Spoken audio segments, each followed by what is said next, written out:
present in Scio Township, Washtenaw County. Jerome? Here, Scio Township, Washtenaw County. Knol? Present, Scio Township, Washtenaw County. And Vogel is absent. We have quorum. Great. The next item is adoption of the agenda. Are there any amendments to the agenda? Just one, Will. Removal of I-4, the OHM proposal for GIS at Jim Murdy's request. Oh, yes. Thank you very much.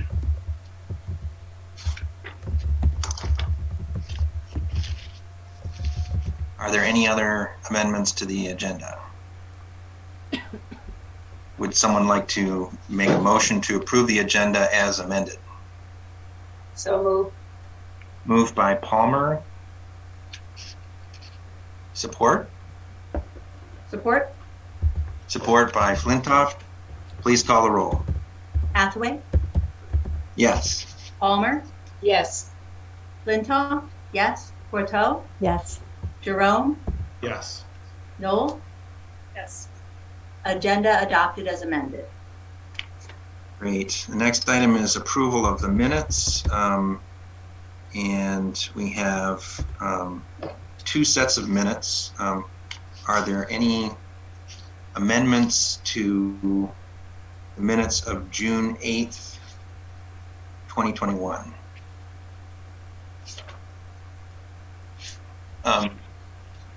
Trustee Jerome.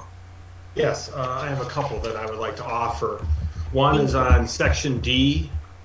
It notes that Jessica had 3 corrections. There were no other corrections offered. I don't think that's necessary. I would strike there were no other corrections offered. Okay. On public comment, I would request that we should be using first or last names with regards to that. So the last comment should read, attend June 9th meeting and ask for supervisor to recuse self. On the H consent agenda, it should read, I believe, not to exceed 24/6 over this in the next fiscal year, not years, because it's meant to be completed by 2022. Okay. And under J2, I think it would be better if it reads Director of Utilities on how to reduce and recover costs for Scio Township water and sewer operations. Perfect. And then finally on K for the public comment, the comment by Mr. Streeter, he supports the effort on agriculture and noise ordinances. I'm assuming that's the initial development of refinements on agricultural and noise ordinance. And Correct. finally, for Mrs. Streeter, I don't think we should use the euphemism party barn. That should be referred to as the subject matter under which we were discussing it, which is the agricultural tourism. Okay. And on that one comment, Alec, she was referring to a particular operation. So I would cite the operation as part of the agricultural tourism, but I don't think A particular operation under the yes, agricultural. I just don't think I think we all should refrain from using that terminology because that's becoming commonplace and it really shouldn't be the parlance for either That's the a good township point. or the trustees. That's a good point. Thank you. And those would be my recommended amendments to the minutes from the 8th, I believe. Thank you. Yes, June 8th. Are there any other amendments to the minutes from June 8th? I guess it's amendments or corrections. I'm not sure what the term is. In that case, is there a motion to approve the minutes as corrected? So moved. Moved by Jerome. Support by Knol. Please call the roll. Hathaway? Yes. Palmer? Yes. Flintoff? Yes. Courteau? Yes. Jerome? Yes. Knol? Yes. Motion approved. Thank you.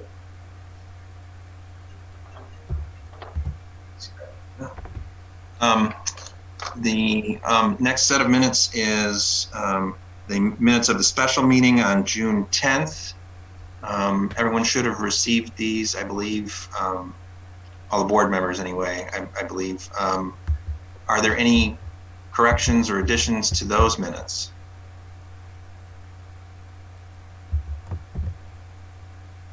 Seeing none, would someone like to make a motion to approve the minutes of the special meeting of June 10th? I'll move it. Moved by Knol, Support. support by Courteau. Please call roll. Hathaway? Yes. Palmer? Yes. Flintoff? Yes. Courteau? Yes. Jerome? I'm abstaining because I was not present at the meeting.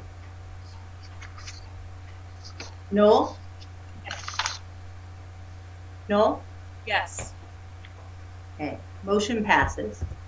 And if I could, Will, just a point we should talk about at some point in the future is abstentions and what our policy will be. Totally makes sense, Alec. But. Okay. Next item is communications to the Board of Trustees. Clerk One Clinton? note, if I could. Sure. I apologize for the length of this.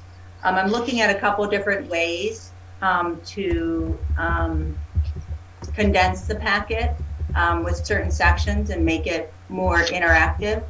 So I apologize for the length of that, and just know I'm working on putting it in a more digestible format. Okay. Thank you.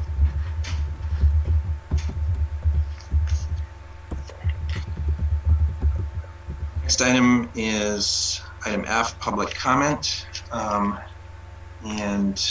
This is the time for members of the public to speak for up to 3 minutes on any items on this agenda. Later, throughout the meeting, the supervisor will ask for public comment on each item on this agenda for possible action. We will also offer the opportunity for public comments on discussion-only items, K3 and K6. You may comment now, or you may comment later when the item is discussed by the board, but only once on any one item. If you wish to comment on an issue that is not on the agenda, there is time for general public comments at the end of the meeting.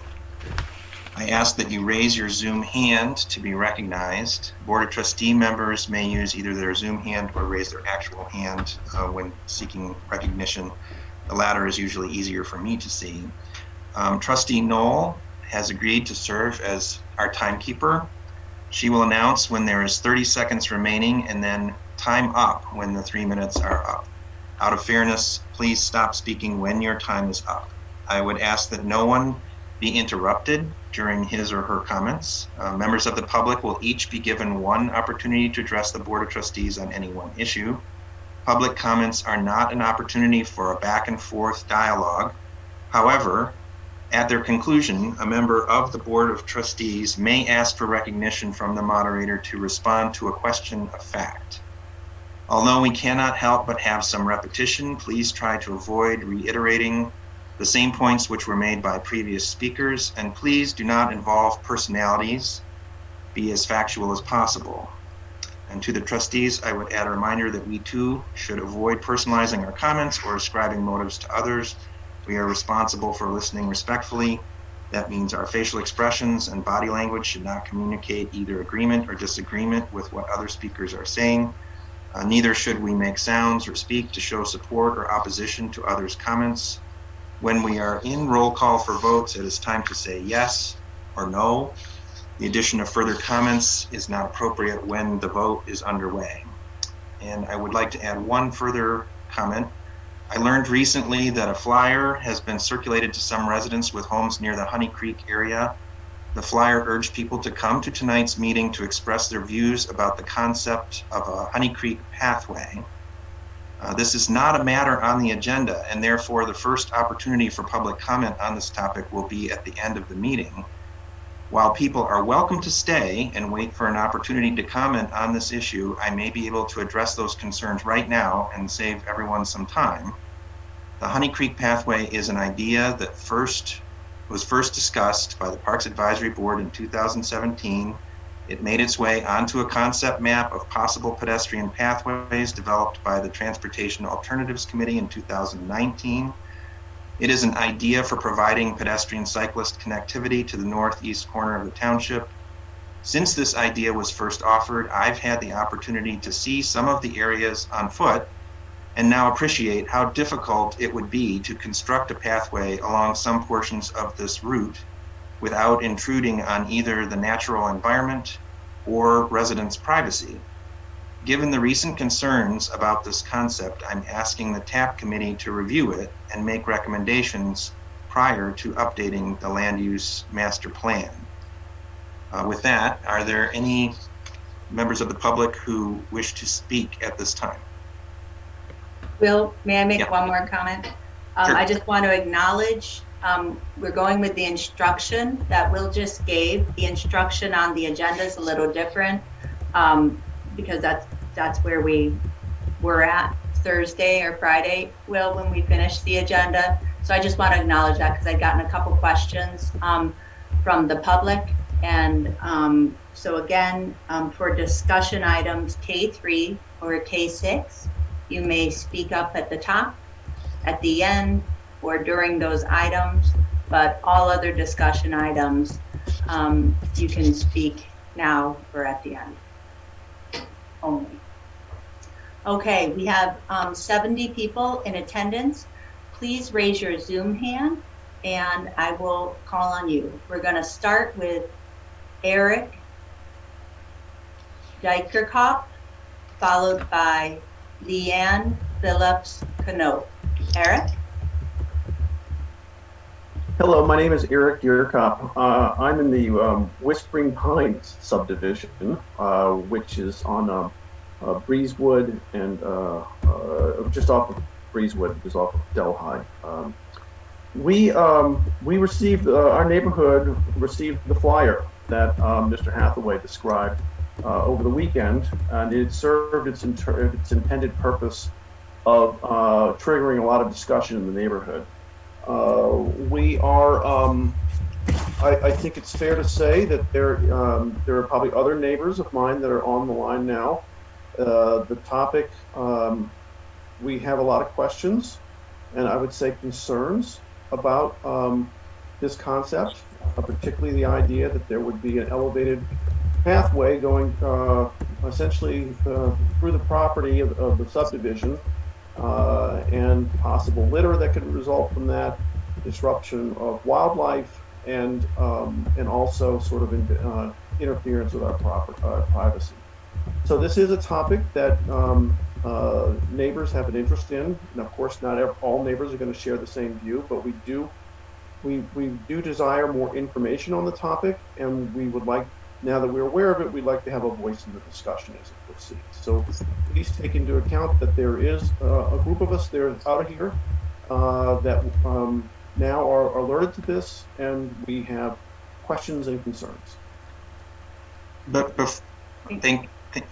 Eric. Before we proceed with public comments, I just want to be clear, that topic is for the end of the meeting. If you want to speak on the topic of the Honey Creek Pathway, you must wait until the end of the meeting because that is not a topic that is on the agenda. Next up is Leanne Phillips Knoll, followed by Michael Baydun.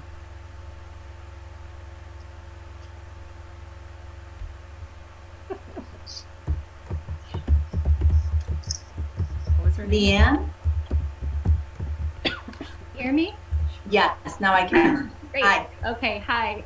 Thank you for listening. I live in Delhi Mills. I never wanted to attend Scio board meetings, no less speak during public comment, but when our proposed railroad SAD went awry because of Scio's pro-paving bias and egregious overreach, I knew I had to learn about the state of our local governance. So my family has watched the board and the admin committee meetings the last 3 months. And I want to offer my perspective as someone who has led community engagement and policy work for 20 years within government agencies, faith communities, the healthcare industry, and schools.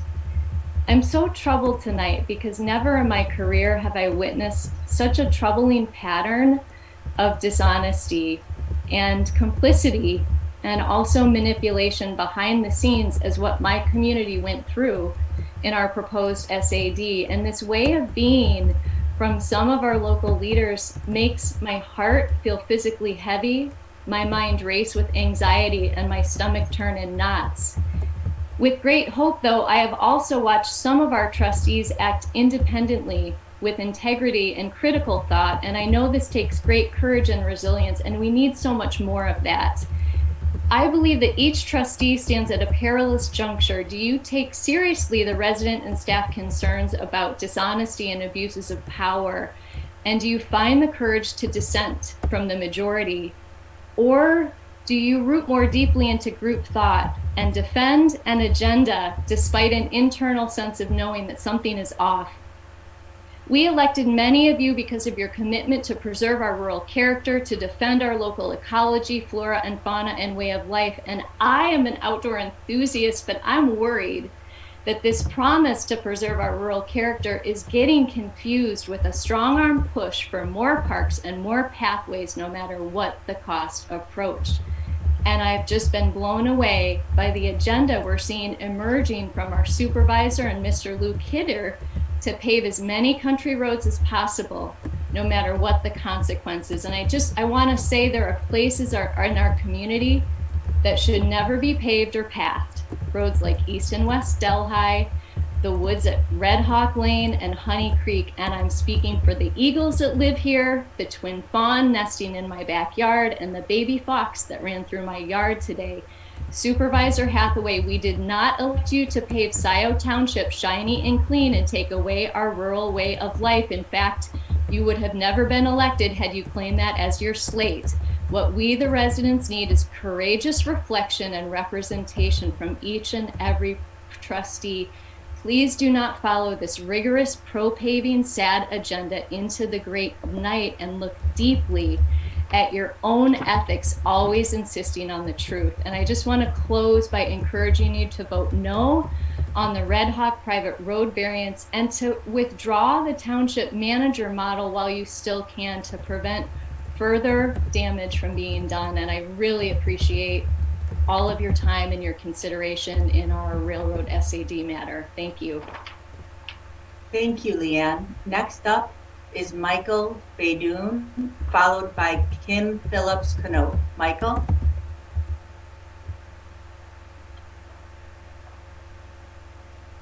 Michael? I'm muted. I got it. Yes, can you hear me? Yes. Yes, I'm here to talk about the Honey Creek pathway, about the invasion of privacy, and the life safety. Mr. Baidoon, Mr. You said Baidoon, by the end. yeah, it's the end of the meeting. You must wait until the end of the meeting to speak about the Honey Creek pathway. It is not on the agenda tonight. Perfect. We'll wait till the end. Okay, thank you.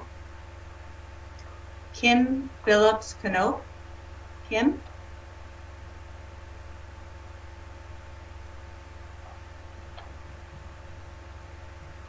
Kim?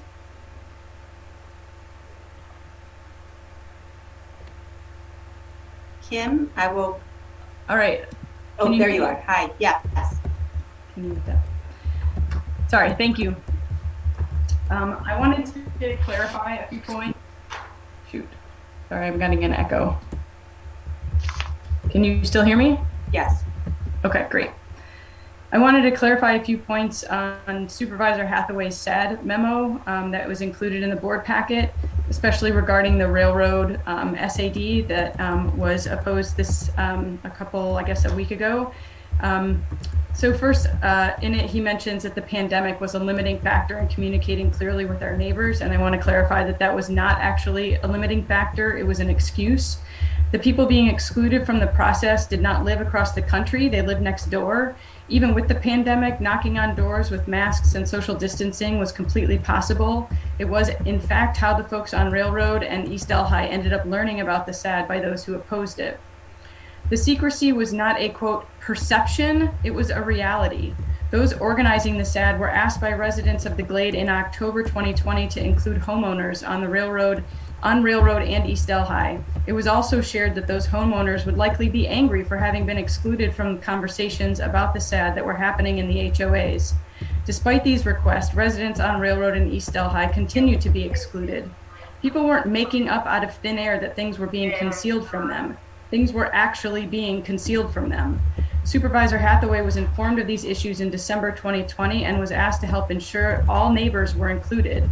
He did not investigate the situation or check in about the concerns being raised. Instead, he did the opposite and continued supporting those seeking a SAD.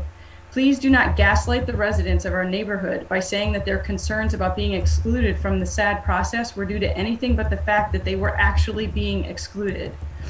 From FOIA'd emails, we know that Mr. Hathaway was even told in December by Township Representative Jay Houghton that this SAD was a, quote, bad idea, and that in order for the HOAs to be included, they would have to, quote, invent a reason, like including resealing roads that didn't need resealing and that the HOA already had budgeted to pay for when they did need it. Jay Houghton also recommended several times that the organizers needed to go out and gather signatures and talk to their neighbors. A petition was even drafted in August 2020, but for some reason was never used by the organizers. And Supervisor Hathaway doesn't appear to ever have asked to even see evidence of the support for this SAD, yet it continued to move forward at great detriment to our neighborhood community. Please do not insult residents by suggesting that the township, specifically Mr. Hathaway, were unbiased in their approach to this SAD and that they were only providing information. That is simply not true. In a recounting of the process by the supervisor that is full of untruths and mischaracterizations, intended, I believe, to make him look less culpable than he is. We've seen this pattern from him over and over again, including most recently when the Washtenaw County Road Commission clarified why the traffic counters were placed on our roads. 30 seconds. It was not a coincidence, as was written in the SAD memo. They were requested. Why not tell the truth about this? What are you covering up? It is the job of the Board of Trustees to oversee the job performance of the township supervisor. My question to you is this: at what point will you hold Mr. Hathaway responsible for his actions and poor performance? If an employee at the organization you worked for was lying and hiding information from clients or customers, how would you handle them? Would you pretend it wasn't happening, or would you do what was right for the organization and hold him accountable? Given Mr. Hathaway's track record and job performance thus far in a mere 7 months, why would you consider a manager model of governance and give him more power to corrupt our township? Please do what is right for our citizens. Hold Supervisor Hathaway accountable, do your job, and provide the oversight that is part of the job we elected you to do, and take up the shared governance model that will help rebuild the trust that has been lost. This is your responsibility. It's what you signed up for when you put your name in the hat. I want to be very clear that we are paying attention. We are watching. We will continue to watch, not just our roads, but also those surrounding us, including Red Hawk Lane and Honey Creek. We will continue to demand transparency. We will continue to demand accountability. As they say, sunshine is the best disinfectant. We will not hesitate to shine a light on any behaviors or actions that need disinfecting. Thank you. Thank you, Kim.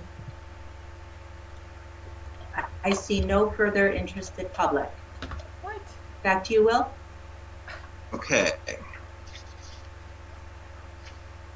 Next item is reports. First item is G1. This is a presentation of historic resource protection options for the Wild Fray Farm in Scio Township. And I believe Trustee Jerome is going to begin the presentation. And we also have a guest presenter you might want to let in to help. She's right here, Melissa Long. Thank you, Melissa. Okay. Good to see you. Hey folks, glad to be with you.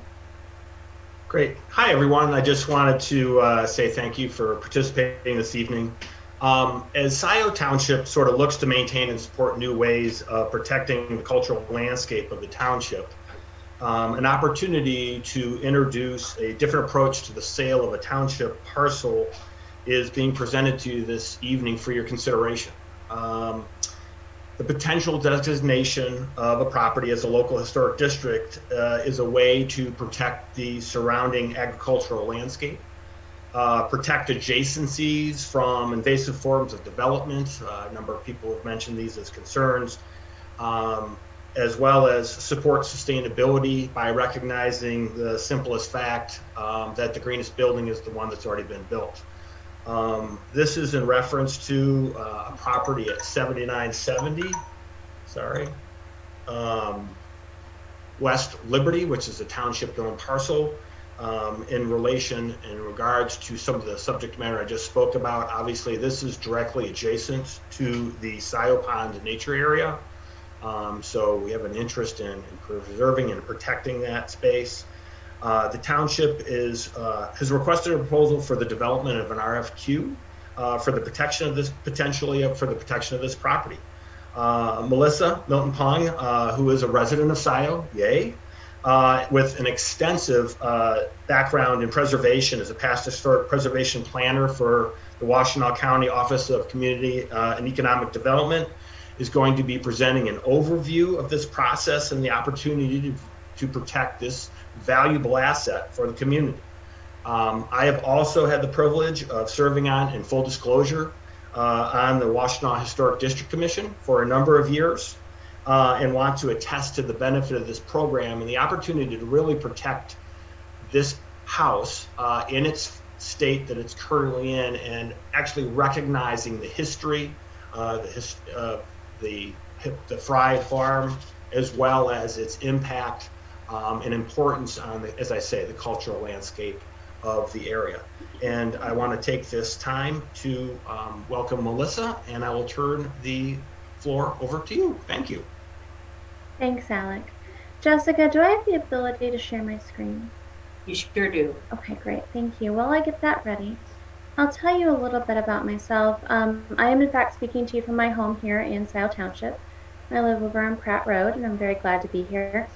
I have lived in Washtenaw County since 2007. I began working at Washtenaw County in 2005. And I love this community. I wanted to be part of this community, and I'm glad to have been in the community and serving it for a very long time. I originally hail, though, from Western Kentucky. I was born in a little coal town called Madisonville in Hopkins County, which is in way western Kentucky. The nearest big town is Evansville, Indiana. So I have a heart for rural communities, and I have spent a substantial portion of my career helping preserve rural and agricultural property. Now, when I was reached out to by Scio Township, it was based on my past experience with rural property survey and working with community members and community property owners on protecting historic resources that were more rural. So that's where I come from. That and a desire to continue to serve in our local community here. So we're talking about the wild Fry farm. Is Fry or Free? Fry. Fry, thank you. We're going to get this right. I also know that... Melissa, I'm Yes, going to interrupt you for just a moment here. Yeah. If you go to your display settings and drop down, go straight up to display settings, actually right up above, because what we're seeing is your... My view? Yes. Okay. So you need to swap the views. Hide presenter view? Actually, no, if you go out of there you go. Yep. Okay. Perfect. So we're talking about this property. Can you see now the barn and not my notes? Correct. Okay. Not that I would be shy to share with you my notes. I'd be happy to. But we're talking about this property over on Liberty Road, and it's beautiful. It's from the late 19th century. We're going to go to the previous slide so you can see the house again. I actually got to see the house with a site visit with Jackie Courteau, your trustee, to look at the interior and the exterior. It's actually in pretty good shape, except for that porch right there. It's going to need some work. But I was asked to come and talk with you about how do you take care of this property and how do you put it back on the tax rolls without seeing it demolished. So I'm going to tell you some options. When I worked for Washtenaw County from 2005 to 2017, to help you understand, I worked in that role as the lead public servant for the Historic District Commission for Washtenaw County. I now work for a nonprofit that serves all the cities of Michigan statewide. That's my primary job, and I still love taking care of historic resources. This is a passion project for me. The idea would be to take into consideration the importance of historic resources and why do they add texture, meaning, and substance to our community. And I'm speaking to you as a resident of Scio Township and talking with you about how it helps distinguish our unique landscape. It helps retain historic character and sense of place. This is one of the reasons why I chose to live here in Scio Township, and it may have influenced your choices as well. It helps serve as a legacy of human impact on the landscape over time. We're not just talking about the recent history, we're talking about the legacy of human impact over time for generations, decades, and centuries. We're using the embodied energy of historic resources and labor already expended. As Alec has stated that the greatest building is already the one that is built. That's a quote from our friend Carl Elefante, who is a well-known historic preservation architect, who is taking into consideration the sustainability goals and models of taking care of historic resources as they exist and as they stand. We're also talking about how are we stabilizing and increasing our property values, not to exclude those who are trying to gain access to the housing ladder, but to create a sense of stability and constancy in our community, something that you can rely upon as continuing to persist upon the landscape.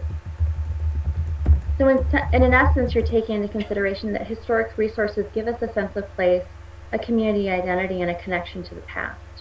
It helps give us substance and connection to our landscape and our physical community as we see it on the landscape. As I've been asked, I want to present with you a couple of different options for next steps with this property that the township has acquired. There are 3 different options as I see it, and there may be more provided by the public, but any of these options would help take care of the property over time, regardless of public or private ownership. The first option would be a listing on the National Register of Historic Places or a State Register of Historic Places. Now, to help you understand what those two are, the National Register of Historic Places is kind of an honorific status. It would help protect the property if there was a freeway that went through or if there was a federal undertaking that required a federal permit. But otherwise, if you purchase it, you can tear it down. The State Register of Historic Places usually involves a historic marker. And those are great and they're cool.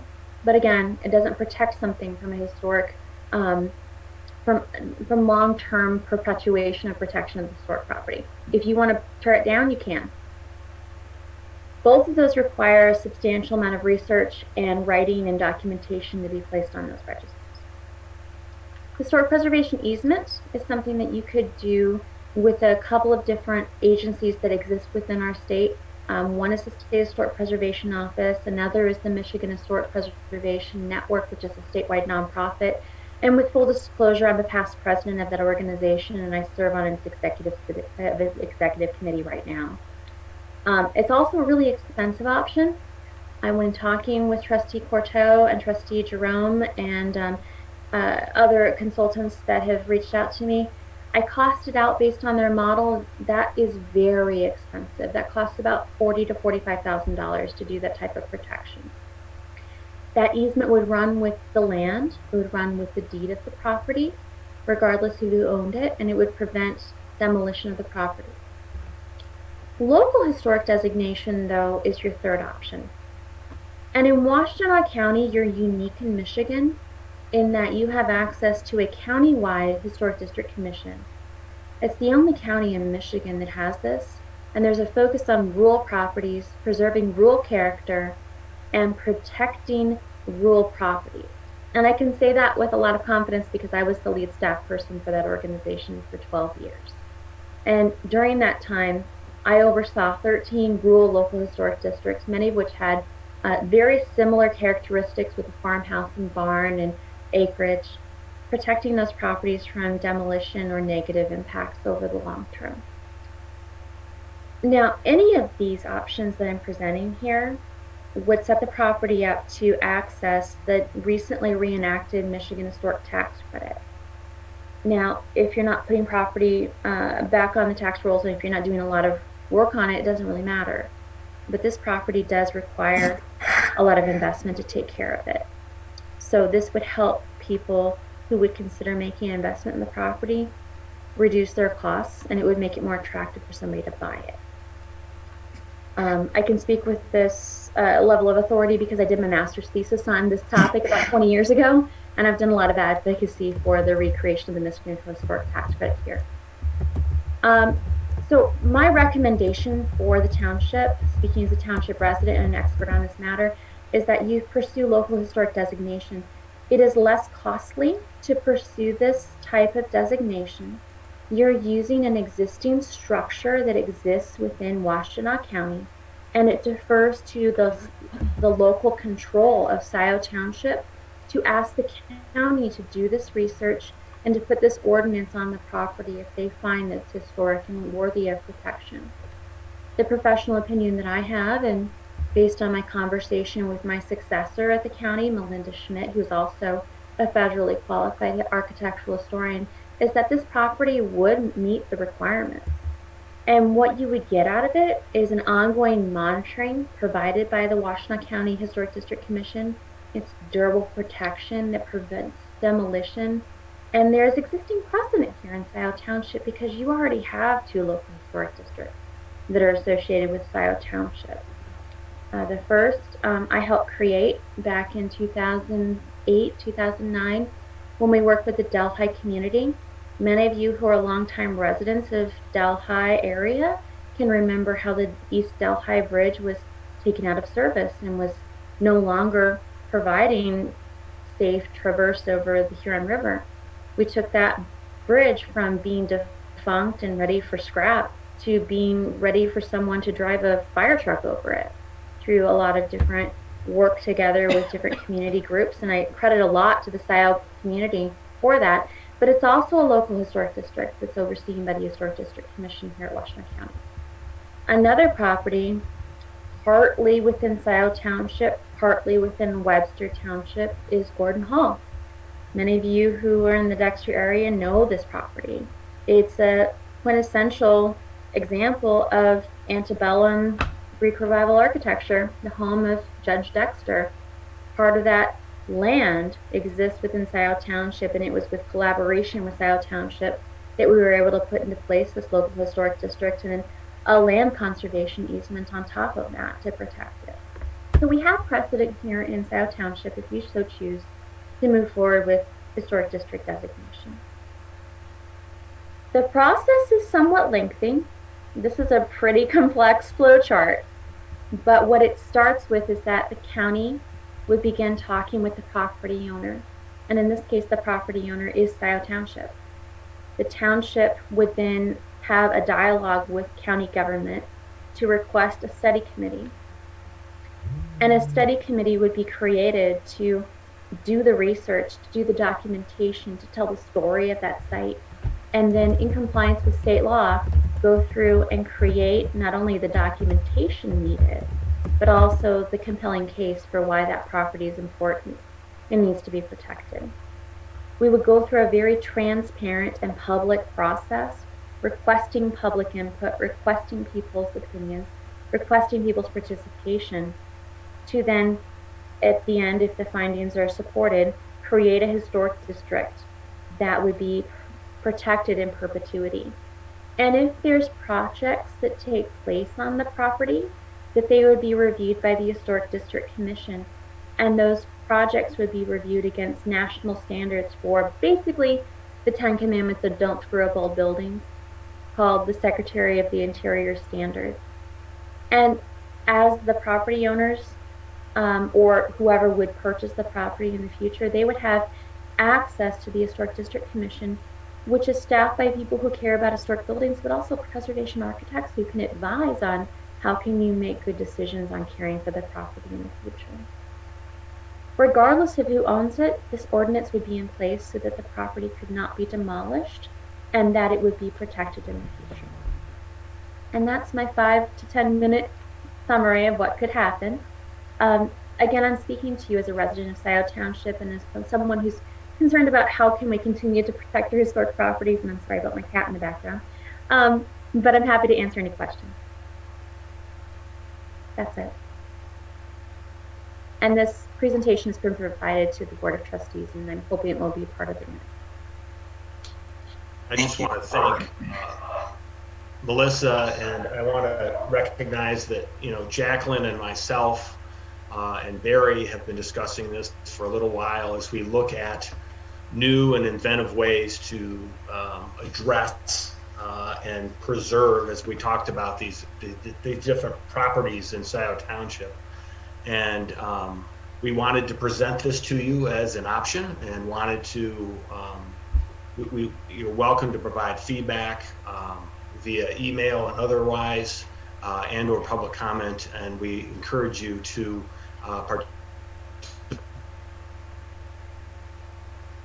Can't hear you.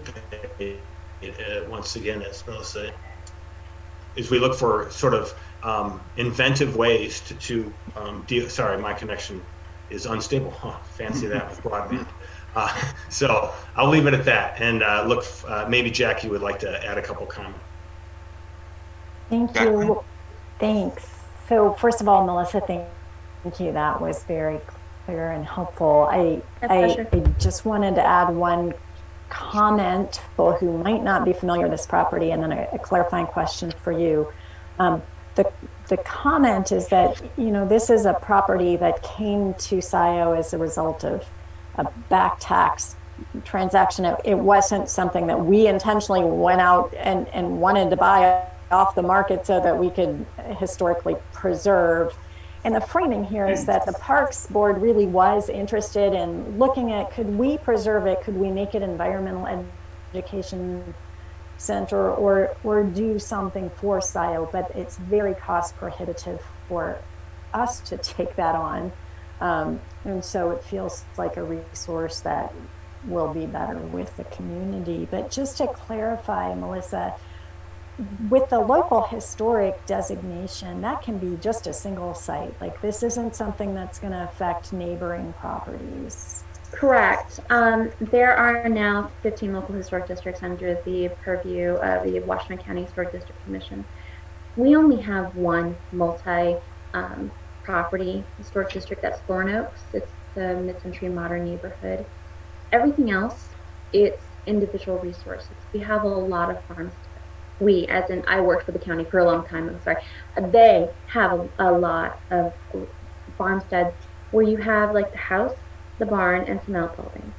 We put into place that several different times, and they're all over the county. I cited different versions in Scio Township specifically to give precedent, but there are precedents that are very similar in Freedom Township, in Salem Township. As examples, there are others in Manchester Township, all over the place. And what it is it provides property owners with the choice to protect just their property so that it can be kept in perpetuity. Thank you. And I just wanted to finish by saying that one of the reasons the Land Preservation Commission is excited about exploring this process with Melissa's guidance is that this RFQ process that she mentioned offers a really open, clear, and transparent way to get bids on a property from potential buyers who will then explain their plans for preserving it. And it's a model that might be applicable for the Land Preservation Commission as we move forward. So it's a chance for us to view this as a pilot trial of a process. But we're certainly interested in hearing everybody's views on what the best way forward would be. Thank you. Yeah, one of the best parts about choosing this course of action, if you so choose, and it's not a hard sell at all, it's information only, is that it's a public and transparent process.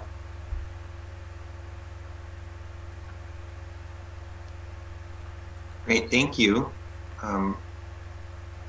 Jessica has her hand raised. Oh, I'm sorry, Jessica. Okay. Your square is so small, I didn't see you up there. Oh, okay. Thank you, Melissa. Thank you, Alec. Thank you, Jackie, Barry, everybody for your work on this. This is great. It seems like there are only benefits to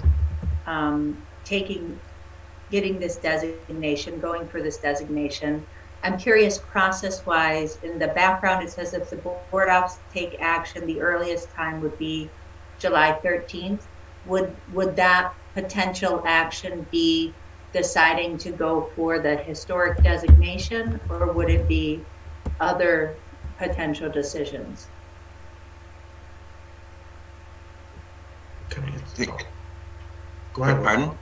I was going to say, I think that the idea is to have the presentation this evening on this option, and then to have a proposal for the board to consider to pursue this option of the historic designation at our next meeting, which would be July 13th. Gotcha. I wasn't clear where the RFQ fit in, or decisions on, kind of criteria or of future owners fit in. That would be down the road. Is that correct? Yes. That's there's also a process which Melissa talked about, and obviously I would be involved in, which is the engagement of the Washtenaw County Historic District Commission, because there is a process that we need to follow for them. There's a study commission, there's an affidavit of interest, there's a resolution for support of this. We don't want to take those steps until we had the opportunity to present the idea to the public prior to making any commitment in any one direction or another. So we wanted to have this opportunity to share our thoughts with regards to this, and then at the next meeting we would sort of clarify additional steps, costs associated with it, and the steps that would be required. Perfect. Thank you all. To clarify, this is not a really quick process, and the end goal would be to make sure that the township has a lot of options that are provided and supported to make sure that they are acting as good stewards to the property. So am I understanding it correctly that if we were to proceed, which sounds like a good idea, on its face, thank you, that we would go through and get this designation first before proceeding on any sort of sale? Okay, right. Thank you. Thank you, Melissa, for their presentation. Thanks, Alec and Jacqueline, for all your work on this too. The next item is a presentation on recycling quality improvement grant project, and we have a guest speaker presenter, Theo Egermont. Is Theo's coming in? Would you like me to bring in Tom as well? Theo? Okay. Well, if Tom wants to add comments, we can do that. I think Theo has the presentation. And Theo, do you want to introduce yourself and then proceed? Yes, I'm Theo Egermont. I'm the Public Works Director at Washtenaw County, and I'm also the serving as manager for Warmont, the regional authority that you're a member of. So I will share my screen here. I'm here today to talk to you about a grant that we were awarded in early last year, but because of COVID, we had to push it back to this year. So I want to give you some of those details. So the reason for the grant is we're trying to reduce contamination. We got some indications from our material recovery facilities, the place where we send our recyclables to get sorted, that we were getting a lot of trash and things that should not be in the recycling that cause problems. And we asked our material recovery facilities, what kind of contamination do you see? And they said, we estimate we get about 30% of trash in the recycling. So 3 out of every 10 things by weight is actually trash. And that costs money. It ends up where if people put the wrong thing in there, say you put a cup of coffee that still has coffee in it, that can spill on cardboard, and then that cardboard no longer has value, and it no longer can turn into new cardboard.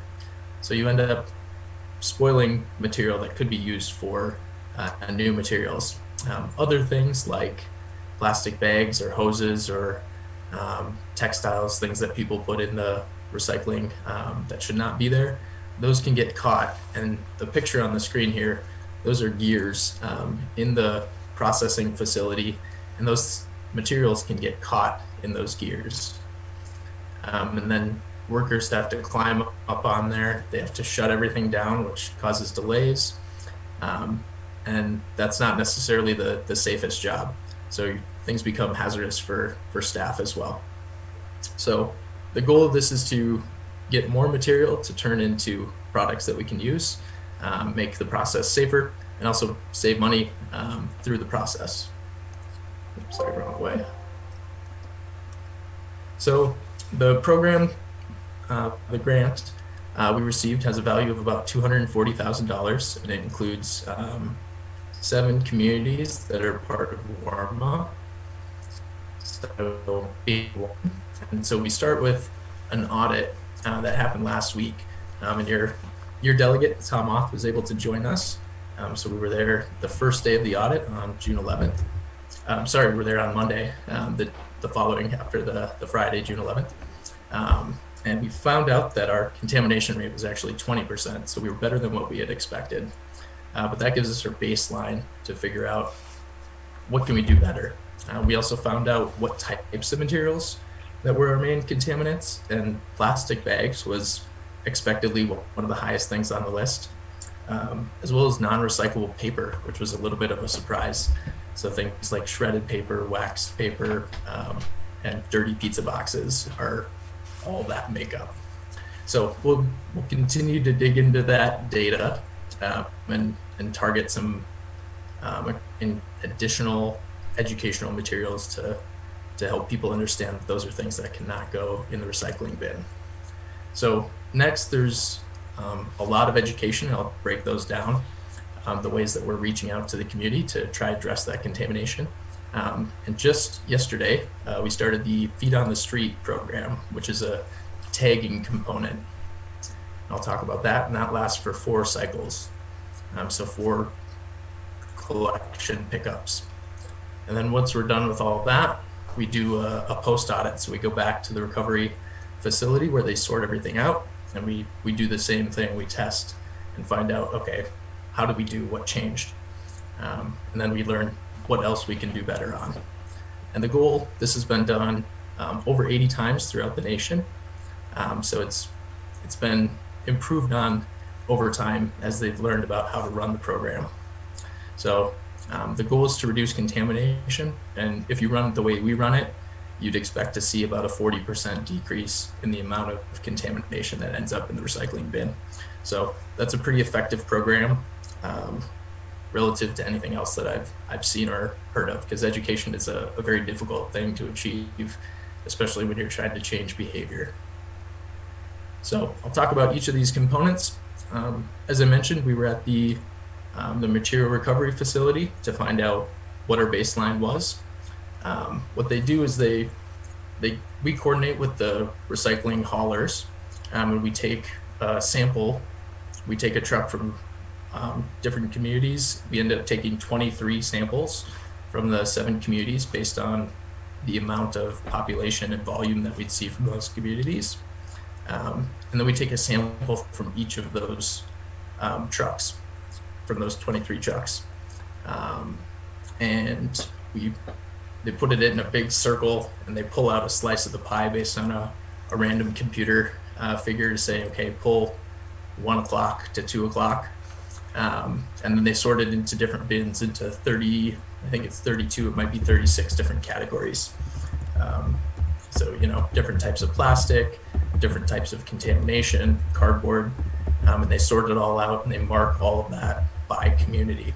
So we'll actually know what Scio Township's specific sample was. And we'll continue to dig into that data, and I'll send that through Tom and to you directly. So that's the first time we did that, and as I mentioned, we'll run the program, and then we'll do it again in the middle to late August. And we'll report it back, and then we'll do some press releases. And when we have all the data, we'll continue to target those materials because we'll have a lot of information. So I want to talk about some of the education that we're doing. Last week, every single family household in the program should have received a mailer, and that includes some information about the program, as well as what you can and cannot recycle in the community. And I know that you had a specific mailer from the township and from GFL, and we made sure that the materials on there were parallel, that the materials went together. So there wasn't anything different. Ours was a simplified version because, as they found in this program, people don't really study that, unfortunately. We're trying to hit that middle 60% of people who are the people who are going to glance at the material quickly. You find that about 20% on each side will either study it or really not pay attention to it. So we're trying to hit that main centerpiece of 60% who are going to glance at it, give it a couple seconds, and then move on to make it easy. So we sent out the mailer, the personalized feedback also, which is happening this week. There's taggers who are going out in the community. I'll talk about that specifically, but they get curbside feedback. So there's actually at the curb, when you put your material out, they'll get a tag if there's any contamination. And then in the middle of the program, we send a specific issue based on what we see at the audit, as well as through the tagging the first week or two, which I kind of anticipate will be based on plastics, because we see a lot of plastic bags in the recycling and we don't want to see that. So those are some of the main components. But we're also doing a bit more, and this is the example here of the card of what is not recyclable. Down below is the next mailer, which will probably come in 2 or 3 weeks. It may be don't bag recyclables, it may be don't put plastic bags in there. We're going to dig through some of that data this week, and then we'll decide. And then let's see, there's also tags at the curb. We did a couple radio shows. So we were on the Lucy Ann show yesterday, today. I'm getting my days mixed up. And we'll be on using the environment on the 30th. We're doing a lot of social media outreach that'll happen, both Nextdoor and Facebook.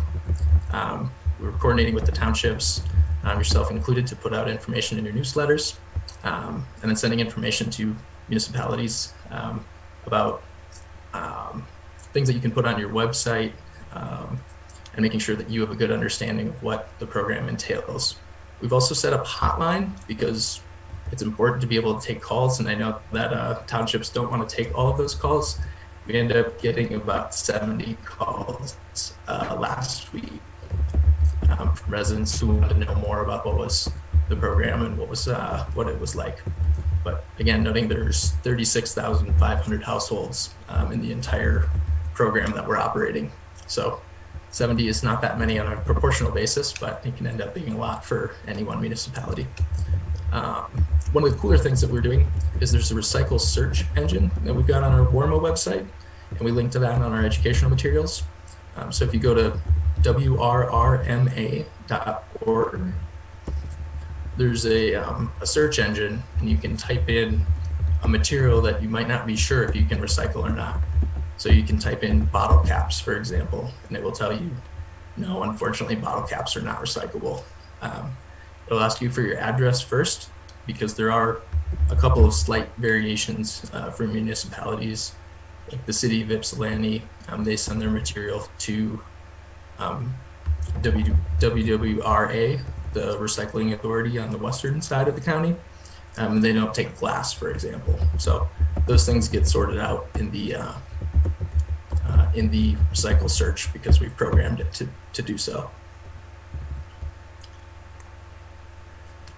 So the Feet on the Street program, which just launched yesterday, and sorry, I have June 24th, that's a typo, it should be June 21st.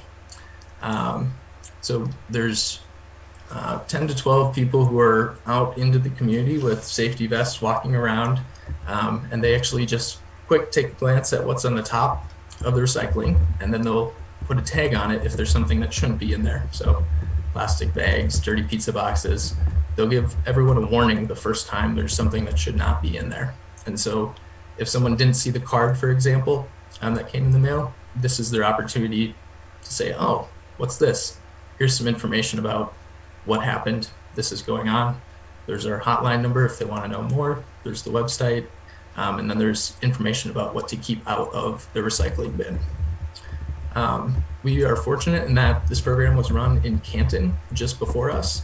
And so not only are they fit and able to move really fast so that they can keep ahead of the hauling trucks, but they're also well trained so they know what to look for and how to work with people.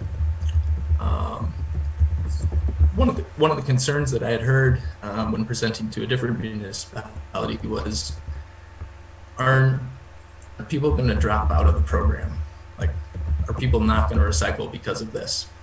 And the response I have is, we actually showed that in Kent County, when they did this in the fall, the participation increased. When they started the first week, they only had about 54% of people who put their recycling out to the curb. And by the fourth week, they were in the mid 70s. So there's a lot more people that were actually putting their material out. And I think that just goes to show that when you tell people how to do things, how to do things right, they actually opt into the program. So there is, if people get a warning the first time, if they continue to make an error, put something that should not go in the recycling, they'll put a red card on the cart and that'll be rejected. So it'll be left at the curb until they correct the issue. And they'll get a card just like this that notes, please fix this and we'll pick it up next time. I've worked with your recycling hauler, GFL, on this because there's something in your contract that we actually have to indicate to the township which areas were, or which addresses were rejected. And so I'll send that to you on a regular basis so that you know which areas or which addresses had a rejection. Just in case someone gives you that call, you'll know that. So your questions? Question. Yeah.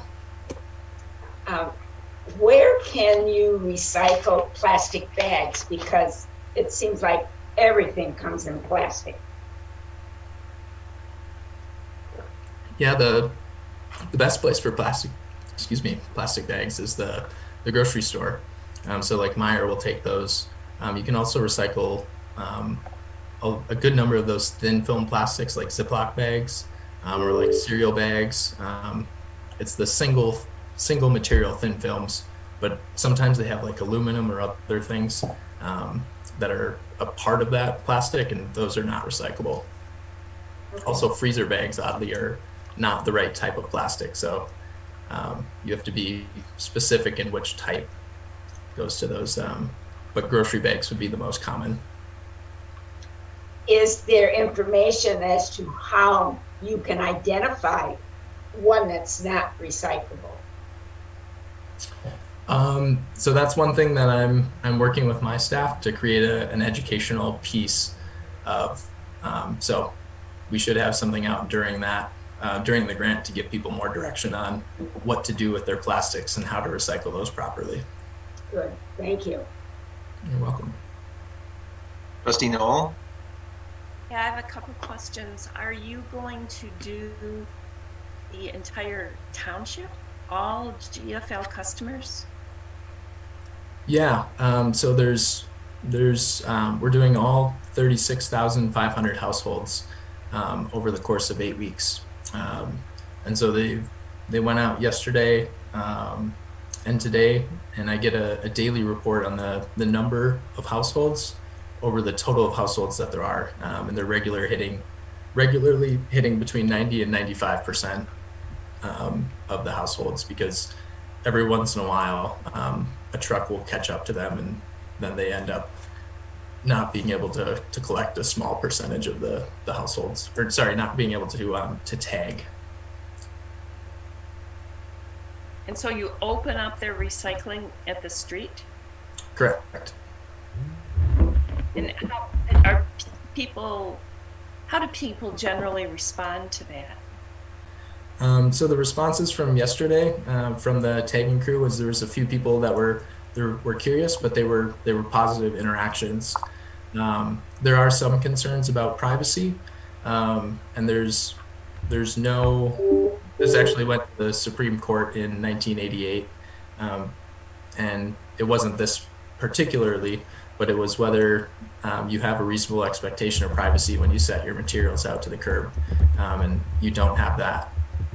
You shouldn't be putting things that are sensitive out to the curb. I would not recommend putting something like, I wouldn't put my social security number in my recycling or my trash any time of the year. That's just not a smart or safe thing to do. But these people are definitely not like digging through the recycling. They do 100 tags an hour. They're just putting the top, looking it over or looking at the top, and then moving on with the tag. They really are not, because there's so many of them, there's no time to do that. Thank you. I have another one. Styrofoam, is there any source? Any place to recycle Yes. it? The Recycle Ann Arbor drop-off on Ellsworth is one of the best places to go year-round. If you also check out our county cleanup days, we have a couple of events, and we're starting to take styrofoam there at a couple of those events. So if you go to, if you Google county cleanup days, Washtenaw County, you should be able to find an event or two where we take that. Thank you. You're welcome. Trustee Courteau? Thank you, Chair Hathaway. Supervisor Hathaway, just wanted to point out that we are continuing to discuss restarting the monthly pickups at Township Hall that would offer options for plastic bags and styrofoam among a range of other materials. Treasurer Palmer, this process has taken a long time, but we are really working hard to try to find some within Scio ways to continue to expand our recycling. And I hope you'll be hearing more about that in the near future. Okay. Excellent. And a note on that, once those resume through that recycling search that I mentioned, we can actually include that information into that website. And if you're a Scio member or resident, when you type in your address and you say styrofoam, where can I recycle that? That information will pop up for you.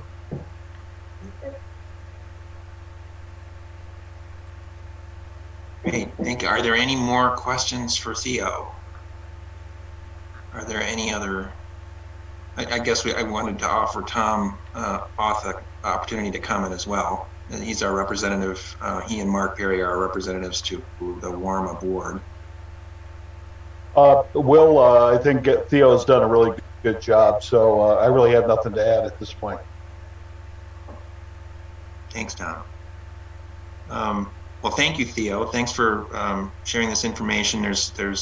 We are trying to get the word out to people about this program. There's an article in the upcoming newsletter as well, the Township newsletter. So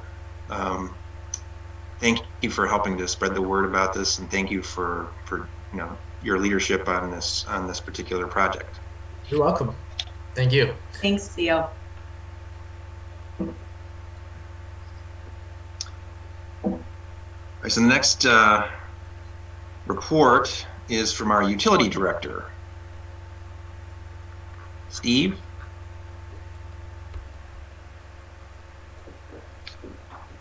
Give me 1 second. Hey, good evening. Can you hear me? Yep.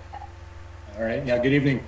I just have a brief report. We have a couple other items on the agenda, but first of all, as you may or may not know, the city of Ann Arbor had a main break on one of their transmission lines near Maple and Jackson Road today.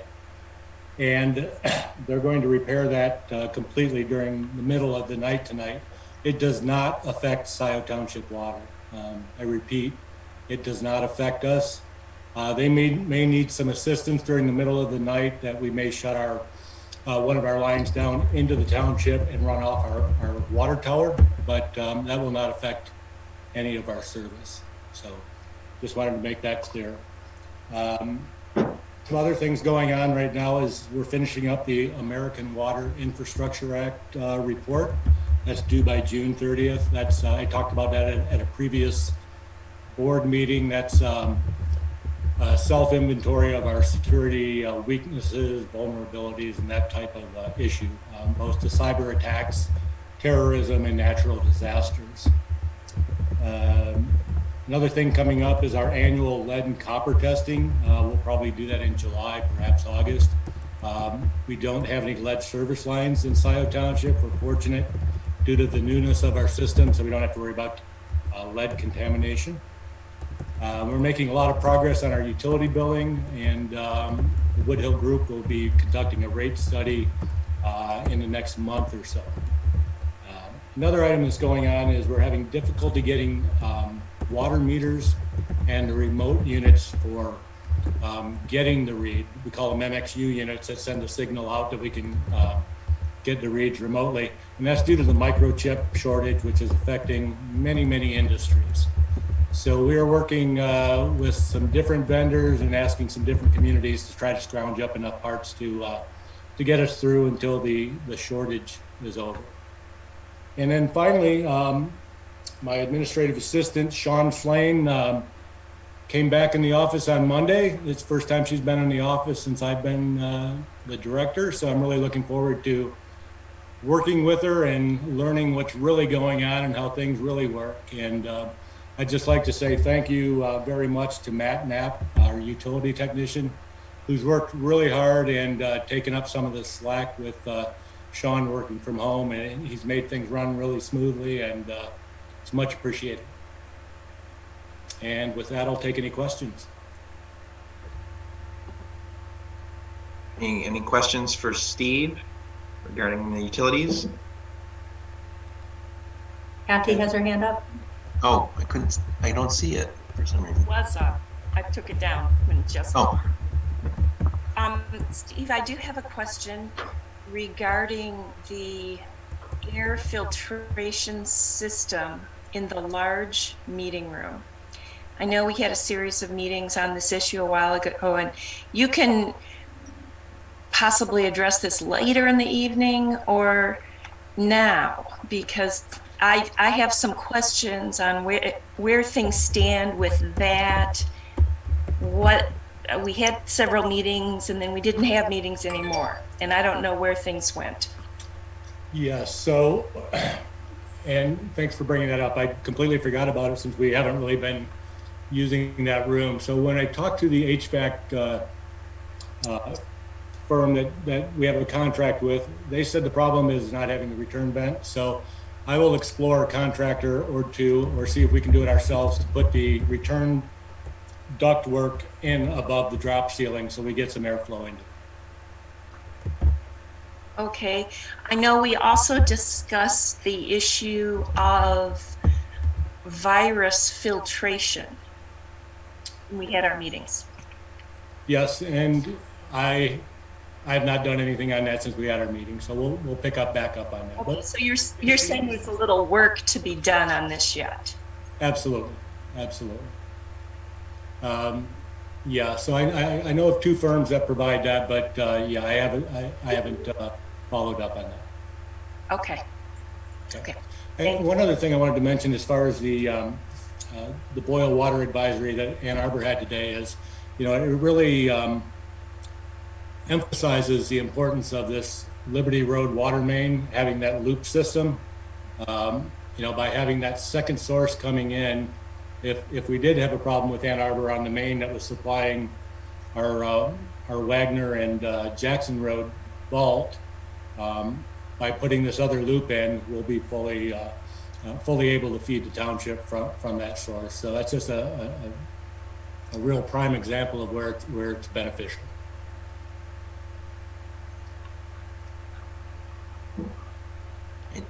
Are there any other questions for Steve? Thanks, Steve. Okay, thank you. Stick around, though. Oh, I will. All right, the next report on our list is on the Gelman situation. Trustee Knol. Okay. There was a Gelman hearing on Thursday, June 17th, Zoom hearing in front of Judge Connors. And this was Gelman's motion for a partial stay. They were trying to delay the cleanup and monitoring activities that had been ordered last month at the hearing last month. So Judge Connors affirmed the prior order, and the cleanup is supposed to go forward. Gelman has indicated that they will be filing an appeal to the Court of Appeals. It hasn't happened yet. We're expecting it any day. It will be most likely an emergency appeal. So I will keep you posted when this evolves. The next card meeting is July 6th. It will be a Zoom meeting at 6 p.m.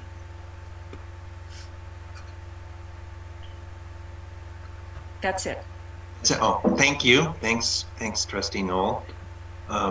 Next report is the Supervisors Report. And I will save my comments about the Railroad East Delhi situation until we get to that item on the agenda later. But I do want to share, many residents have contacted the township with issues, complaints about GFL's service lately. And so I want to respond to those. A number of those complaints have been about incidents where people have observed the mixing of recyclables and trash, which of course is very troubling. And so I made a point of speaking with different representatives of GFL about this. And they reassured me that this is not their policy, and they're trying to get to the bottom of what is sort of, however this behavior is sort of, occurring, or the idea of it is getting around and bringing a stop to it. They say that ultimately it's the route supervisors who are supposed to enforce this, the fact that this is not acceptable with the drivers. But they also said that GFL is having an ongoing crisis in terms of finding employees, both to be drivers and to serve on their customer service call center. So they wanted me to, and they're asking all communities that in which they do business to sort of spread the word that if there's someone out there who's looking for employment, that they are desperate for people, and you can find information about the employment opportunities with GFL on various websites, Indeed, LinkedIn, and the GFL website. But they have a starting wage of $22 for drivers and $18 for customer service representatives, and they are very anxious to find people. So if you know of anyone who's looking for employment, GFL can use the help, and obviously that would help to improve service for everyone that GFL serves, including Scio Township. That's what I was able to learn. They are trying to solve the problem of the erroneous mixing of recycling with waste materials. The next report is the clerk's report. Yes, very briefly. I'm going to be missing the next regular meeting, July 13th. I will be on family vacation. Ask for a colleague to step in to support calling roll and public comments. So please email me if you'd be willing to do that at the next meeting, please. There will be two items coming to you in my absence. There's an opportunity to get some savings on some required election equipment. And also want to thank Jim Murdy, Will, and others for their work evaluating the IT managed services. I believe that we plan to have a recommendation by the 13th for our IT managed services contract for the township. Budget and Finance Committee, we had a good meeting, mostly catching up on implementation of the new electronic invoicing and PO implementation. Rebecca Motti did a great job of that. The heaviest lift of the audit is over, and the board should be expecting a full audit, annual audit and report by August. And we continue to look at the grants policy, which I would hope we would bring to the board within the next month or so. And that's all I have. Thank you. The next is the treasurer's report. Today I was able to print the tax bills for July, that lovely gift I have to give everybody. They are ready to go to the mailer tomorrow morning, so the day went well. At this point, I don't have anything else to report. The audit, as the clerk addressed, is pretty much done. There are a few things that our accountant will get an email asking for information. And once that's done, then we're going to work together on some items that I want to do within the treasurer's office. So that's it. Thank you. Next up, Trustee Courteau, the Planning Commission. Thank you. Following Trustee Jerome's suggestion last week, I did submit a report in writing, so I will be very brief, although there was one item I forgot. So the master plan has now been distributed. It's posted on the Scio website and distributed to neighboring communities. The Planning Commission continues to recruit for the Task Force on Environmental Sustainability, and we'd appreciate board help if you can pass along this information to potential candidates. The item that I forgot to mention is that the Planning Commission will be setting up a joint meeting with Dexter to consider joint planning issues on the Baker Road area. And we're seeking a couple of members from the Board of Trustees to participate in that joint meeting or meetings, especially those who have prior knowledge of and experience with the issues in that part of the township. Some of those of you who have previously served on the Planning Commission would be helpful. Jackie? Yes. A question. For the master plan, given all of the interest on various topics on the master plan, I was curious if we might, I was curious if the Board of Trustees might consider adopting the master plan itself. Steve Wygowski, please mute yourself. Sorry. Can't find where you are, but Steve, please mute yourself if you can. So sorry. Wondering about the Board of Trustees adopting the master plan. I know it's up to each local unit of government to determine if it's the Planning Commission or the Board of Trustees adopting the master plan. Given all of the interest in township issues, roads, paths, developments, preservation, not being an expert in any of the master plan, but just from a policy point of view, I see some benefit in having the Board of Trustees adopt the master plan ultimately so that we can all share in the fully informed responsibility of adopting it. And I was just wondering what you thought about that. So thank you, Clerk Flintoft. My understanding, and perhaps Supervisor Hathaway or Trustee Jerome can better address this, having been through it in the past, but my understanding is that that the public distribution is the first step in the process, which will ultimately end up in the Board of Trustees considering this for adoption. There will be public hearings in August or September. There will be another round of revisions. the Planning Commission will make a final recommendation to the Board of Trustees, and then the Board of Trustees will consider whether to adopt it. That's my understanding of the process. So yes, I believe we will both have the opportunity to adopt it, and also there will still be additional opportunities for public input. But Supervisor Hathaway, do you have more to say on how that process works from your previous? Unless the Board of Trustees decides that it wants to have the final decision, the final approval of the land use master plan is in the hands of the Planning Commission. So the Board of Trustees would have to decide that it wants to have that final approval in order for that to change. Oh, I see. I'm sorry. That's my understanding too. Trustee Knol. Yeah, that's my understanding also of how the process works.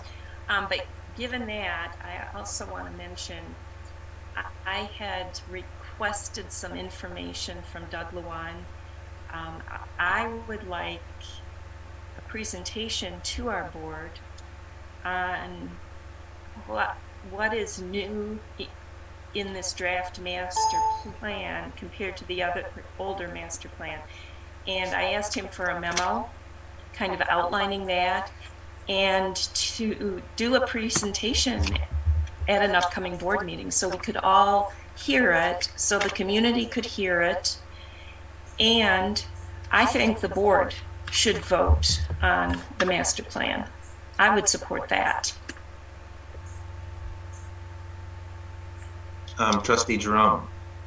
So Jacqueline's summarization of the process in terms of the public process and the public hearing and the review by the Board of Trustees is all accurate. So this will come in front of the Board of Trustees as a matter of business. If the Board of Trustees does not want to make the final determination, the recommendation by the Planning Commission would hold. However, all of the public vetting of this is still to come. Only the initial requirement of notifying adjacent townships has occurred. So there's still public hearing, there's still the presentation by a Planning Commission or Mr. Luan and or other representatives. So all those are still to come. So to address your issues, Commissioner Knol. Trustee Knol, I should say, sorry.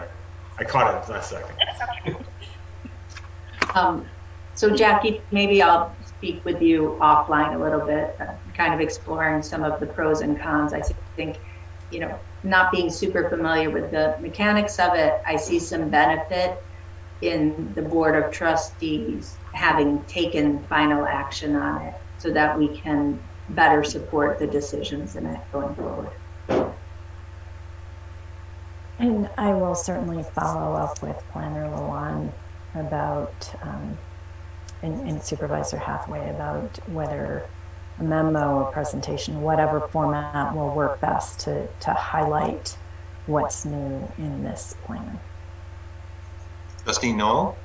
Yeah, one other thing, Will, you and I had talked months ago about the consideration of a joint meeting with the Planning Commission and the Board of Trustees. Where does that stand? Now that you mention it, I remember you bringing that up, and but I have not done anything further on it. So why don't we reconnect on that offline, and we can pursue that. And our next report is on the Land Preservation Commission, which is also Trustee Courteau. And very briefly, we continue doing our work and have nothing further to bring to the board at this time.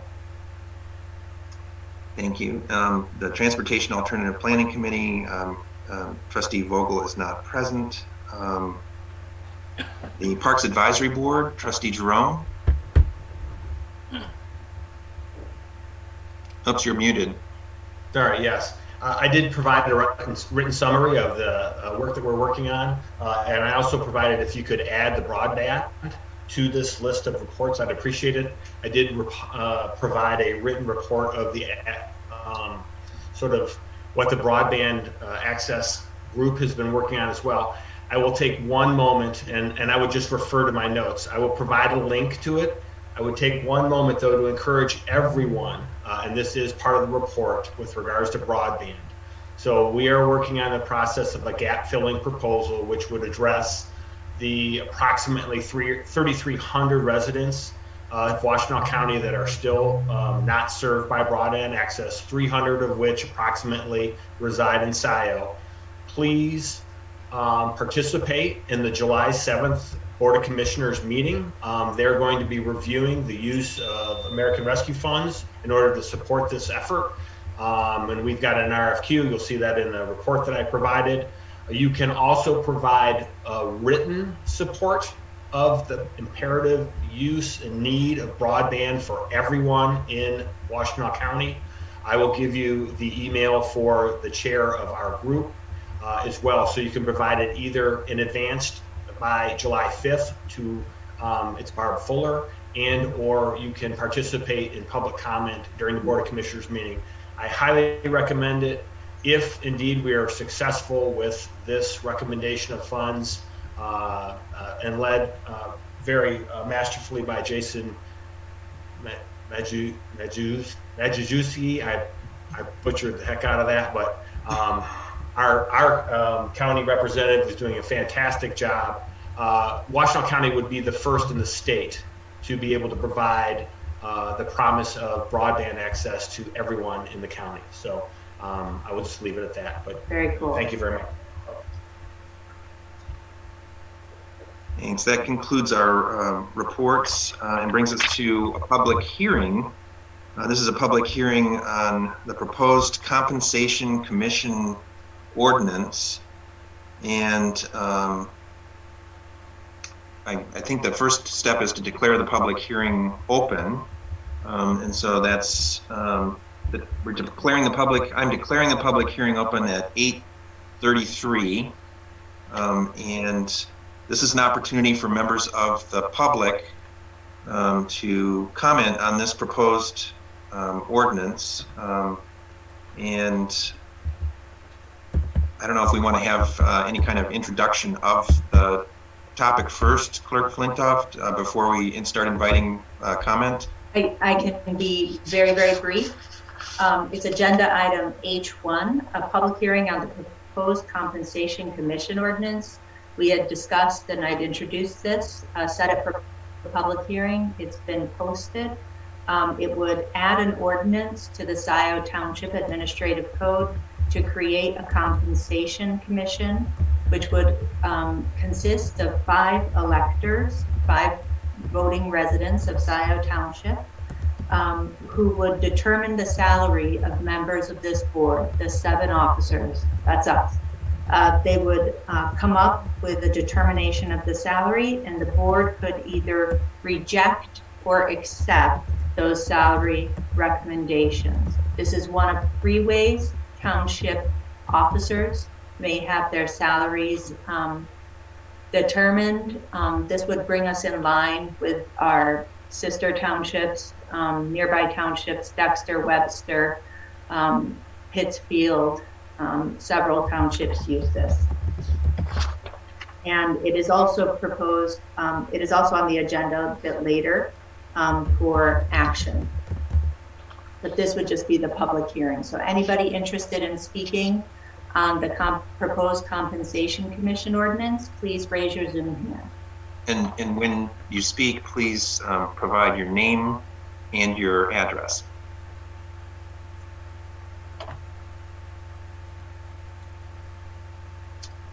I see one hand.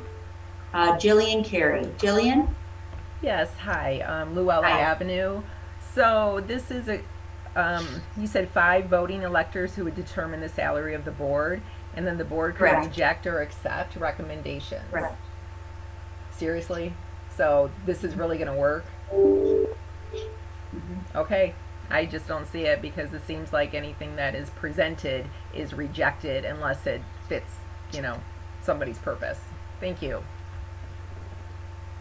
Thank you. Any other public comments?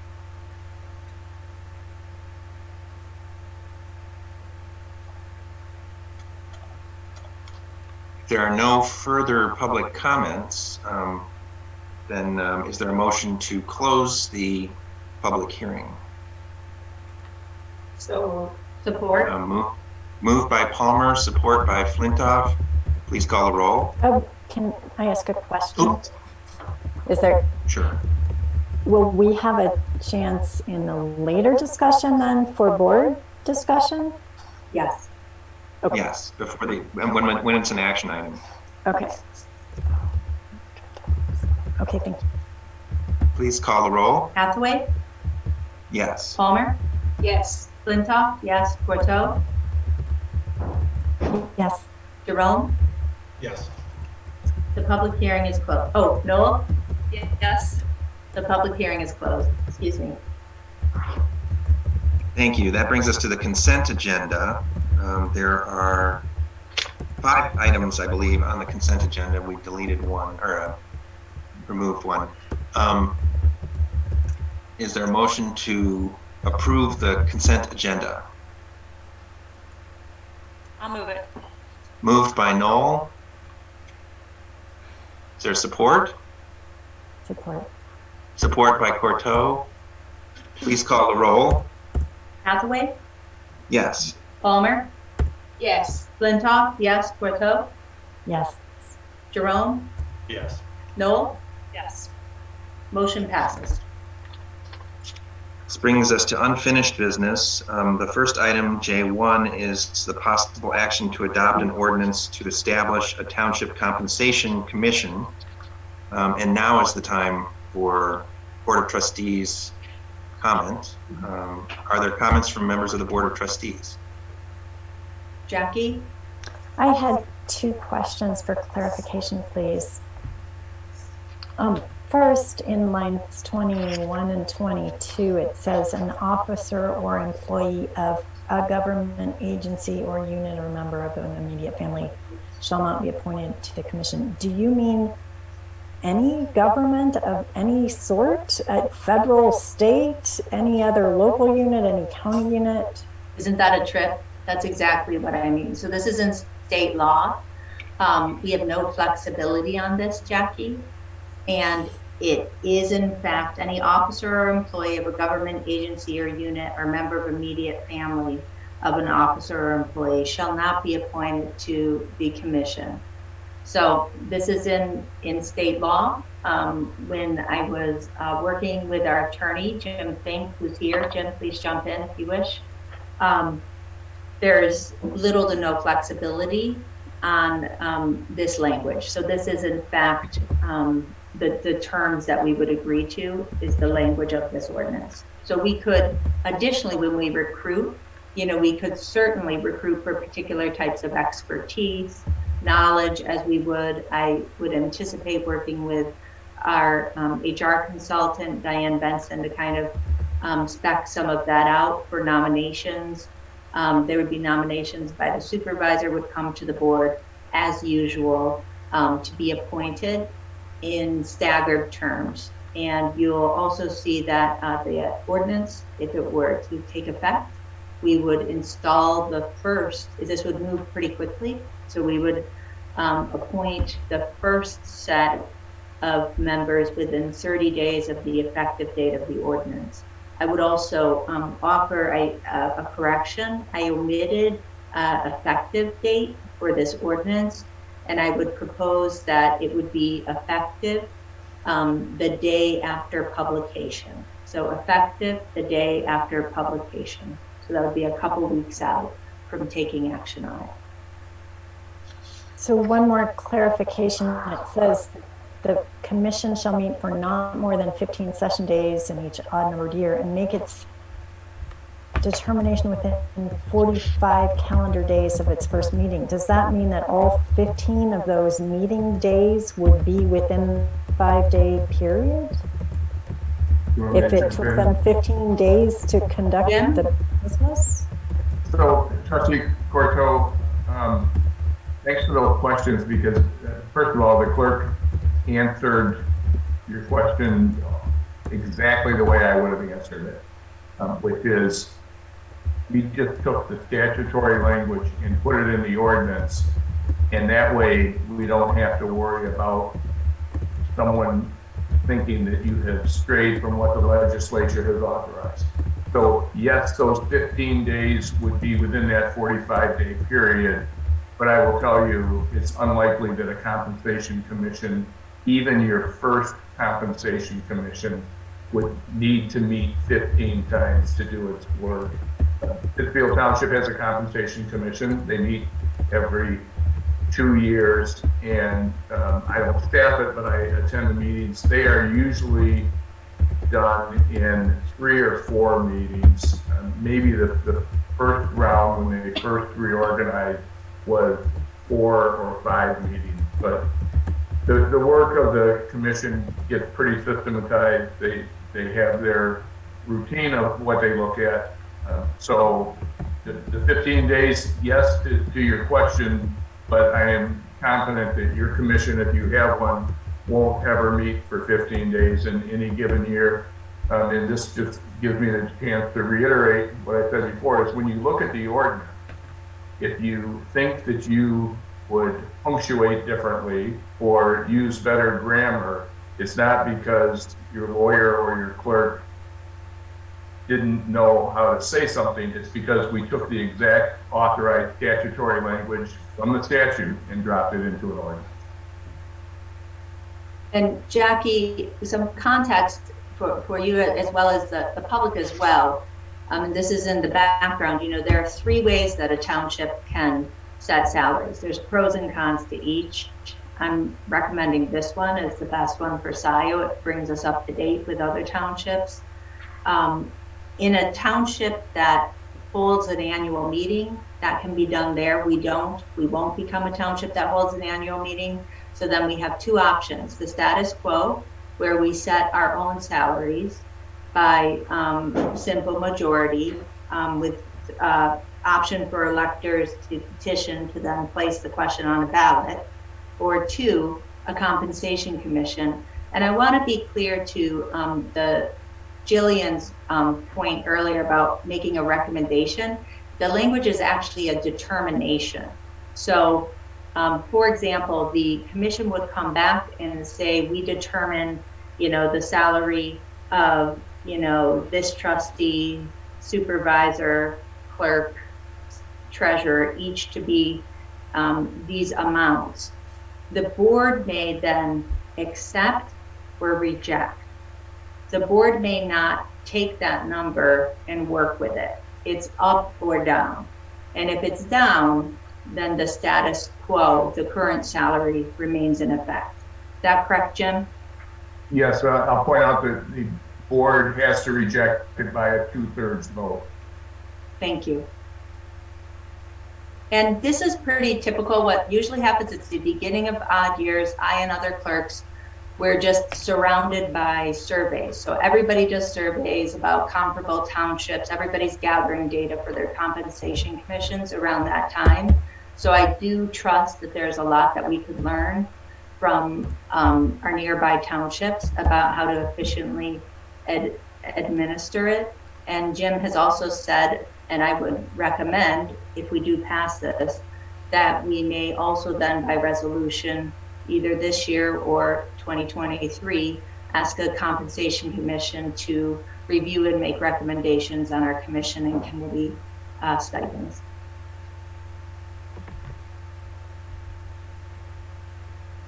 Are there other comments by other members of the Board of Trustees?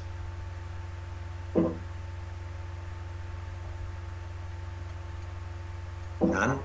I guess it seems a little redundant since we had a public hearing on this, but are there comments by members of the public?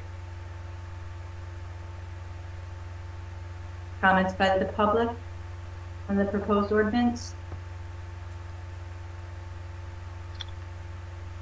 I see none.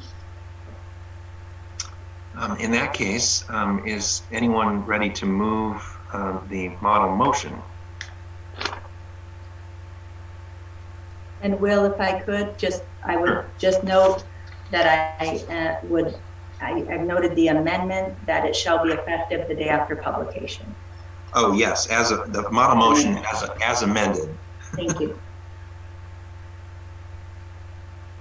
I'll move it. All right, moved by Flintoff, support by Knol.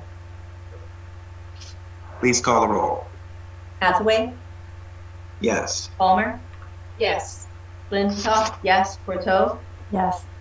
Jerome, Yes. Knol. Kathy, you are muted. Yes. Motion passes. Thank you. Thank you. The next item is possible action on the resolution to increase water and sewer fees. Clerk Flintoff, do you want to introduce this one? I know we also have Steve still with us. Sure, I would be happy to. Is Steve still here too? Oh, good. We heard a presentation from Steve Wygowski and Colleen Coogan of Wood Hill Group regarding some increases in fees to close the $500,000 operating gap that we have in our water and sewer fund. But the goal is to reduce costs through increased efficiency and recover the costs from particular services or particular users, so that those costs aren't instead borne by the whole system's users. You have a copy of the presentation, which was received.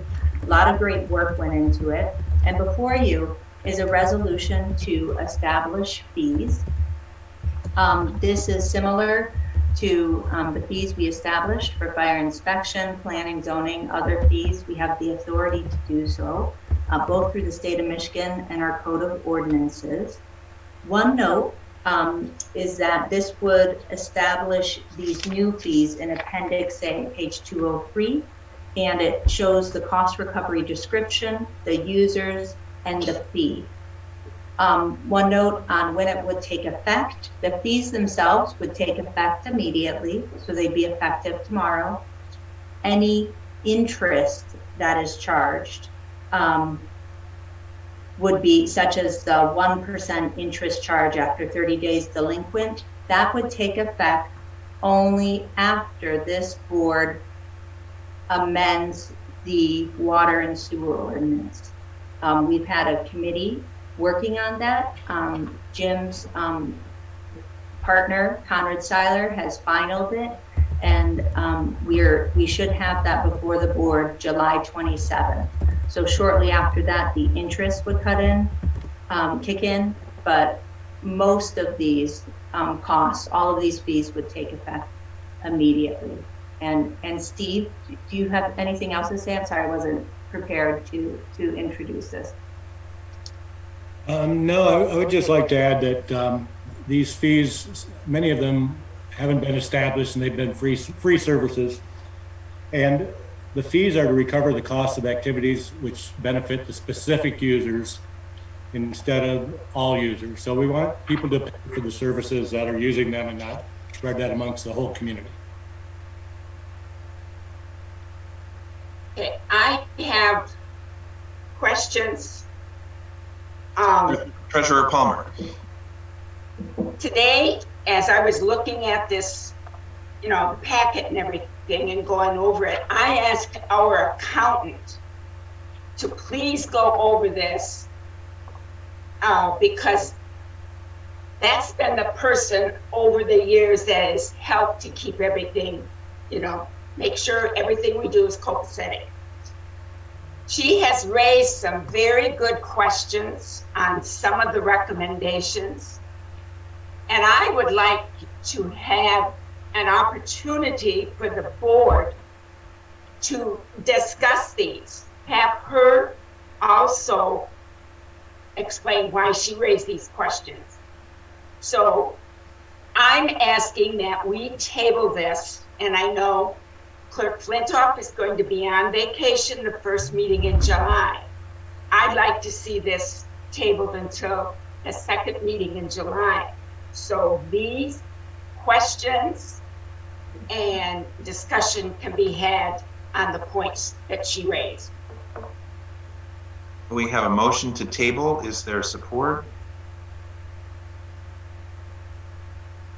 I guess I would support the motion to table. I agree 100% with the premise of what the intent is of modifying the cost structure so that the township is not bearing the responsibility for all of the services that they're providing. I would like to have additional time and appreciate Trustee Palmer's request for review by the accountant and to make sure that there's no discrepancies with regards to this moving forward. So I would support. So we have a motion to table with support by Palmer, support from Jerome. And my understanding is a motion to table is not a motion that's discussable. So please call the roll. Well, under Robert's rules, but we never adopted Robert's rules. True. Well, we're loosely following Robert's rules, and my understanding from prior instruction from the township attorney is that a motion to table is not open to discussion. I'm just saying we never adopted Robert's rules, and his opinion, I'm sure he will agree with me on this, his opinion was based on the assumption that we had adopted Robert's rules and we didn't.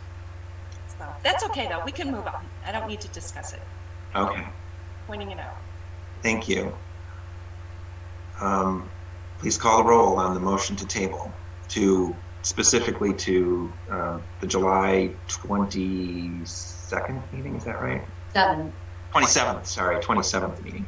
Is that correct, Donna? Is that your motion? Yes, the second meeting. Let me get the date too, which is the 27th. So wish we could discuss this. Okay, Hathaway. Yes. Palmer. Yes. Flintoff. No. Courteau. Yes.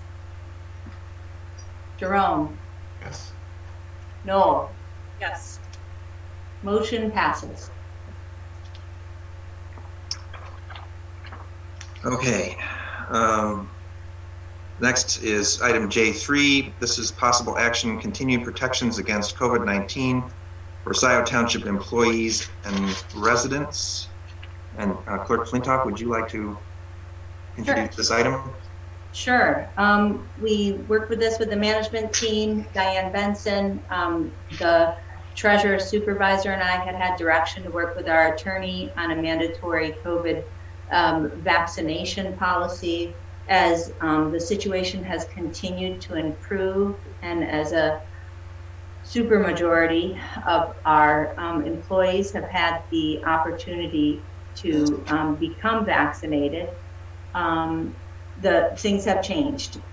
So the state has lifted the mask mandate, as you know, for all unvaccinated and vaccinated individuals, midnight tonight or last night. MIOSHA emergency regulations are still in effect. We continue to follow these. MIOSHA has said they probably will not put in place permanent regulations for COVID-19.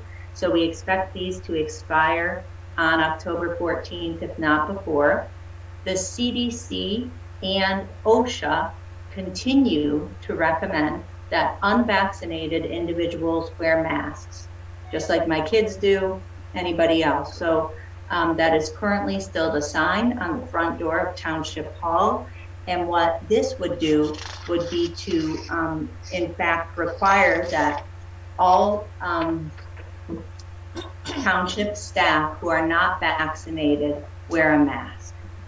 And it would require that all township staff, vaccinated or not, wear a mask when going into a resident's home unless the resident states that they do not have to.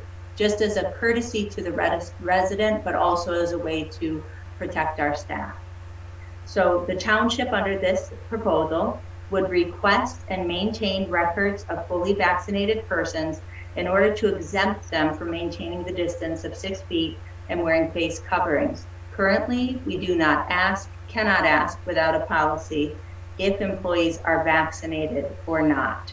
Under this policy, our HR consultant would ask make a note of that in the medical file privately.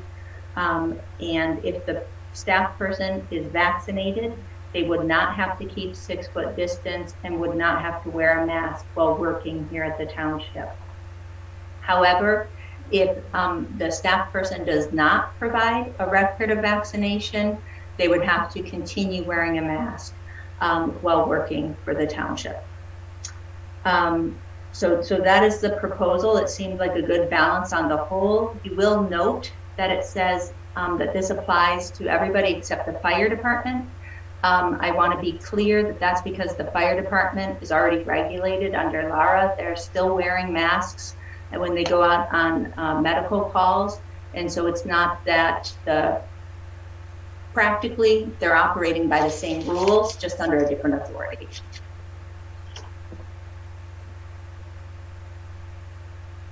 Questions?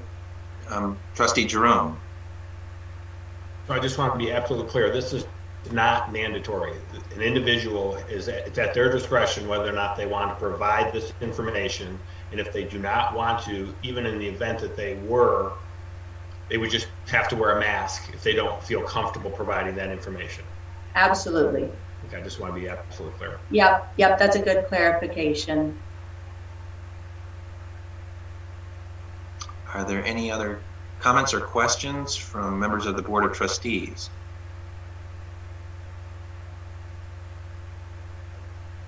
Seeing none, are there public comments or questions?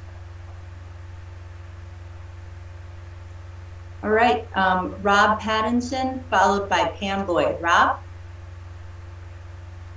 My question is, Rob Pattinson, 500 North Seed.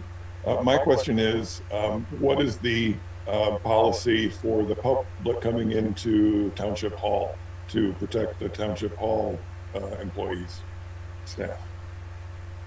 And one other question, ultimately we're going to go to hybrid meetings, and I wonder what the progress is on the AV system for the assembly room so that people can attend meetings through Zoom. Thank you. And let's take Pam's comment and then I can respond to that first question, Will. That's okay. Pam? Sure. Hi, Pam Boyd, 517 Linden Lane. I blame the state for this, but what's glaringly missing are those people who've had COVID, who don't really get in this. In speaking with my own physician on this, he doesn't recommend people who've had COVID to actually get the vaccination, because then the vaccination becomes the dominant force in the body, overriding the body's own natural immunity, which actually has more antibodies than the vaccine itself. So again, I'm blaming the state at the state level, but I really do think that there should be something in there having to do with people who've had COVID. Thank you. Thank you, Pam. Briefly, our policy still, the sign's still on the front door because we haven't updated it since yesterday, is if you are vaccinated, please wear a mask. Is our policy. We need to revisit that. I'll talk with Donna and Will tomorrow, but I would assume that we would continue that policy for people coming into Township Hall. Vaccinated or unvaccinated? If you are vaccinated, you don't need to wear a mask. Don't need to wear a mask. Yeah, excuse me if I misspoke. So it would be consistent for our staff. In regards to public meeting rules, those are different. We may not require a mask under any circumstance. And so we'll keep that sign on our door and hope people follow it. But certainly for public meetings, voting, we cannot impose any mask requirements. Also, all of the capacity limitations have been lifted. And so things are fully open. Meeting hall capacity is back to about 100, and the AV system is fully operational. Are there any other public comments? There are none. Okay, is anyone prepared to move the motion? I'll move it. Moved by Knol. Support. Support by Palmer. Please call roll. Hathaway, Yes. Palmer, Yes. Flinoft, yes. Courteau, Yes. Jerome, Yes. Knol, Yes. motion passes. Brings us to new business. The first item of new business, and these are there's three items coming to the Board of Trustees from Planning Commission in a row. The first of them at K1 is possible action on the Fox Hyundai 4001 Jackson Road site plan, SP number 20011. I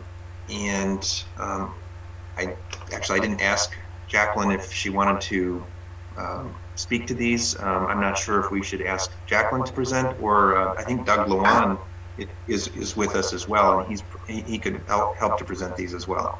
I think I would prefer for Carlisle Whitman to present it. They've done their background memo for us. Okay. All right. Thank you, though. Bringing you in, Doug.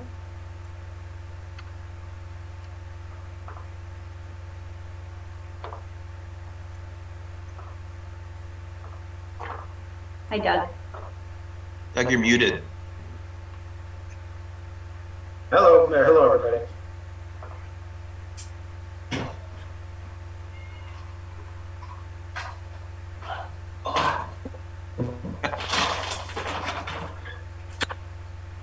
Okay, sorry for that. I had to adjust a few things. You all hear me? Yep. Yeah. All right. This. So, would you like me to kind of go over our this first item, which is the Fox Hyundai dealership? We have a memo to the Township Board dated May 25th that goes over this project. The Planning Commission recommended approval of this. This would be a new dealership on the property next to the Bell Tire and Nissan dealership. And there are some existing old kind of collection of commercial industrial buildings on this site that we show in an aerial photograph in our first page of our memorandum dated May 25th. This is the Planning Commission recommended approval of this. We're now in what we call detailed engineering is what happens after Planning Commission approval. And our role in the detailed engineering is to kind of pick up any final Planning Commission comments that were made at the meeting and try to address those. Of course, OHM then goes over the detailed engineering drawings, which are not provided to the Planning Commission. Those are required after Planning Commission approval, but before it goes to the Township Board. So I can speak on those kind of outstanding planning issues that came out of the Planning Commission meeting. We go through each of those in our review. We have 7 of those items, and as you can see from our letter, the Planning Commission, the comments from that meeting, for the March 22nd meeting, have been addressed, and pending comments from the township engineer, we recommend approval of what would amount to be the final site plan, but we call it the final detailed engineering plan for the Hyundai dealership. So property that's properly zoned, it's on Jackson. There's no real controversy here with regard to the use. It's next to other dealerships, and that's I don't know if there's anyone here from Fox Hyundai that might want to add to this, but from a planning perspective, this is a pretty straightforward review, and try to answer any questions if there are any. But we're recommending approval of this project. Thank you. Matt, do you want to add anything from OHM? Hi. No, in your packet, you may have the June 1st letter. There's 2 minor comments. Those are very easy to fix. So assuming approval tonight, we'll move forward with a pre-construction meeting next step, and we'll make sure that the 2 minor comments in our June 1st letter are addressed. But I have nothing else to add that Doug didn't already touch on. Are there any questions? Or I guess, Doug, you put out there that someone from Fox Hyundai might want to speak. Is there someone from Fox Hyundai who wants to comment? Yes, Colin Scheffler. Colin? Yeah, hi, good evening, everyone. Colin Scheffler, I'm Director of Real Estate for DP Fox, which is the parent company of Fox Motors. And yeah, I'm happy to answer any questions, any comments. Obviously, we've been working hard for months on getting through all of our design and engineering and everything we have here. So I feel like we're at a pretty good point that we've addressed everything we feel we need to address, other than, like we said, a few minor comments. So we're looking forward to this project. We feel like it's a great spot for it. We've had a lot of success with this brand and looking to have a new future home that will be a great starting point for the future success here in Ann Arbor. So thank you. Thank you. Are there any comments or questions from members of the board? Trustee Jerome.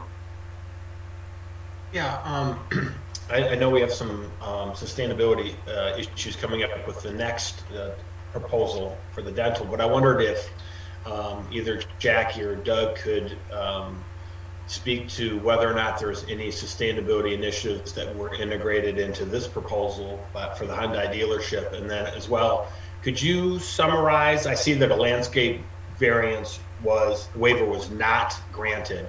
And obviously we were in reviewing the packet and looking at the adjacencies to businesses on either side. Could you maybe summarize as to what and why that determination was made? Yeah, the applicant initially requested a waiver from the perimeter parking lot landscaping. So whenever there's a parking lot that abuts a public road, there is there's a certain amount of landscaping that's required, trees and shrubs, particularly shrubs, to block, it really, in essence, it's to block headlight glare that goes out on the road. And because they're where they're going to be storing cars and so on, was going to be facing Jackson Road, and that these cars weren't necessarily going to be having their headlights on because they were cars that were being sold. And the fact that there's also a greenbelt requirement that has similar landscaping of trees and shrubs that's required within the Jackson Road greenbelt, the applicant requested to waive the parking lot perimeter requirement because they believed it was redundant amount of landscaping that they're already providing in the landscaping. It's a very similar standard. But the Planning Commission did not want to grant that waiver. So, I mean, that's really the long and short of it. There was a request for a waiver. I believe their reason, the applicant can chime in if I'm saying something incorrect, but I think their reason was that it appeared to be kind of some redundant landscaping, and the Planning Commission believed that they should install that landscaping anyway. And so it was, and then the applicant just rescinded the request. So that they will put in all the required landscaping along Jackson. Mr. Luana, I wonder if you could address the sustainability features. I regret I did not go back to that initial packet, Trustee Jerome, to review what sustainability features there were on this building? I wish Jan Culbertson was here because I don't recall either what was incorporated. I believe there was discussion, and I know that this topic near and dear to Jan's heart. I don't know if the applicant has any input on that, but I don't either. So I'm sorry. I would have to look back. I mean, I could look back and provide that information either at a future meeting or shoot you guys an email on a response to that. But without doing a little digging, I don't remember either. I'm sorry about that. That would be fine. And I think Jan does a great job of trumpeting the cause. So I'm very confident in her inclusion, as well as Jackie's Trustee Courteau's inclusion of sustainability measures. So if you could review that and send that in an email, that'd be fine. Okay. Are there any other comments or questions from members of the Board of Trustees? I have a comment. It's nice to see another older area of Jackson Road being used, cleaned up, rebuilt. We still have some, and here's one more that's going to be redone. Thank you, folks. Any other comments or questions from members of the Board of Trustees? Are there comments from members of the public? Jason Van Ryn. Jason? Good evening, Board of Trustees. Yes, my name is Jason Van Ryn. I actually work for Naderveld. We are the civil engineers and landscape architects for this project.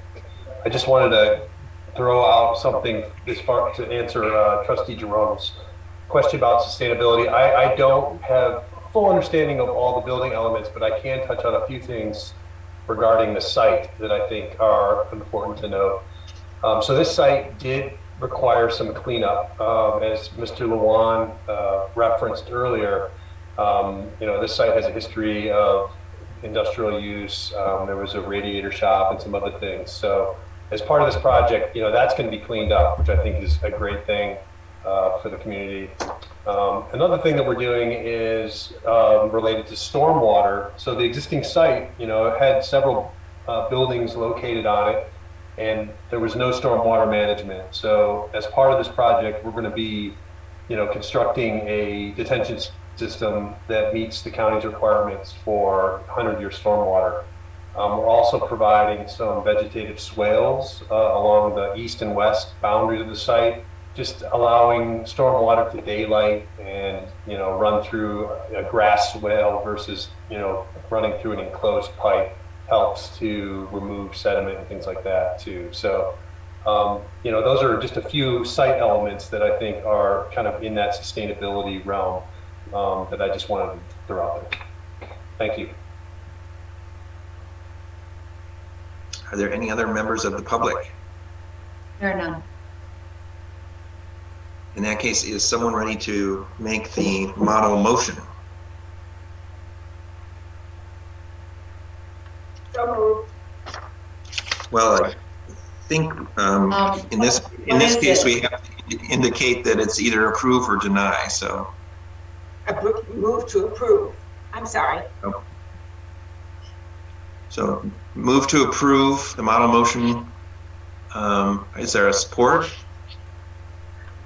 I'm sorry, Will, clarification for the record. Sure. I don't see a model motion noted in here. I see that the Planning Commission therefore recommends to the Township Board to approve the private, oh, I'm sorry. Oh, I see, sorry. Got it. Pardon me, go ahead. So do we have support for the motion to approve? You have my support. Okay. So moved by Palmer, support by Flintoff. Please call the roll. Hathaway? Yes. Palmer? Yes. Flintoff? Yes. Courteau?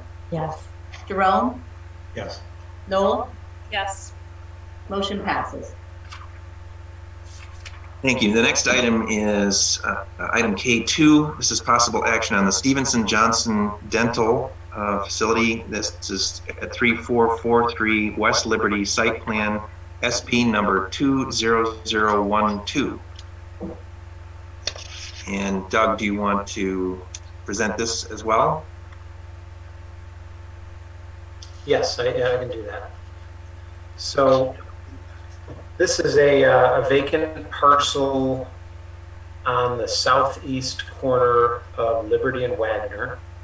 It's right near, just north of the kind of asphalt plant area, off of Wagner there, and across from that new proposed office development that was recently approved by the township. So this is a vacant property. It's zoned industrial, but within the industrial zoning district, office uses are a permitted use by right. So there's no special approvals in this case. This is a use permitted by right, properly zoned. So in that case, what they're proposing is, in complete conformance with the zoning ordinance. So really no issues there. The applicant is proposing a good-sized dental office, about over 7,000 square feet. Our notes indicate 7,275 square foot dental office. The site is a little over 2 acres, and they'll be providing all of the things that we require for site plan approval. Those are parking, stormwater detention, landscaping, lighting, and those sorts of things. Our review, as I mentioned last time, goes over the items that the Planning Commission may have conditioned their approval on, and/or items that were left over from the planning review. We call this stage detailed engineering, because this really the big part of the puzzle at this point in the review is the review of all of the detailed engineering, and that is the stormwater detention basin sizes and the sanitary and the storm sewer and all the things that OHM's office does such a good job at. So I'm sure Matt, if he has any issues, he'll go over some of those items. But our review, again, just kind of goes over those final items that the Planning Commission had some concerns about, or things that were in our letter back when this was in front of the Planning Commission in February. And as you can see from our review, we had 4 items to be addressed. The applicant has addressed those 4 items. Most recently, they revised the location of their entry sign so that it met the proper setback, and so we have no issue with that. The only thing that the Township Board has to address, and the Planning Commission recommended approval of that, and that is some additional parking spaces. So Scio Township's parking ordinance or parking regulations require a specific number of parking spaces. So you can't have, if our parking requirements require 100 spaces, you can't have 99 spaces, and you also can't have 101 spaces. So our parking regulations are based on national standards that we revised the ordinance years ago, and they're intended to reduce impervious surface. So occasionally we have a user that wants to put, at least years ago before we changed the ordinance, they want put way more parking than they might require. And we determined a long time ago that, of course, that's not what the township's interested in. So whenever an applicant wants more parking than is allowed by ordinance, again, Scio's ordinance is a not to exceed number as well as a not to be under number. They have to ask special permission to get that extra parking. In this particular case, the applicant is asking for 22 additional parking spaces. The Planning Commission considered that The applicant provided information about why they believe they needed those additional parking spaces, and they indicated in part it was due to the dental business and the number of examination rooms they had, and the number perhaps overlap of patients. And if there's someone from Stevenson Johnson Dental, they could probably provide a better explanation than I just did. But the Planning Commission recommended that those additional parking spaces, with the condition that 4 of those spaces be electric vehicle parking spaces. The applicant agreed to that condition, and so the Township Planning Commission is recommending to the Township Board. Township Board, of course, has a final determination in this matter, that 22 additional parking spaces be allowed as part of this dental office, with the condition that 4 of those be EV stations. Aside from that one specific item that the Township Board has to act on, we believe the applicant has addressed all of our previous concerns, as well as the concerns of the Planning Commission. And based on the discussion of the Planning Commission and our review, we like the last request, we are recommending approval of this project.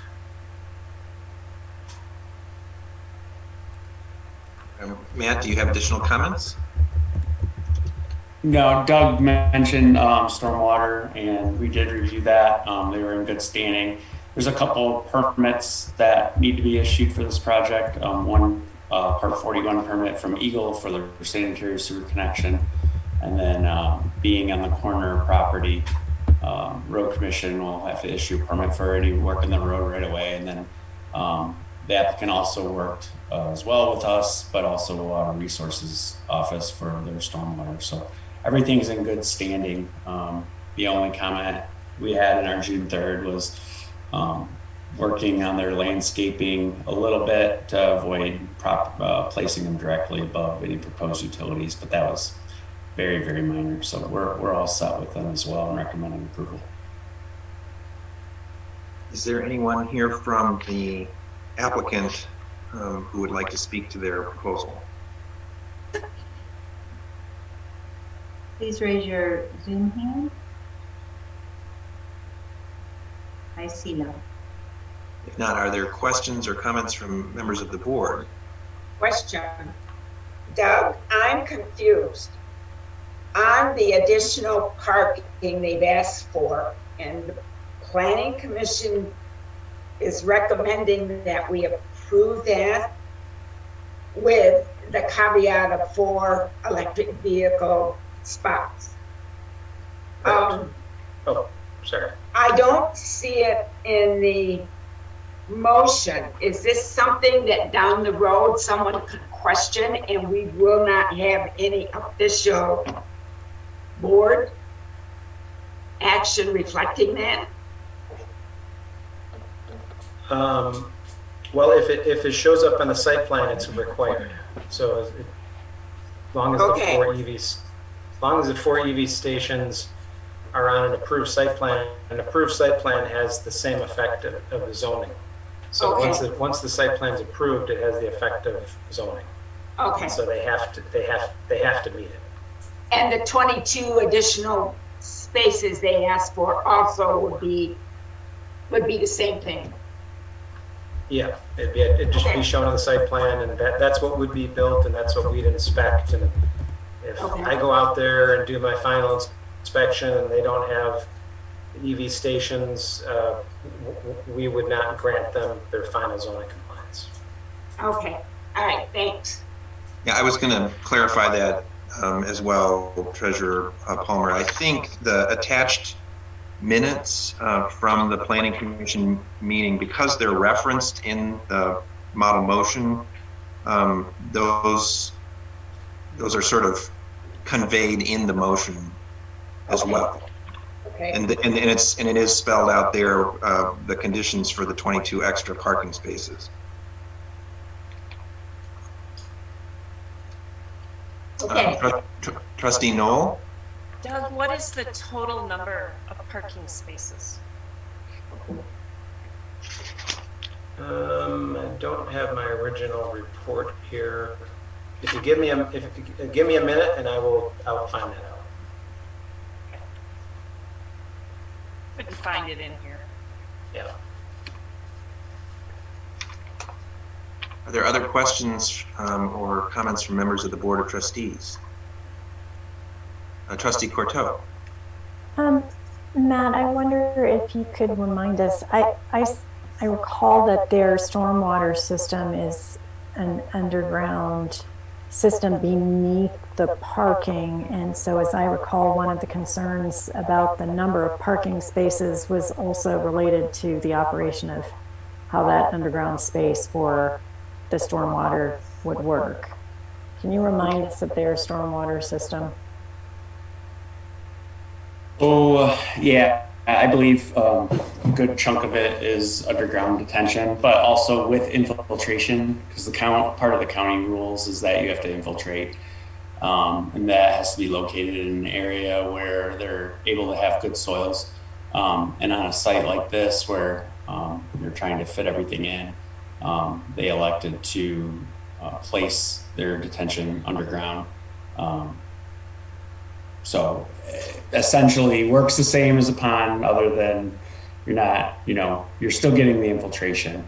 And then we review not only the volume and the infiltration calcs and everything else that the county also looks at, but also making sure that the parking lot on top of it is built to handle the loads. And then also that it's accessible, because part of those systems, most important thing is maintenance on them, that they don't silt up, so they still continuously infiltrate over time. If you don't take care of them, they can get mucked up, just like a pond or anything else. But we have provisions in the contract or in the plans that makes them put down a maintenance schedule and makes them agree that they're going to maintain that system to ensure infiltration. So I don't know, Jack, if that answered your question, Trustee Courteau, but Trustee Knol. Yeah, I've got an answer to Trustee Knol's question. So I found our report of February 17th, and 36 spaces are required, and they are proposing 58 spaces. I found it in the Planning Commission notes. I just found it. Thank you. Are there other comments or questions from members of the Board of Trustees? Seeing none, are there comments from members of the public? Please raise your Zoom hand if you'd like to speak on this item. I see none. Okay. Well, I just want to comment. I was glad when I looked closer at the plans to see that the Planning Commission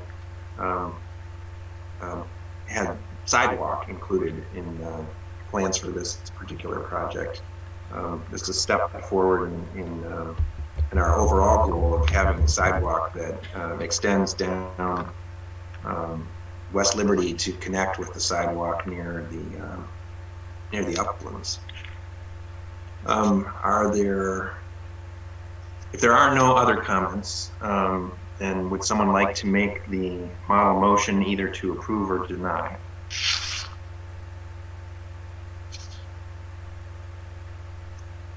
I'll make the motion to approve.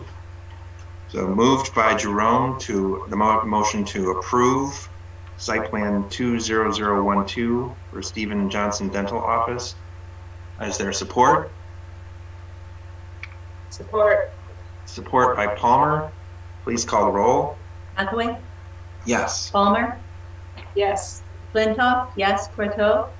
Yes. Jerome? Yes. Knol? Yes. Motion passes. Okay, the next item is a discussion only item, item K3. This is also something that's coming to us from the Planning Commission. This is the East Delhi Private Road variance PRV number 19001. The intent with this just to be clear, is for the board, because this is kind of a complicated issue coming to us, for the first time tonight. Some people have some familiarity with this matter. Trustee Courteau is our representative to the Planning Commission, but most of us are having an opportunity to sort of hear about it and ask questions and raise issues for the first time tonight. So we are putting this as an action item, or potential action item, on the agenda for our next meeting. That's the intent in any case, for July 13th. With that,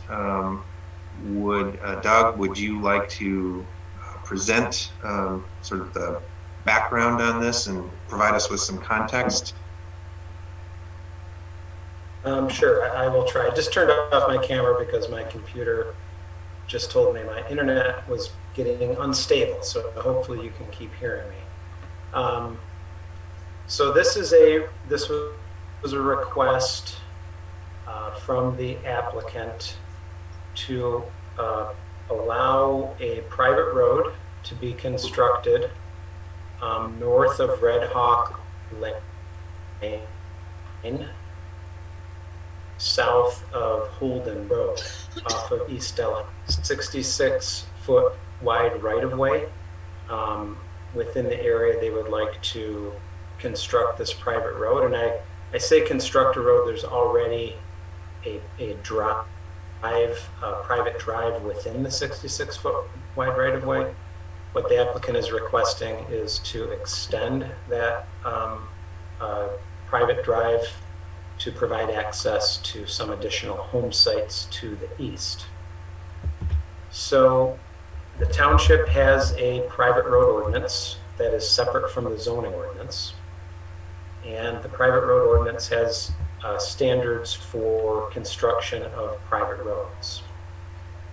In this particular case, the applicant would be required to extend this private drive at a length that exceeds 1,000 feet, so 1,000 feet. So that's a key point in this variance request.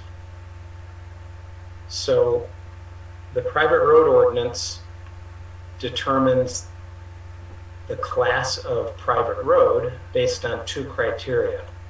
One criteria is the length of the private road.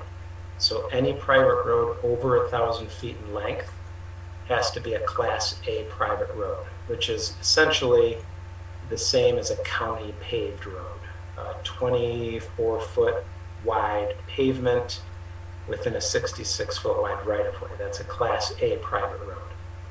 Regardless of the number of lots providing access, if it's over 1,000 feet, the ordinance says it has to be a Class A private road. In this particular case, the applicant's roadway is over 1,000 feet. I think it's about 1,400 feet. And so this would require a Class A private road. So a paved, in theory, a paved 24-foot wide roadway. Now, the other criteria that's important to note is number of parcels.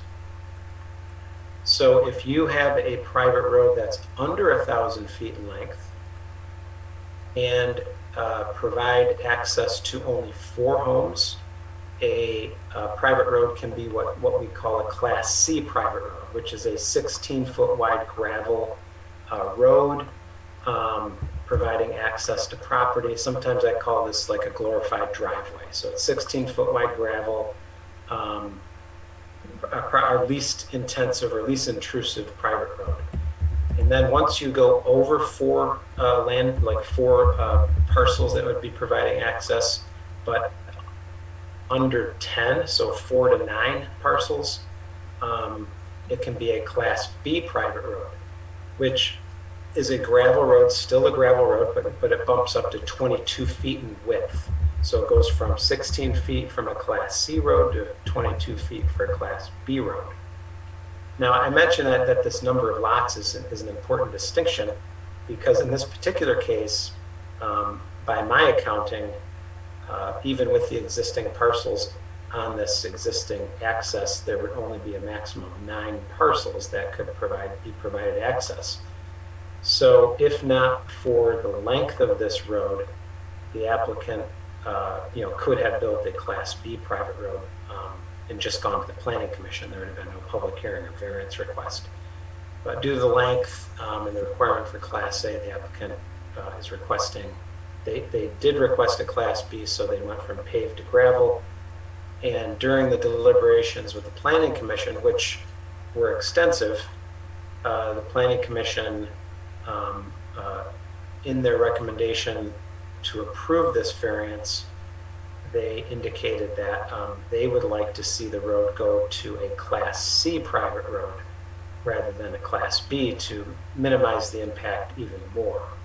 So, so this left the Planning Commission with a recommendation. I think our memo dated June 16th talks about the conditions that the Planning Commission placed on this at the end of the memorandum, on page 3 of the memorandum, and actually copied the actual motion so that the board members could see exactly what the Planning Commission voted on. I believe it was a unanimous vote from the Planning Commission. And the other kind of important thing, I'm sure we'll have a lot of discussion on this, but the other important distinction is that the applicant at this time, and I don't know if they're in I can't see if they're in the audience or not, but I'm sure if they are, they might want to add some comments to this. But at this time, the applicant is only requesting the variance part of this. And so, and they're doing that because the actual, construction documents and engineering of the private road, as you can imagine, is expensive. And prior to them getting into that detail, they wanted to find out if the township was amenable to a variance from the Class A standard to some other standard.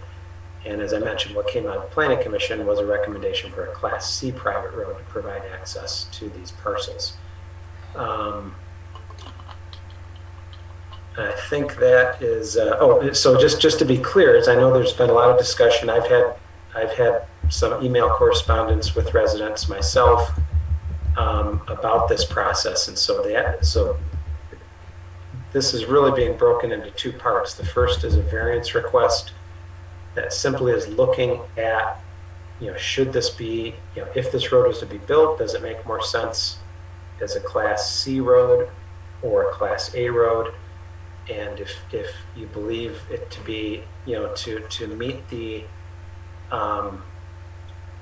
criteria that's found within the private road ordinance that talks about variances, which I'll mention in a moment here, should it be a Class A or should it be a Class C? If we get over that hurdle, then the applicant would bring in, revised detailed drawings showing grading, engineering, slopes, all of that information, tree location, tree clearing, all of that information that would be required, at kind of an engineering stage of review. And just to mention to the board what those criteria for a variance are, at the very end of the private road ordinance, there's a section 24-11 variances. And again, you have to remember, this is not the Zoning Board of Appeals, so this is not a zoning chapter. This is a separate standalone ordinance. That's why this is not going in front of the Zoning Board of Appeals. That's why this is going in front of the Planning Commission and the Township Board. But it basically indicates when variances should be considered. And it talks about things like topographic and other physical characteristics of the parcel. The township, with those conditions, the Township Board has the authority or power to vary or modify the application of the provisions of this chapter, so that the intent and the purpose of the chapter shall be observed and public safety secured. It goes on to say that the Township Board may attach reasonable conditions in granting any variance from any provision of this chapter, and any breach of any conditions or the failure of any application to apply the conditions shall so avoid the variance. The provisions of this chapter, and this is the important part, the provisions of this chapter are intended in part to enable variances to be granted and conditions attached to the variances to facilitate the upgrading of prior non-conforming rights of way and private roads to the standards of this chapter in a reasonably practical manner, including but not limiting to such rights of ways and private roads that have been established, recorded, constructed, or maintained prior to the date of adoption of this ordinance, from which this chapter is derived, which cannot be brought into conformity with this chapter without unnecessary hardship or practical difficulty due to soil conditions, topographical constraints, or other factors. So this section of the zoning ordinance was set up for cases like this, and of course it's up to the township board to determine if this meets these conditions, but it was really set up to address these old private road situations that unfortunately crop up every once in a while in Scio Township. And it was put in here because we understand that in all of these cases, it's not necessarily practical to install what's required, what's exactly required by ordinance, because sometimes these roads were put in, years and years before the current private road ordinance was put into effect, and conditions have changed or who knows what, and so there is this variance provision. Now it's up to ultimately the township board to make this determination if these kind of criteria have been met. But I just wanted to point out that the variance criteria were specifically put in place to address these old non-conforming private road easements, private roads that were established many, many years ago. And in that regard, this request certainly falls within that arena. It's been around for many, many years prior to our current private road ordinance. So I know there's probably a lot more to this than I've just described, and I will take any questions, or I'm guessing someone from the applicant is here also. I don't know, Will, if you want to go that direction, but I will wait and try to answer and participate as best I can on this request for the board.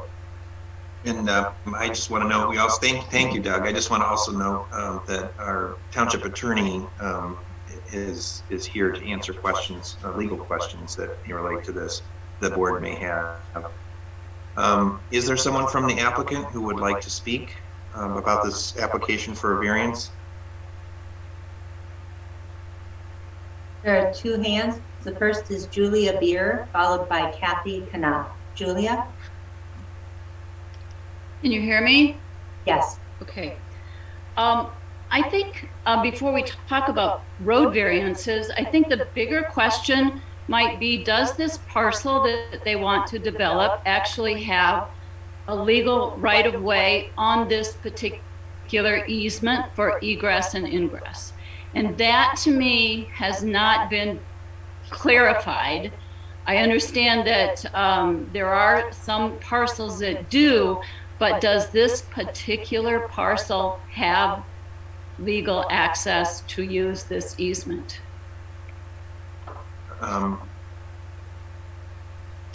That's a good question. I at this point I was looking to see if there was someone here from the applicant for the variance who wanted to speak to their request for a variance, but we will get to public comments eventually. Is there anyone here from sort of representing the applicant for the variance? Okay. I know Kathy. Someone mentioned Kathy Kind. She's the applicant's engineer. Kathy is here, the engineer. All right. Hi, can you hear me? Yes. Hi, I'm Kathy Kyneth with Macon Engineering. I just want, Doug did an excellent job summarizing the variance request. And the only other part of that variance that was approved or recommended by the Planning Commission that I wanted to speak to was the fire protection that was part of the motion that the Planning Commission passed that included a dry hydrant system. Now, the first that had heard about it, myself and the applicants, was at the Planning Commission meeting when we were advised that there had been some conversations with the fire department and that they had suggested a dry hydrant system. So following that meeting, we had a meeting with the fire chief and with his assistant and with OHM. And we had a good conversation with them about how they would use this road in the case of a fire and how they would access the homes and how the dry hydrant system works. And our understanding of that is that, you know, the first truck that would arrive would still go directly to the home. And then the second truck that arrives would start charging the dry hydrant system. And then they would continue to use that, and there would be hydrants on there, and they would use that to fight the fire. So that was made part of the Planning Commission's motion. And like I said, subsequent to that, we had a good meeting with the fire chief, and he actually, you know, we had a conversation with him about putting fire suppression systems in the homes instead of doing this dry hydrant system. And I think I forwarded you all a letter this afternoon. I don't know if you all had an opportunity to read that or not. And he actually had advised us that he felt that that was an even better system than having the dry hydrant system in place, because if you have fire suppression in homes, you're getting immediate response to the fire. You don't have to wait for a fire truck to pull up, and you don't have to wait for the second truck to get there to charge the line. And so I just want to let you know that all of the people who are participating, you know, there's going to be potentially 3 new houses, and everyone is in agreement that they would be more than willing to provide the fire suppression system in their homes instead of the dry hydrant system. So I just wanted to explain that a little bit, and I'm more than happy to answer questions or any technical questions that you might have about the road. I know Doug talked about the standards for the variance, and you know, we feel that this site meets those standards. We have a lot of trees to deal with. We have a lot of grades to deal with. We have existing utilities and power lines to deal with. And we know we have a lot of work to do yet. We have a lot of soil information to collect and a lot of detailed engineering to work through yet. But as Doug said, we wanted to make sure that we were going to be able to get the variance and that we were clear as to what standards we're designing to before we proceed with that next step of doing the detailed engineering plans. So I appreciate your time tonight, and I'm here to answer any questions that you might have. Thank you. Thank you, Kathy. Trustee Knol. I've got several questions. I want to clarify that there is access to one of the parcels, the main parcel, from Wagner Road. Is that correct? Yeah, there is. So there's a. If I can, I'll try to address this, and if not, maybe Kathy can jump in. But the main parcel, I guess the main parcel, which is will be where if this is approved, where 2 of the home sites will come from, is a very kind of odd shaped parcel that has access to or frontage to this private easement, and then it kind of snakes down to the south and then to the east to have access to Wagner. So currently the whole piece does have access to Wagner, correct? And when the landowner originally purchased the parcel, was he aware that the lower part was going to be essentially landlocked? I don't know that. Okay.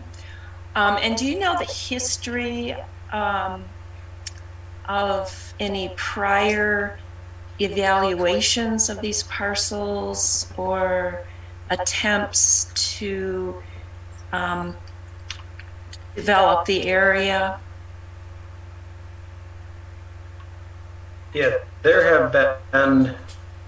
So I've worked with some of the properties out there on and off for probably 15 years or more, trying to solve this problem for one or more of the properties. The folks have kind of come and gone that have wanted this solved.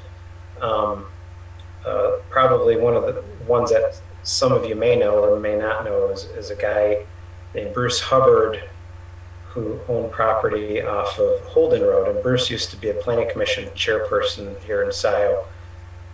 And he was looking to provide access to the rear of his property and tried to get the neighbors together. We met actually at Township Hall at least once, maybe twice, with Bruce and a group of neighbors.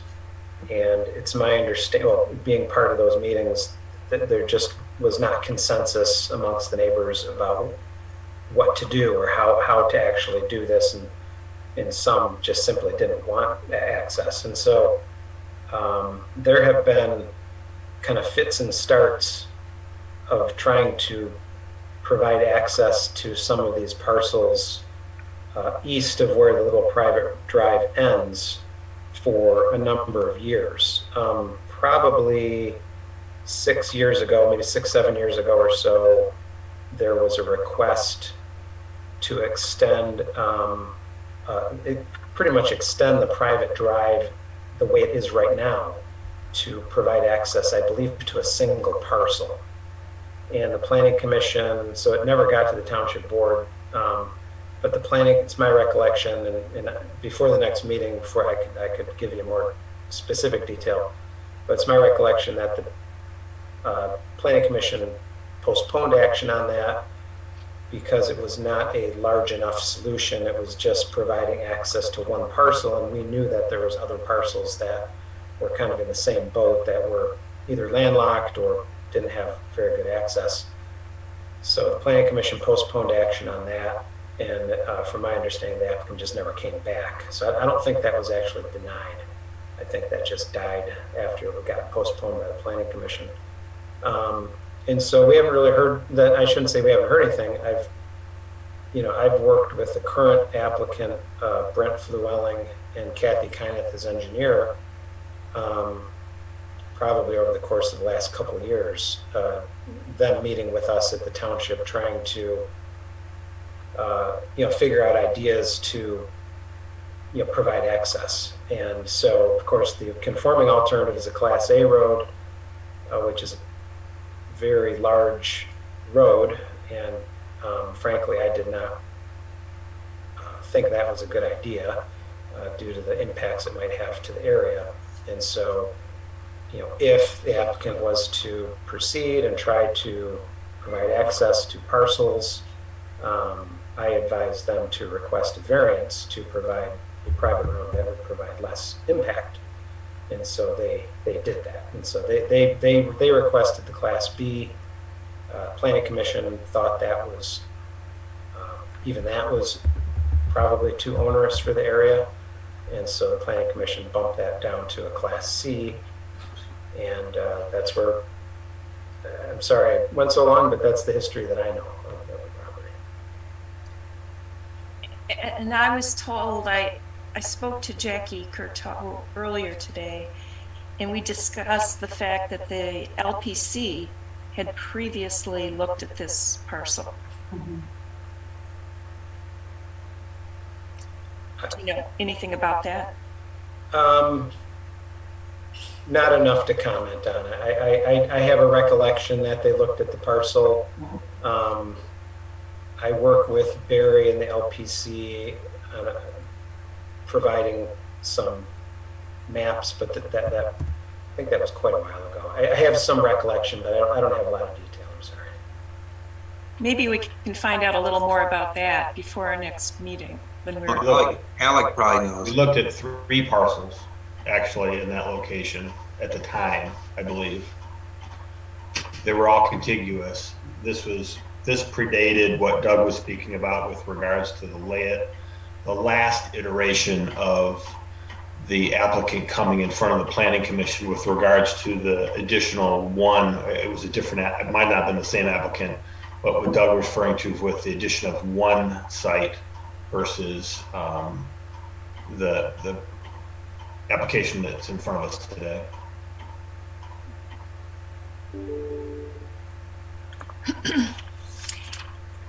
And I do have a question for Jim Fink. I reviewed your letter, and I'm wondering if you have reviewed the deed. Do we know the exact easement language that's out there now that has been recorded? I reviewed what was given to us by the applicant, which appeared to be deeds for the parcels. And in my letter, you'll notice it says it appears that there is an easement that grants that right. I did not do a title history. I normally don't do my own title searches. And so that's why I was a little vague on that.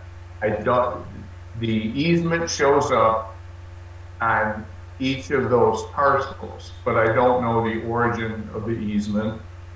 In other words, whether it's valid. And in some ways, I look at the easement and the enforcement of it, or the validity of it, as an issue between the property owners.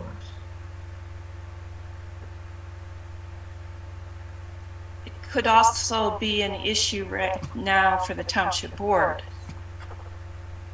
It could be, but the township board can't grant access across an easement that the person claiming the easement doesn't have. But it might be important to know the exact language that is used. Well, the language is in their documents. The issue is when and how did it show up? So maybe it's, well, okay, we can talk about it later, but I've got some more questions about that. I'll stop for now, but I do have more questions. Okay. Let's talk. Okay, Trustee Courteau. Oh, I'm sorry. I didn't see who had their hand up first. Okay, go ahead, Jackie. Thank you. I just wanted to do one very quick follow-up on Trustee Knol's question to Attorney Fink. So given that one of those parcels does have access to Wagner Road, is there any legal priority then that, given that they have the access, that would make it harder for them to exercise the access easement? Like if they don't need it. So if the easement's valid, it's valid no matter what, even if the other access exists. Yes, ma'am. Thank you. I have other questions. You have another question now, or you want to ask another question later? Well, I have a number of questions, but I wanted to give other trustees a chance, and then I'll circle back. And I don't have another question for Attorney. Okay, Clerk Flinoft. Sure, and I appreciate having this item on just for a discussion, because I think it's good for all of us to get our questions on the table here. I have a different set of questions here, and I'm, very open-minded and still deciding, learning about this, still deciding where I land on this. But I'm mindful of the fact that, there's been a lot of kind of mucky context to this decision already on next door, the flyer related to Honey Creek Pathway, the discussion. I don't even know what the discussion was. Even the rumor at best of eminent domain coming out of planning commissioners' mouths. So I just want to say, prior to considering taking action on this, I really want to urge us to clear up the muck that's been created around this, that has conflated the Honey Creek Pathway concept with this variance request. The flyer, Will, was so clearly at the flyer that somebody shared with me, that I shared with you about Honey Creek Pathway. It was evident to me it was about this item. I think so much so that when a resident asked me, I probably told one or two of them, oh, it will be K3. So apologies for that, because I thought that it was so obvious that these were related. And that's just based on, the change.org, petitions and Save Honey Creek and this and that. And then there's the discussion about eminent domain, and then filling the FOIA requests. That kind of goes back to when, you and Jane, other folks were kind of looking, as you explained, sort of a fantasy, right? The idea of a Honey Creek pathway. And I shared with you and Jane those documents, and I know that, they named some of these properties as being part of it. So again, I just want to acknowledge that with this context, I'm really not comfortable making a decision if we can't. I would hope that we could clear up the cloud and some of the muck around this. So I would just ask, and not right now, but for Will or Jackie or Jane or anybody else who has knowledge of these issues, or kind of what caused the conflation of them or the misunderstanding of them, to please clear up the record for the public, that either there's no perceived conflict, these are totally separate issues, or that there is some sort of perceived conflict, because I feel like it's floating out there, and this is such an important decision. And I just, before we take action on it at the next meeting or subsequent meeting, would just ask that these clearly be separated for everybody. Thank you. Trustee Courteau. Supervisor Hathaway, I would be happy to attempt to answer how I believe that these issues might have started to seem linked, if you would like me to do that now. Sure, go ahead. When this issue came before the Planning Commission, as part of the discussion, one of the planning commissioners raised the question, and it was a simple question of whether it would make sense to try to use this opportunity to negotiate easements along Honey Creek for the pathway. Planner Luan quickly pointed out that this is not a PUD situation. We don't negotiate terms on private road variances. And I believe all of the planning commissioners quickly agreed and did not pursue that line of questioning further. The idea that there would be any kind of eminent domain was raised in public comment, but there was absolutely zero discussion of that by any planning commissioner or by Planner Luan that I remember hearing in any way, shape, or form. Certainly the Planning Commission appreciates what a valuable conservation property this is, but there was no discussion of beyond that initial question of trying to use this process to get access to the pathway. That's the best that I understand how these issues were raised. There might have been other side conversations going on that I was unaware of, but that was how it came up within Planning Commission discussions. Great. Thank you, Jackie. Apart from that, I do have a number of questions still, even though I did at the time vote for this. I just still think stepping back and looking at larger issues, there are a number of continuing questions. And one of those is that at least in the initial plans that we saw of the proposed road, there were still grades that were steeper than our ordinance would generally require. And one of the parcels in the proposed split would have less than 200 feet of frontage that would be required. So this variance sort of also ends up granting a series of other smaller variances. And I just want to be really clear that there may be a number of steps sort of wrapped into this one decision that might be of concern. Certainly, I think we should consider some of the very serious issues raised in the environmental conditions of this site. And if we were to move forward with this, if this is an ability granted to put in a road by this easement, then having conditional things such as meeting environmental reviews, satisfactory review by the road commission, all of those things that would normally come in as the site plan part of the process, it seems like really we should be considering those up front and not having just this open variance without really, really clear directions about what steps would have to be taken. So I think it would be really important for us to see those plans in more detail.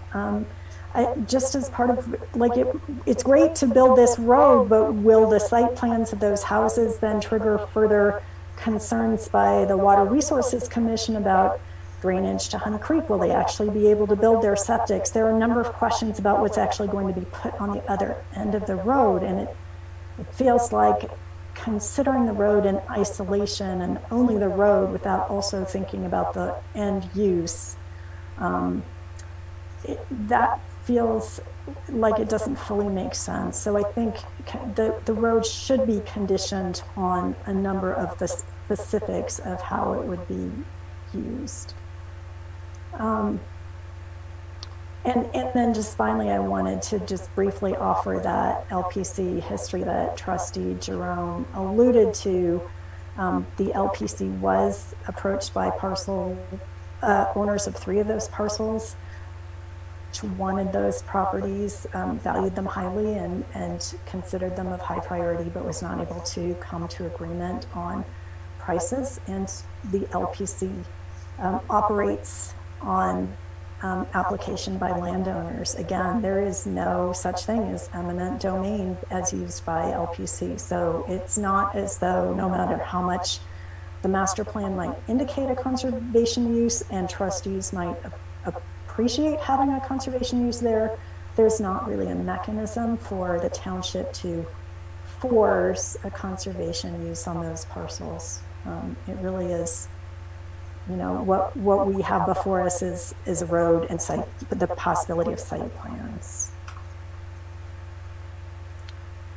So I guess my question really that I'll leave with is for Planner Luan about, could you just help the board understand what the process will be now for the various reviews that will have to be conducted by DTE for the energy lines, by the Water Resources Commission, by the Road Commission, you know, how those detention ponds and retaining walls will end up being put in place and whether that might interfere with the DTE access. What will the process look like if this road variance were granted?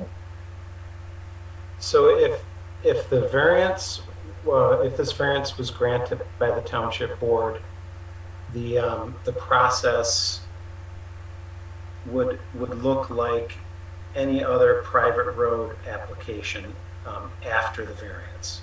So the variance, as Ms. Kyneth mentioned, gives the direction to the applicant and her with regard, really just gives them the direction of which standard to build to. So this would proceed as if it were just a any private road in any location of the township at that point. And they would have to, you know, they would have to come in with plans that meet the private road ordinance, and then any other applicable ordinances like the woodland ordinance and wetland ordinance and anything else that might apply to any kind of development within the township. And then with regard to any other variances that might crop up, once the detailed plans were presented, those, they may have to come back for more, if that's the case, which, you know, I'm running under the assumption that they're going to be able to meet all the standards, but if they can't, they would have to come back for additional private road variances. So for example, if they can't meet the slopes, if there's problems with their land divisions, you know, those would be more clearly shown, just like any other private road. And, you know, a private road without a variance, which are built, you know, it's not uncommon in Scio Township to have private roads constructed. You know, they do not require a public hearing. So they are, you know, a typical private road is just permitted by right. And an applicant could build a private road with, you know, no public input in effect. They just have to meet the standards of the private road ordinance, and I said any other standards. So the process is, if this variance is granted, it would be the same process as any other private road in Scio Township. So that would be the process.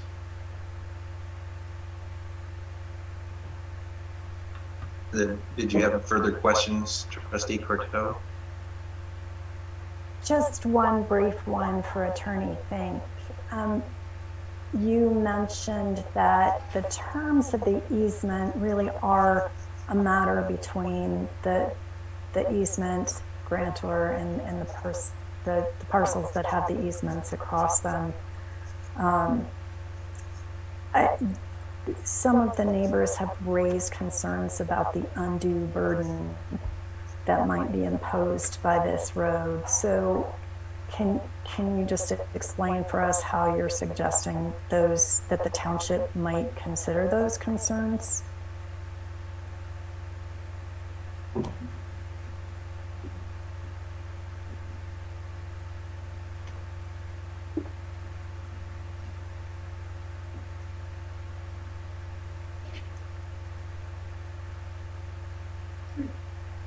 In this case, I don't know that I would think that a Class C road across an easement that has been there, if it has been there for as long as we think, would be an undue burden.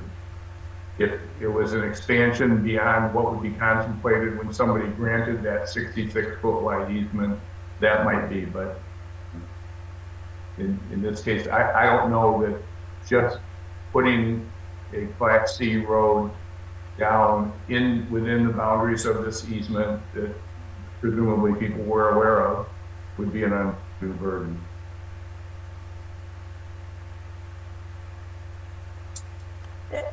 Just to follow up, I mean, at the time that this easement was presumably granted in 1978, they probably didn't have the same kind of road standards that would have required retaining walls and detention ponds and so on that at least the Class B site plans did call for and would still be needed for a Class C road. If those kinds of structures really were not envisioned when this easement was first put in place, could that be considered an undue burden? It could be. I think probably the person who wants the road and wants to use the easement would say no, and the person whose property the easement traverses would say yes.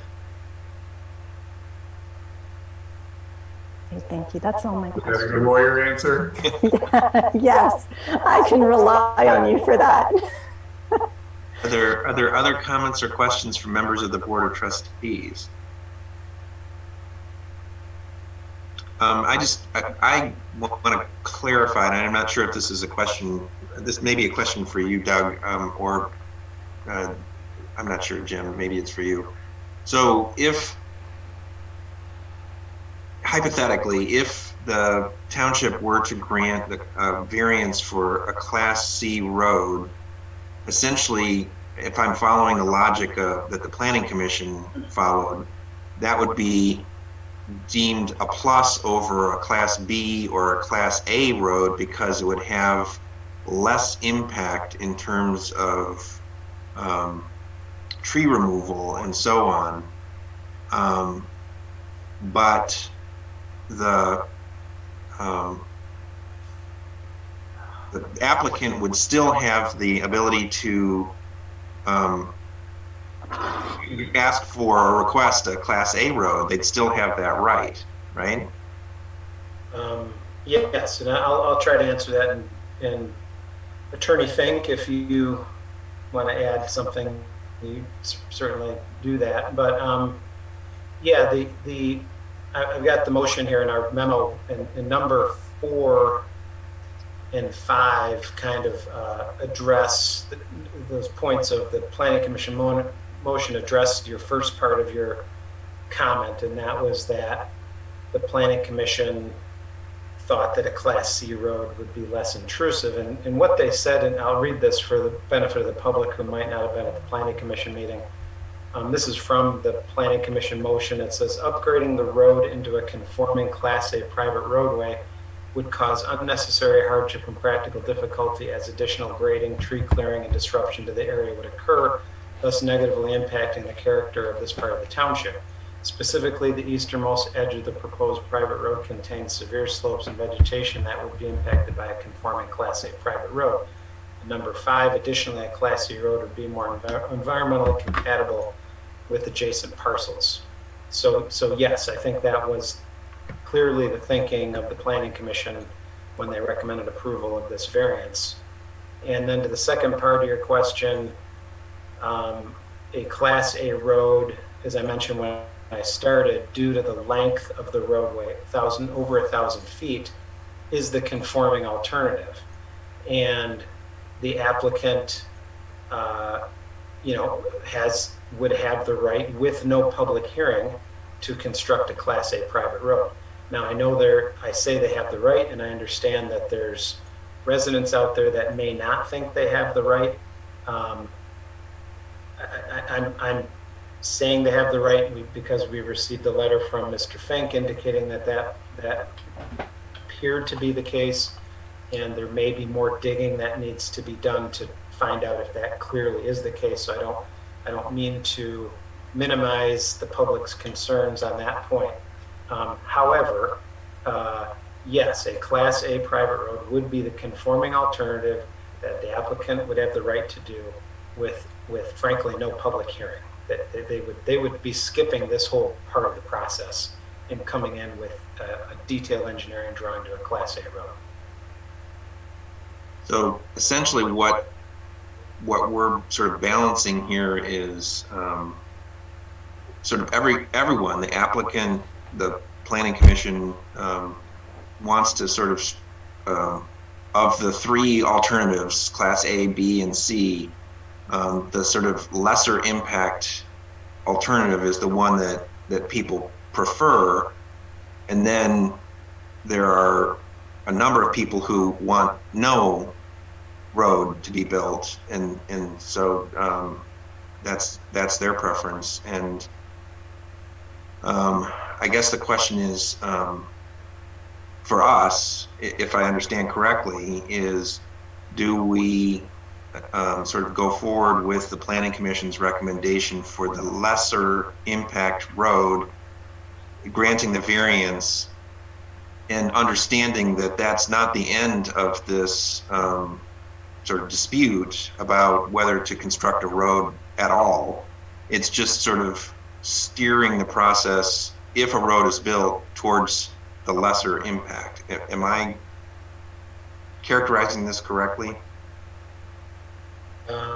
I believe so, yes. And Jim, I followed you well. Okay.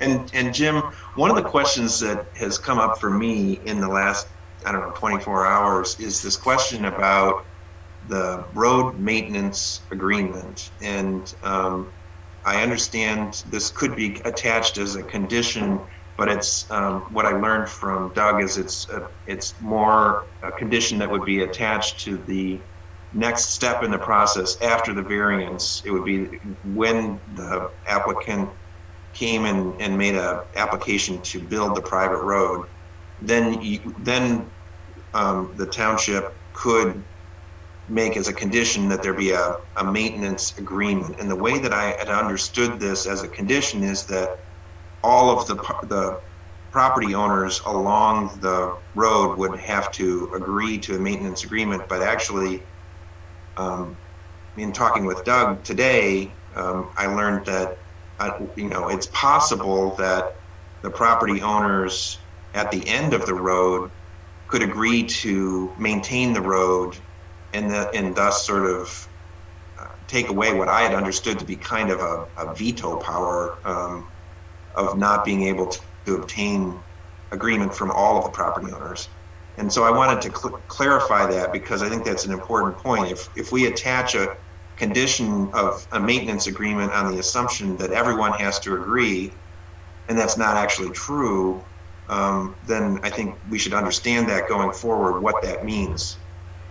Well, I think there's going to have to be some arrangement for road maintenance that addresses each of the parcels.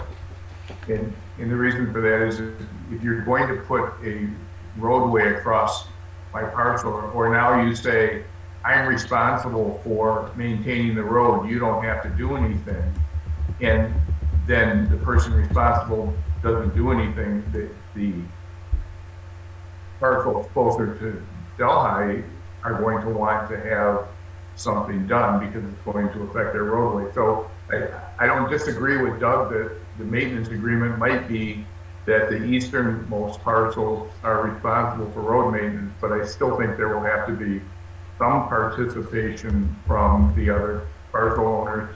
And I'd like to throw one other thing out there for discussion that I think that the planner and the fire chief and I will need to discuss, and that is that if the applicant is thinking about sprinkling systems, fire suppression systems for each house, we'll have to discuss more than just the 3 that are currently being proposed, because if you don't have your water supply, the dry hydrant that was suggested earlier, then any other property, any other structure that would be built besides those 3 in future lots would have to be addressed. And so we'll at least need to talk about that, and whether we're going to need some kind of a deed restriction or some agreement to protect future property owners from any other parcels that might result from the extension of the road. Well, thank you for bringing that up, because that's another question I had. It's a stumbling block, just as something that we need to discuss. Right. But it also, I have another question about the number of homes, and that was a little confused by the motion the Planning Commission had, where it was a plan. It's conditional on a plan submitted that a maximum of 6 new home sites be provided access to the new private road, but then it says never to exceed 9 homes. It sounds like part of that motion is kind of at odds with itself. Trustee Courteau, maybe you can clarify for me. So those 3 additional homes are the 3 existing homes that are already on the private driveway. So there are 3 homes that would be served by the road, and then there are parcels that would be subdivided, and 3 homes served now, but there are parts of 3 additional lots that could be served by that road. So that was how the 6 came up. So not to exceed 6 on the drive, but then there are already the 3 existing ones. So that was the 9. I'm sorry, maybe Planner Luan, maybe you could, if you pull up the map, perhaps you could talk that through. No, you're right. That's the that was the number. Is there's 3 existing homes, and there's the possibility of, while the applicant is only showing 3 that they want, if you look at the aerial photograph, there is the potential for 3 other home sites. We have no idea if those folks even want to build or might happen sometime in the future, but it looked like those could happen. So there was just a number placed so that it could never exceed that. So, you know, if those folks, and most of those have access or had access on Holden. So if, you know, those folks never want to build or split their property to provide access to this new little road, they don't have to. But what we didn't want to have to happen is, say, only 3 new homes, and then somebody on Holden wants to build on a site that's, you know, south of their existing home or split, and then we'd have to go through this whole thing again with another variance and, you know, back in front of the Planning Commission and Township Board. So while we may never get 9 homes, we know there's 3. We know the applicant would like 3. There's 3 that are wild card. They may or may never get built, but we just wanted to make sure we didn't have to go through this again in case they did want to get built. And the township attorney's point is that any condition that relates to fire suppression has to somehow account for the possibility that there are future houses that won't be part of this agreement because unless we somehow anticipate them because they're not part of the applicant's plan right now. Yeah, I would agree with that. That sounds reasonable. Trustee Courteau. So a slight complication with the fire sprinkler idea is that right now there is Red Hawk Lane and there is the private drive, and they're very close and run in parallel, but they are connected at one point specifically for a turnaround for the fire department vehicles that can now service the 3 existing homes on the private drive. My understanding from the initial road plans is that cutoff will no longer, that cut through will no longer be there to allow fire vehicle access to those 3 homes. So the advantage of... No. Okay, I think I'm hearing Ms. I'm sorry. I didn't know I was unmuted. Okay, my understanding was one of the advantages of the dry water main is that it could then also serve existing homes, which the water sprinkler wouldn't, but maybe there are ideas about how those existing Our homes fire can chief be better is served. on here too, Jackie. He's unmuting himself as well. Excuse me, Kathleen. Oh, I'm sorry. I'd like to address that comment if I can get a chance. Sure, go ahead, and then we'll have Fire Chief speak. So that little connection between Red Hawk and the existing East Delhi is not, a fire truck could never turn around in that.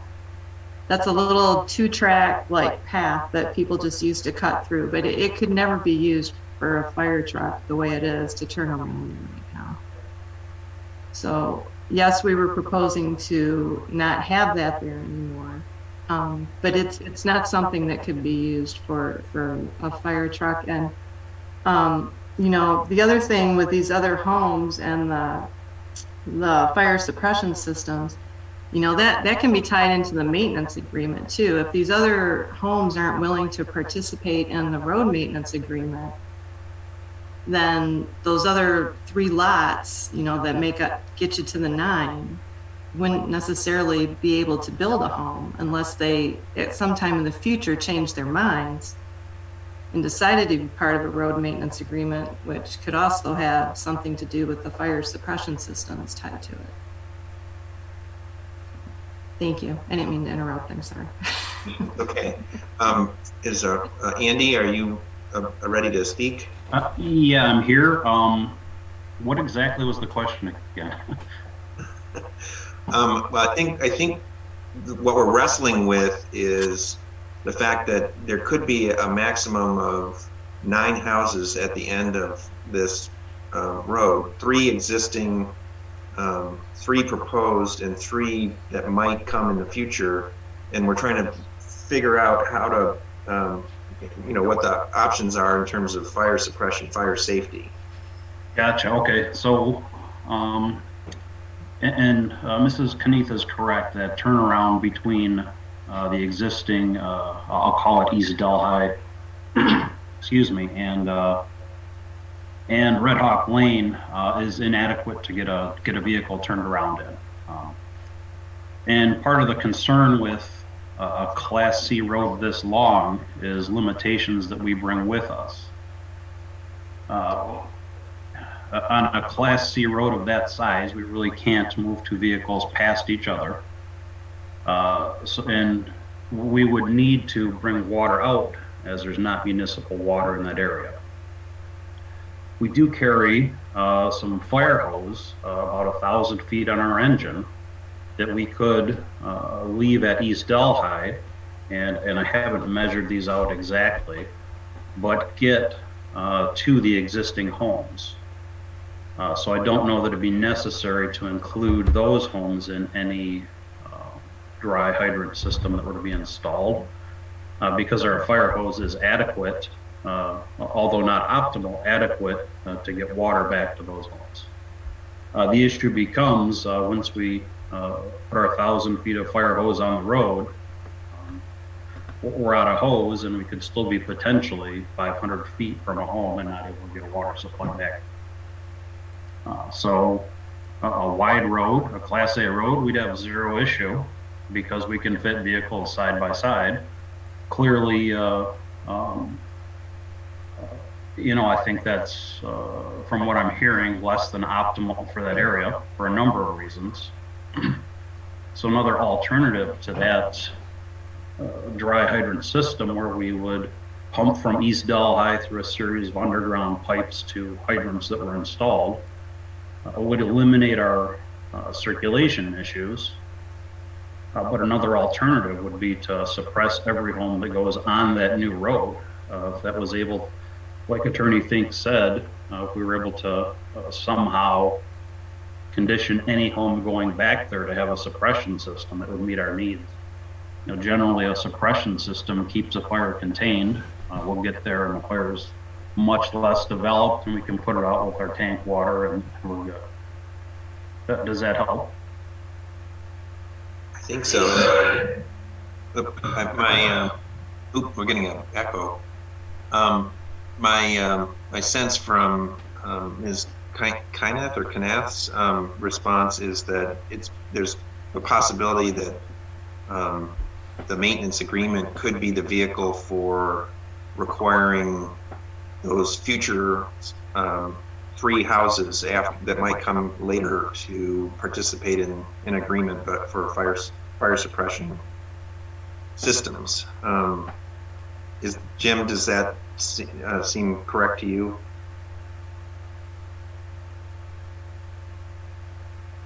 I'd probably rather see a deed restriction, but we can look at it, and if that's the only issue, I'm sure we can figure it out. So there are ways to accomplish what you were saying. Okay. Are there other comments or questions from members of the Board of Trustees? Trustee Knol. Yeah, I had a couple more questions and just a general comment. I think there is uncertainty about the history here, and more specifics regarding the easement could be helpful. So I would like to request our township attorney to dig a little deeper, do some more research. If that means the title search, so be it. Just so that we have all the facts and we know what we're dealing with. And I had another question. So I was at the Planning Commission meeting, connected by Zoom the night this was on the agenda. I heard comments that were made. There was discussion about how significant this utility easement is and the capacity that is carried. It supplies electricity to a considerable amount of the city of Ann Arbor. And there were questions raised about whether or not some of the potential construction that would be required on these steep slopes could even be accomplished with this existing utility line that's in place. And I'm wondering, could we get a determination on that early on? I mean, that could possibly end some of this discussion, because we just don't know.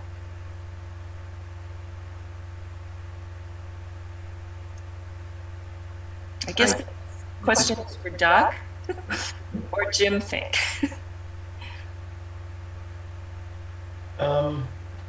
Well, Kathy Kyneth might be able to shed some light on what they've done to address that.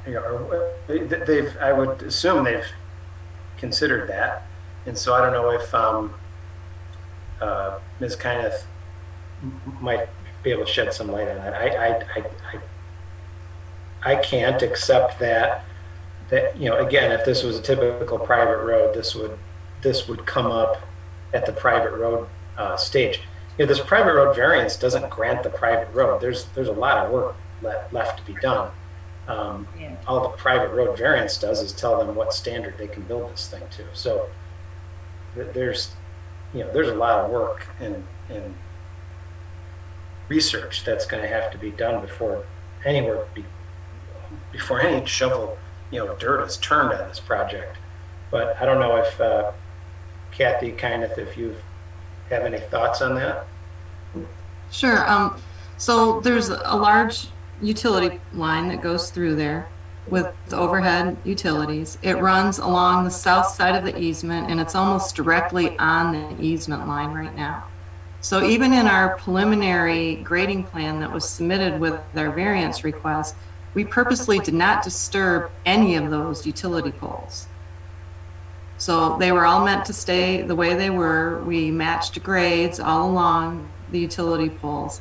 The part that we need to work out, and we will work with DTE to work that out, is when we get to the end of the road, for a way that they can still go down beyond the end of the road. So we would have to build like a gradual slope there for their trucks to go down or something.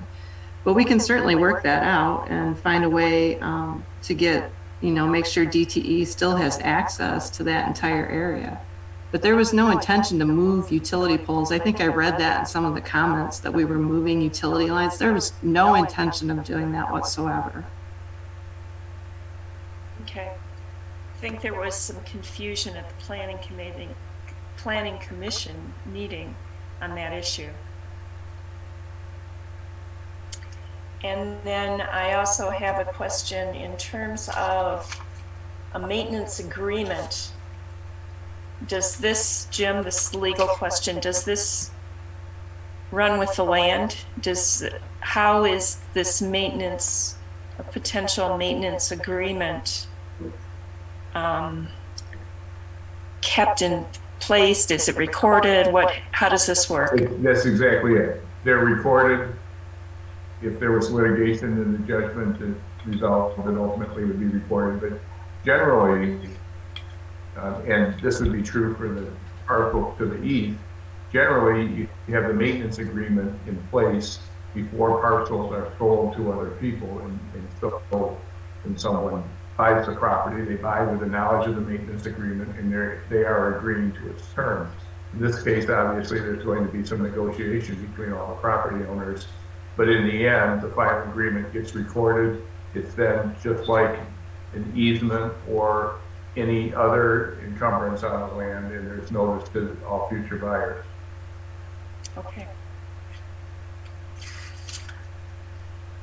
Are there any other comments or questions from members of the Board of Trustees? Okay, sorry. Trustee Courteau. Sorry, one final one. A number of neighbors have raised concerns about the soil tests that were done and whether those here really will support adequate drainage or whether there might end up being drainage problems on East Delhi proper.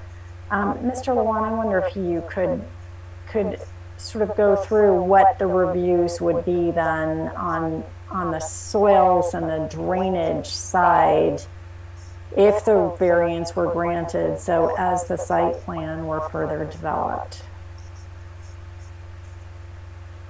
Yeah, and I don't know if Matt's still on the call, but he can probably answer this better because this is going to be his part of the review. And you know, the township engineer OHM will review suitability of soils and all that sort of thing. Matt, are you still there?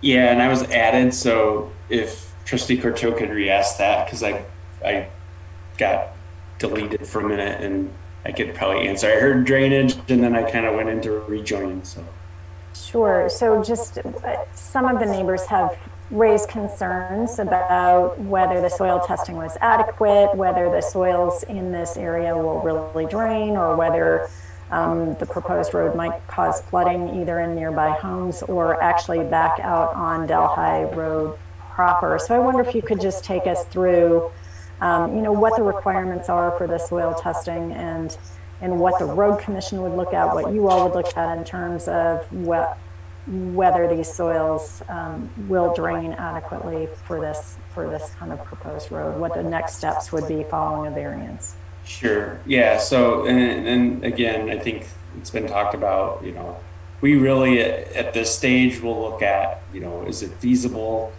How will the road commission react to where it is on the road? And really honestly defer a lot to just accessibility for safety vehicles, fire, to get it back there. Once it's determined if it's a class A, B, C, whatever, if there's a variance granted or not, then then the homework starts on the engineering side. So obviously class A, being a paved road versus the other roads are not, that will basically determine the amount of runoff and the testing that is done. We generally look at grades, we generally look at swales. Honestly, on a lot of the private roads, a lot has to do with sediment control and slope of the road and making sure that the velocities of the runoffs are controlled. And then honestly, if you get down to like class B, C, a lot of it's tree preservation and just making sure that we're not clearing such a wide swath to put the road in for access and compromising a lot of the trees. So there is kind of a massaging effort during the engineering on, where do we want to put the drainage? Where's the applicant proposing to put, access to properties? So the road commission's really not looking at drainage so much unless their right of way is the outlet. And then they will look at that. But the Water Resources Commissioner's office and our office look at, it's typical, same as any other site development, they'll look at infiltration testing.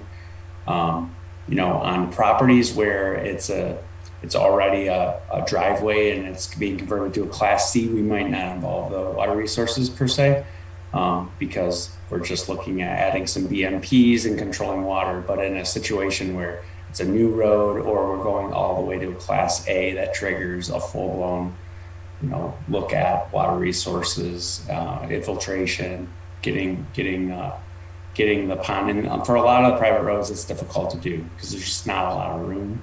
And having a 100-year storm, along with infiltration, it really can vary site to site. A lot has to do with the quality of the soils. So when they're unable to come up with soils for infiltration, there's other ways around that. You can look at infiltration on, roads. A lot of times we've done roadside ditches where the applicant looks at, long linear storage along the road. And then obviously if you don't have good soils, then there's a penalty. The rules that the Washington County Water Resources has additional detention requirements if you can't infiltrate. So there's a whole lot, and Kathy's done a lot of private roads in Scio, so she's been through it before on all different shapes and sizes. So depending on which way this goes, will really kind of determine how the engineering goes moving forward. Great, thanks, Matt. So I think it's now time to open it up for comments from the public. Are there members of the public? We got a few. Well, the first is Ray Kelly, and the second will be Julia Beer. Ray?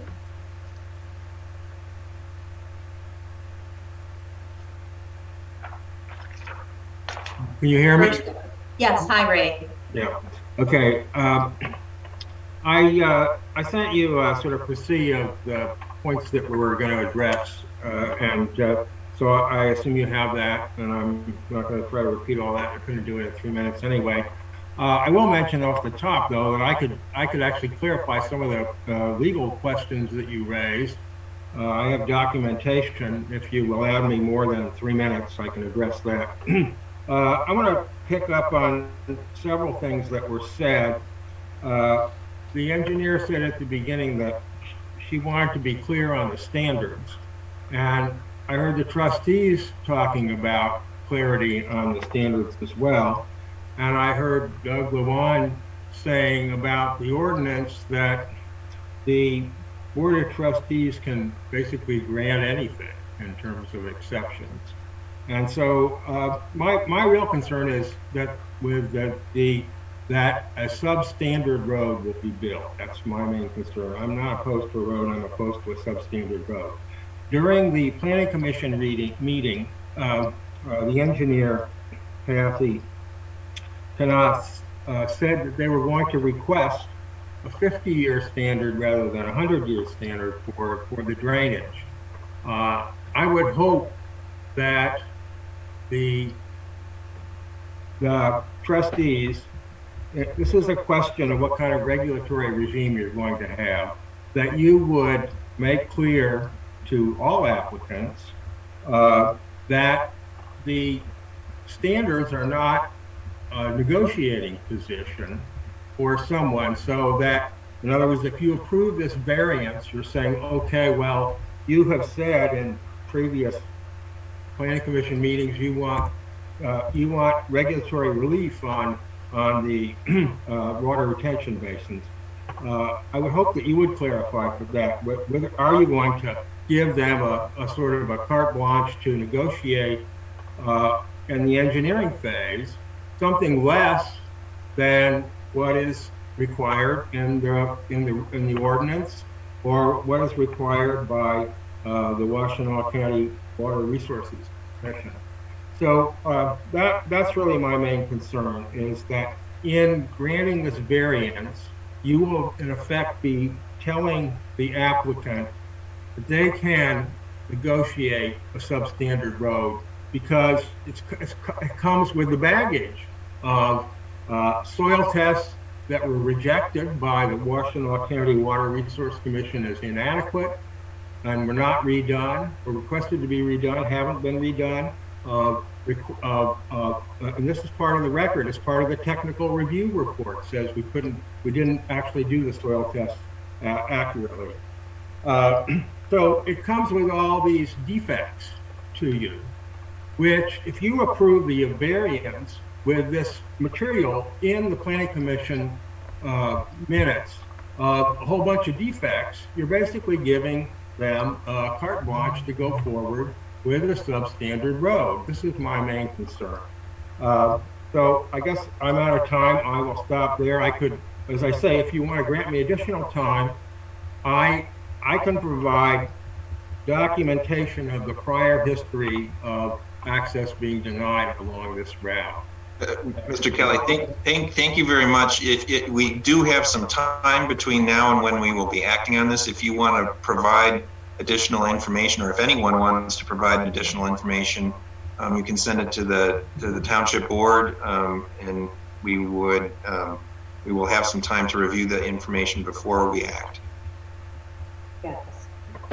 Next up is Julia Beer, followed by Julie Janus. Julia?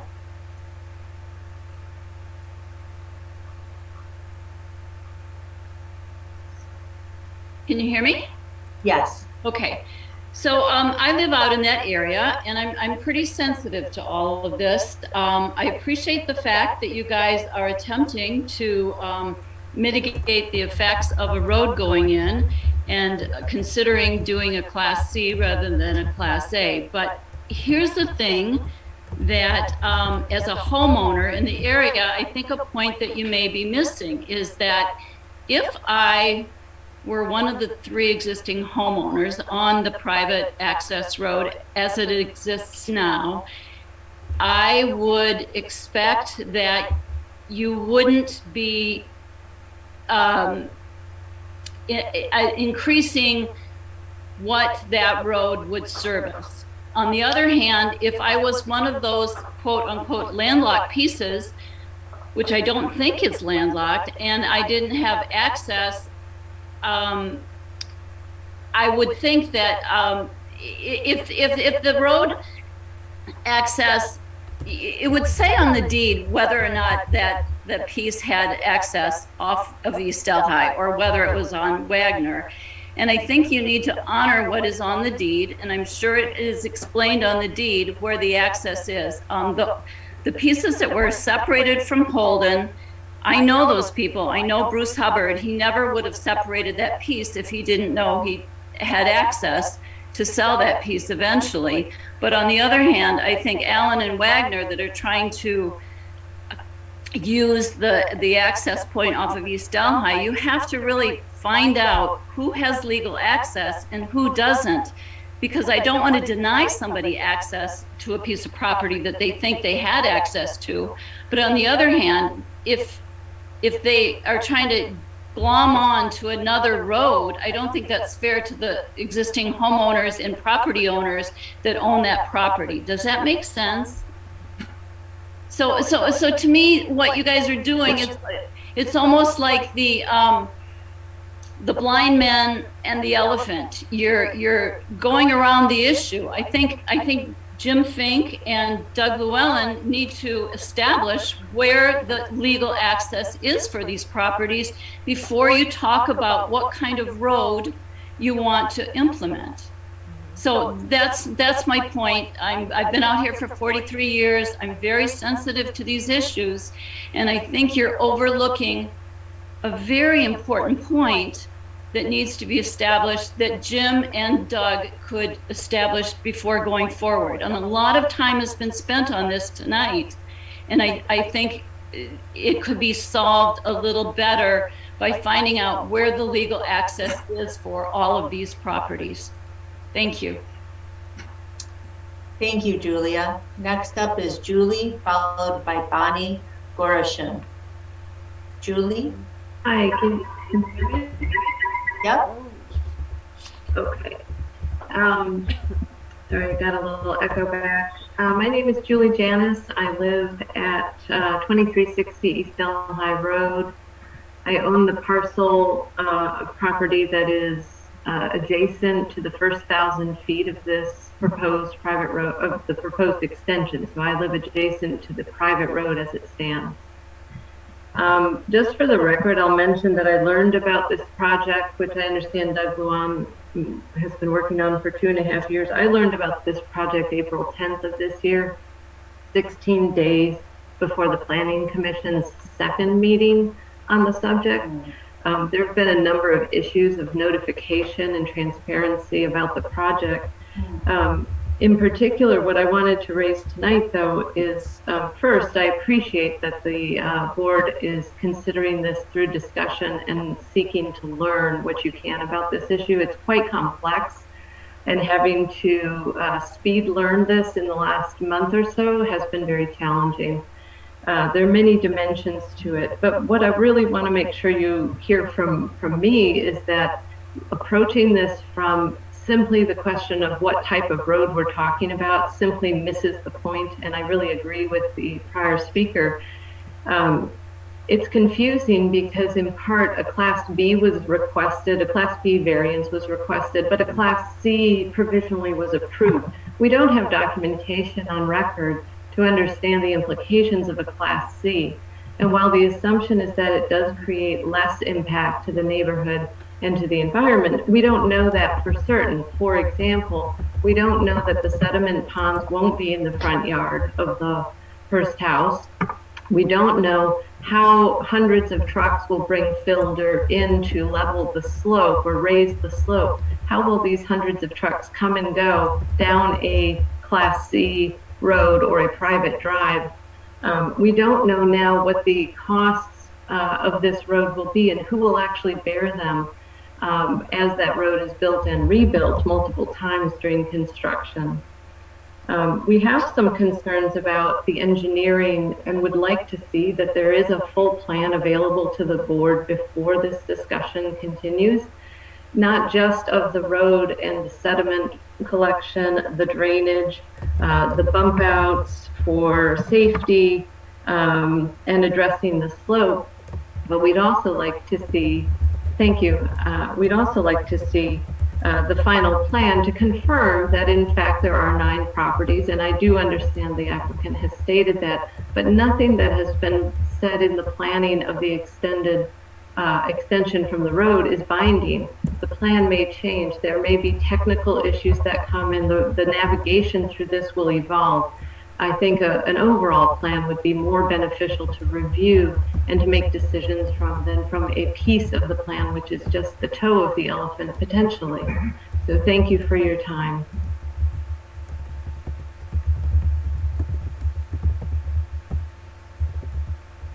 Next up, we have Bonnie Gorshin, followed by Chris Hall. Bonnie? Hi, I'm Bonnie Gorishin. I live at 2430 East Delhi Road on the easement. I want to focus on the T turnaround and how that imposes an illegal undue burden on the easement. To recap, the road to be built on an existing drive for 1,000 feet, the new road down a steep slope for an additional 800 feet to a T turnaround. There'd be 500 feet left undeveloped to the end of the easement at Honey Creek that strands 2 properties at the end of the easement with no road. DTE has the 40,000 volt power lines that run the length of the easement to service the area, including most of West Ann Arbor. Because of the steep slopes of the T turnaround, applicant will build permanent structures for erosion control consisting of up to 7 feet of retaining walls to the north, 10 feet of fill to the east with unpermitted 8% grades, and massive sediment retention basins to the east and the south. This has to be built regardless of class A, B, or C. Now imagine you are a DTE lineman trying to trim trees on the easement or fix a down line or transformer.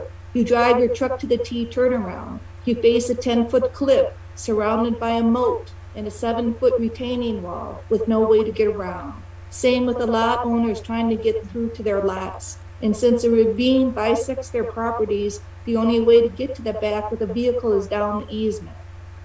Under Michigan law, this is considered an undue burden. An easement holder cannot prevent another easement holder from using the easement. The clearest example is if a property owner puts up a locked gate across an easement. Courts have uniformly held this is not permissible. Sometimes even if you give the keys to the other easement holders, it's not allowed. The T turnaround is equivalent to a locked gate. Blocking access illegally is not permitted. Save us all litigation expenses and just say no. Some other issues. Forced sale of property.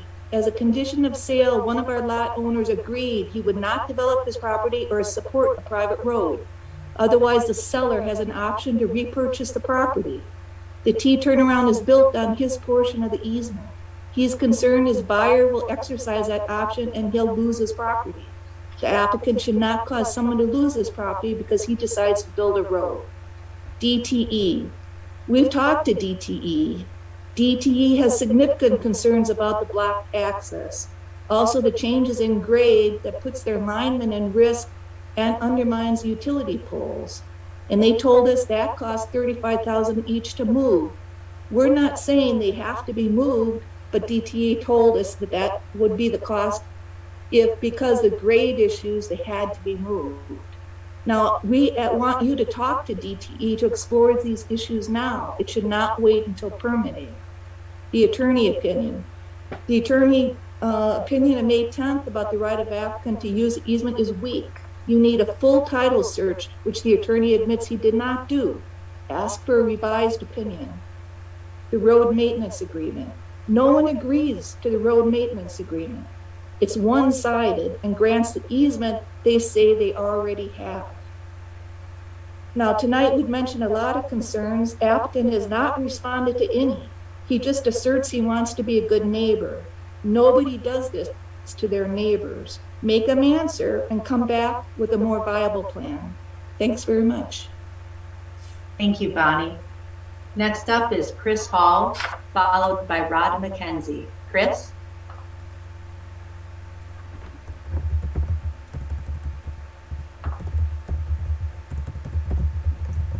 Chris Hall. I'm going to skip you, Chris, and move to Rod McKenzie. Rod?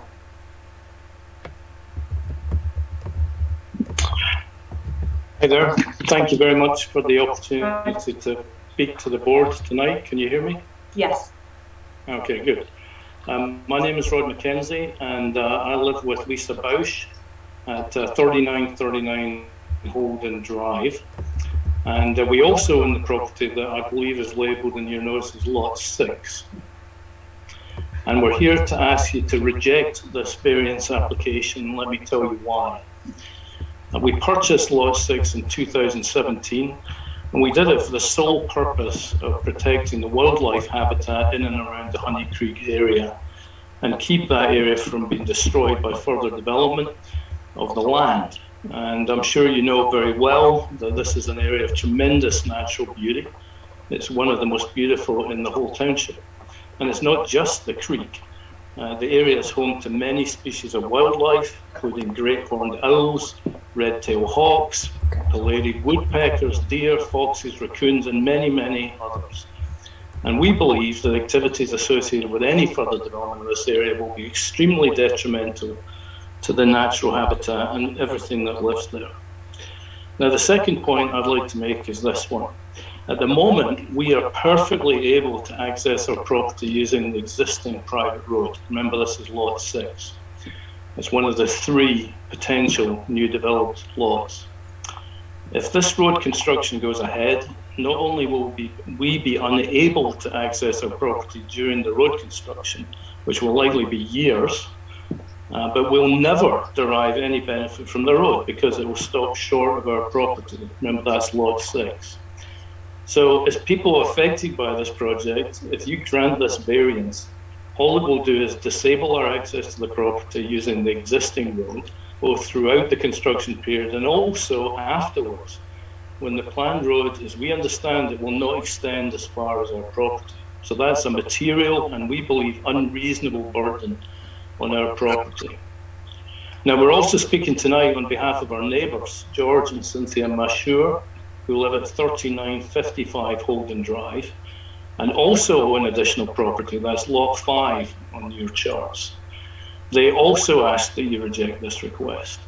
And as we understand the proposal before you, it will be to build a Class C road, and that will require, actually for any Class A road, a retaining wall that would have to be built on their property, the Mansour's property, lot number 5. And they too purchased their land specifically to preserve it and avoid further development on it. Moreover, they have a clause in their land purchase agreement for Lot 5 that states that they will not help build an access road to the property or develop the property. So for these reasons and for all the other important considerations that have already been made tonight by all of us who live in this area, we just ask you to reject this proposal. Thank you very much for the chance to speak to the board tonight.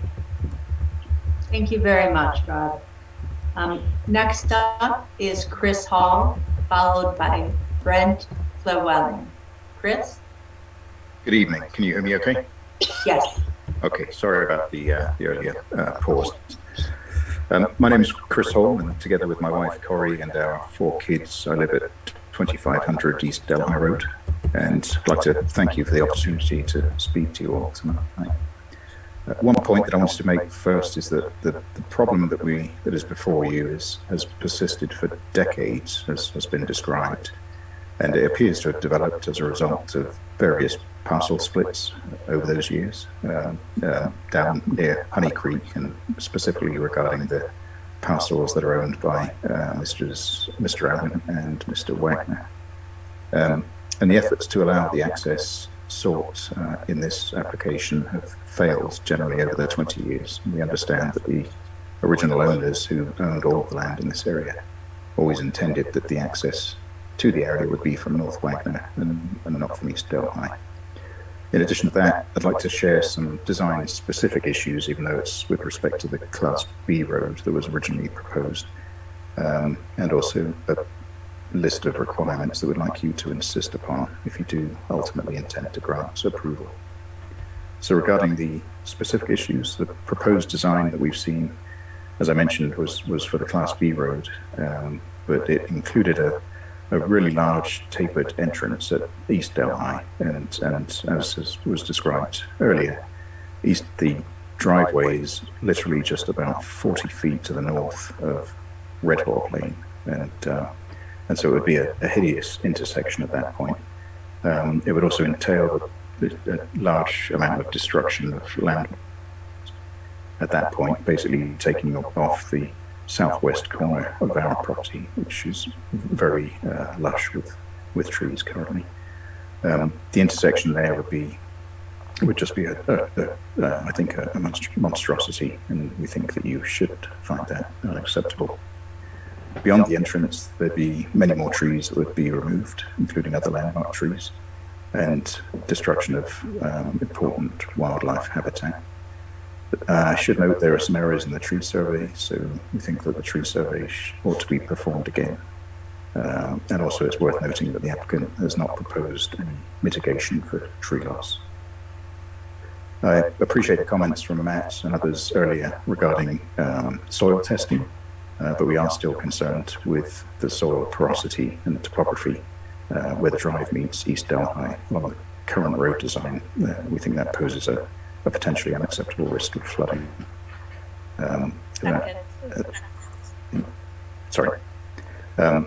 If you do decide to ultimately approve the proposal, there are a number of requirements that we think you should stipulate, and those include appointing a road construction manager to coordinate with the homeowners, the existing homeowners, and provide a construction timetable.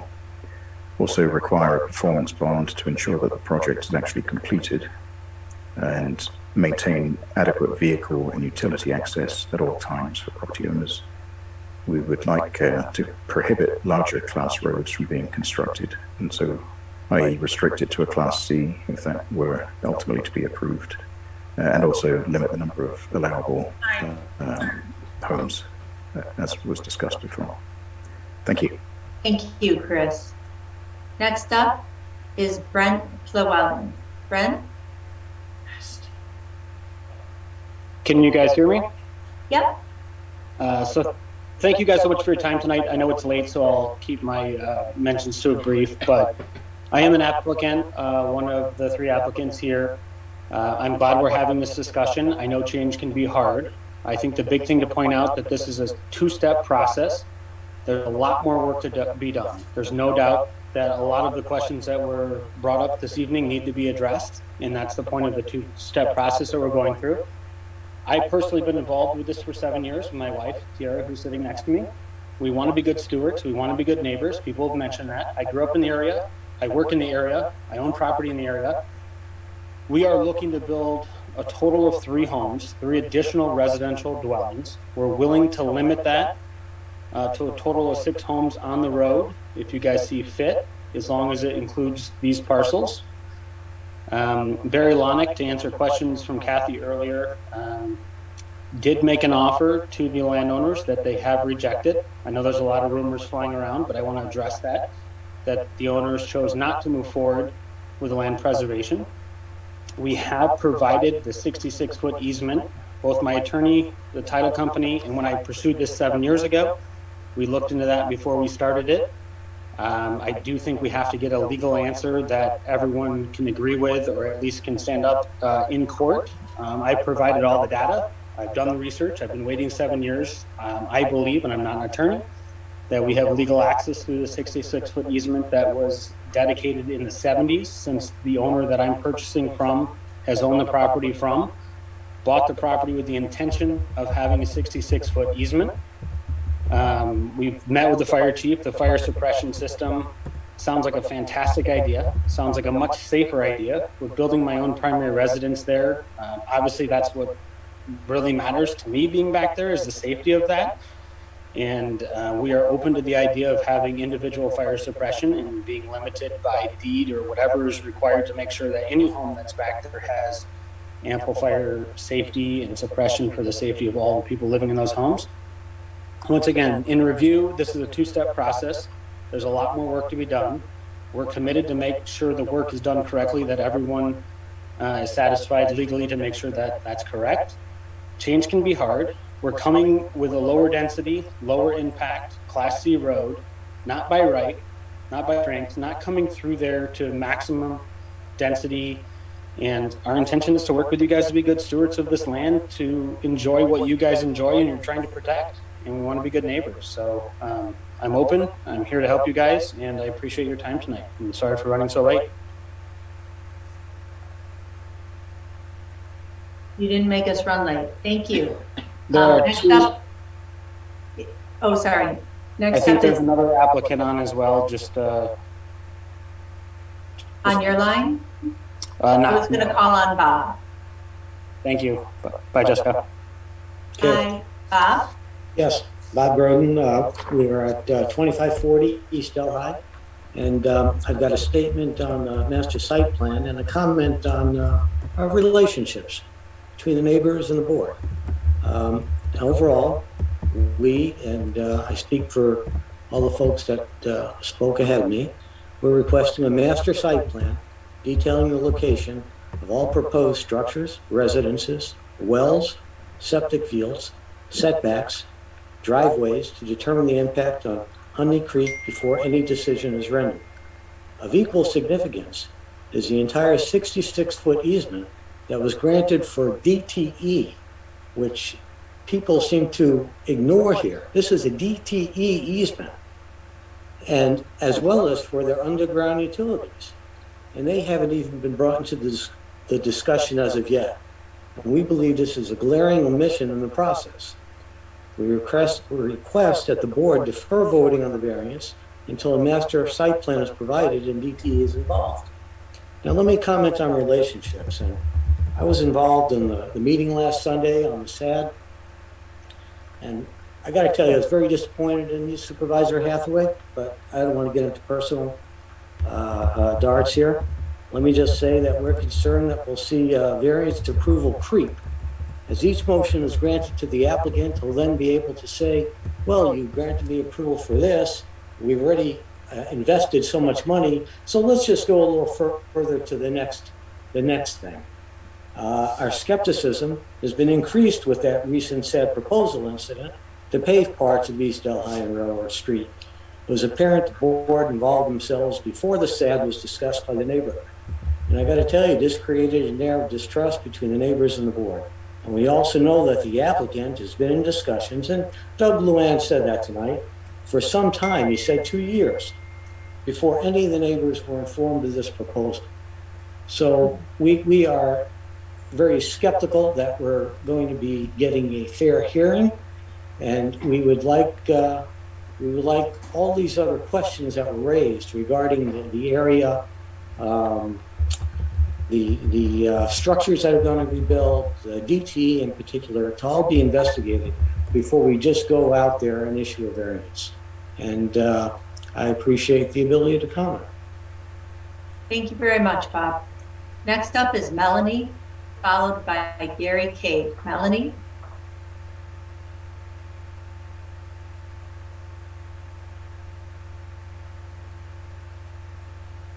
Melanie? Hello? Hello? Hi. Yes, here you are. I was actually calling with the Honey Creek proposition, or phoning in about the Honey Creek proposition. It feels like you're still on a different topic, so I can unmute. Okay. Thank you. Next up is Gary Cade. Hi, this is actually Della Di Pietro. I'm Gary Cade's wife, and I am at 121 North Dixboro in Ann Arbor Township, your adjoining township. And I'm speaking tonight on behalf of Jack Wagner, somebody I've known for 25 years and who's been trying to build a road to his lot for that period of time. Now, as a fellow treasurer, Donna and others on the board, I can appreciate this has been a very frustrating conversation, this 2 hours tonight. I also was listening and participating in the Planning Commission deliberations. Seldom have I seen a private road variance take so many hours of such an important body's time. The question that is really before the Township Board is a Class A or a Class C road. That's basically it. There have been many other questions put on the table by a variety of people tonight. All good questions, but they don't relate to the question that's before this board. Class A or Class C road. I urge each one of you to think about what it would be like to own property that you wanted to build a road to legally for this period of time and facing roadblock after roadblock, including the last 2 years of conversation that is involving many of the people on this board. It's been a bit humbling for me as a township servant to be in someone's shoes who is facing this kind of conversation. And I'm just here to support the proposal and to urge you to move quickly to bring this conversation to what I hope is a very positive end. I honestly don't think anybody who's talked here tonight would prefer a Class C road, a Class A road. I think everybody would like a Class C road rather than Class A. Thank you. Thank you so much. Any other interested public? Please raise your Zoom hand on this topic. Rob Pattinson. Rob. Hi, thank you. Sure. Rob Pattinson, 500 North Z. This is a very complicated issue, and what's represented on paper tonight in the agenda packet is not thorough enough to represent how complicated this issue is. I would invite all of the trustees to visit the site. Once you visit the site, you will see that there are some topographical issues that are significant, and that might weight your decision. One thing that hasn't been said tonight is this is a watershed, and we all know how much Huron River Drive moves and how often it needs to be repaved. This proposal is to be built on a watershed, and as the earth moves on that watershed down towards Honey Creek, that road is going to move, and that's going to require a lot of maintenance, and/or it's going to require quite a substantial road bed. So that's another issue to consider. And I'd also like to remind the board that both parcels, the Allen and Wagner parcels, when they were subdivided in years past, were provided access to Wagner Road for the Allen property, and the Wagner Road, or the Jack Wagner parcel, has access to Lamplighter Road through the Lamplighter Park. You can see on the E-Washtenaw map how there's a thin strip there specifically for a driveway. And I would also like to point out that the Allen property already has a driveway on it to Wagner Road. It's access for the 5 properties that are in the southwest side of that split. So what the applicant is asking for is something that is already established on the property, and that driveway intersects, well, actually, no, it doesn't.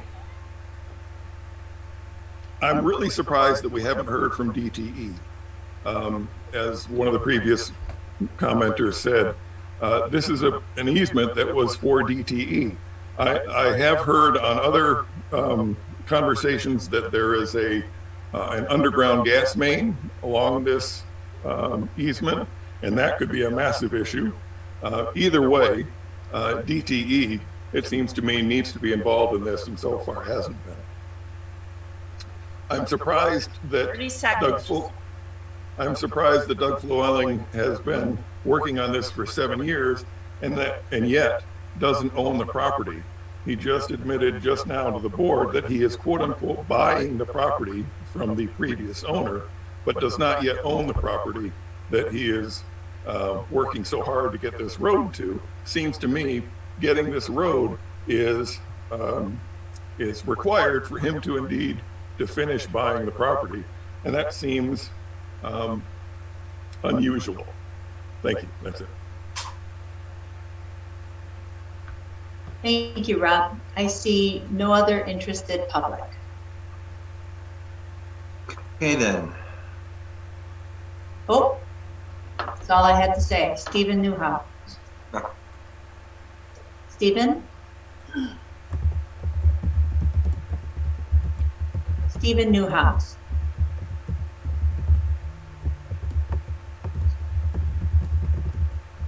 Stephen? You are unmuted. Your hand is up.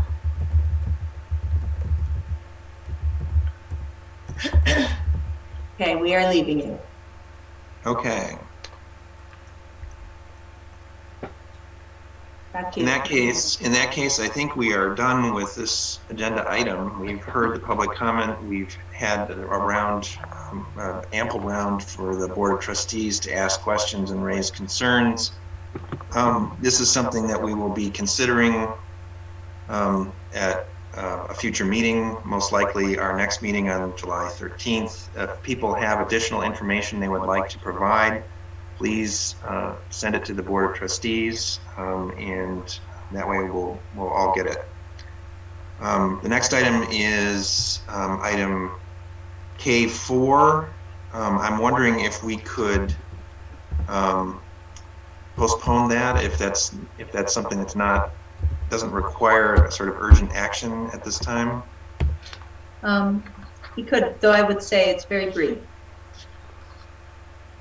Well, I'm just mindful of the time. It's already after 11 o'clock, so I'm trying to think what we could spare that doesn't have to be done yet this evening.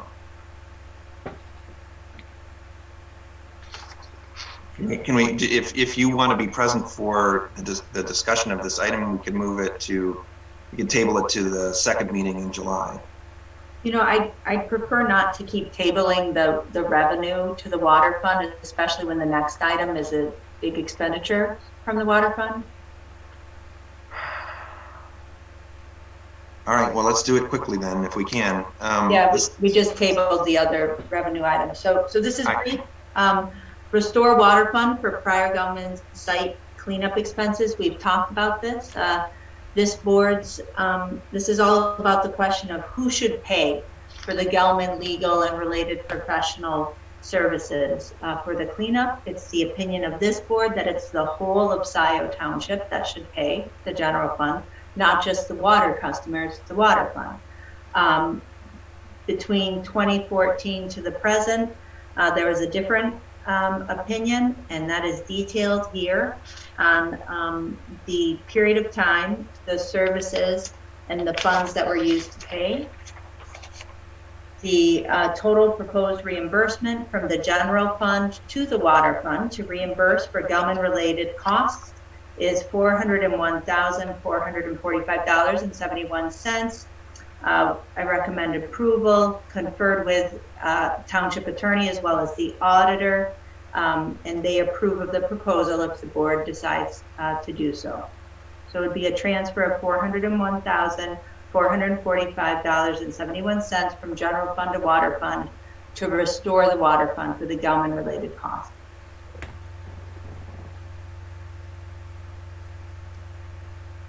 Are there comments from the members of the Board of Trustees? I think actually you're right, Clerk Flintoff. This is an issue where this board has already indicated its support for this position because we have stopped paying out of the water fund.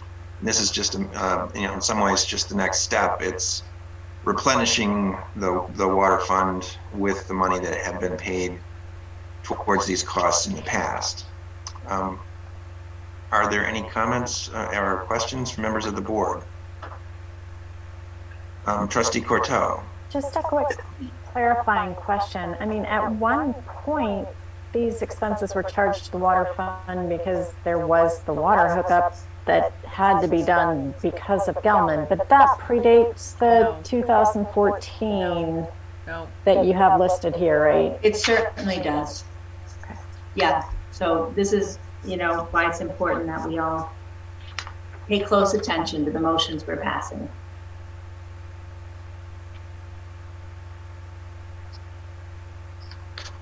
Are there any other comments or questions?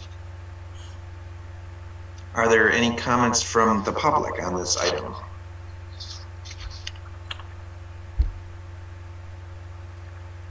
Would someone like to make the model motion? Well, okay. Motion by Flintoff. I'll support. Support by Knol. Please call the roll. Hathaway? Yes. Palmer?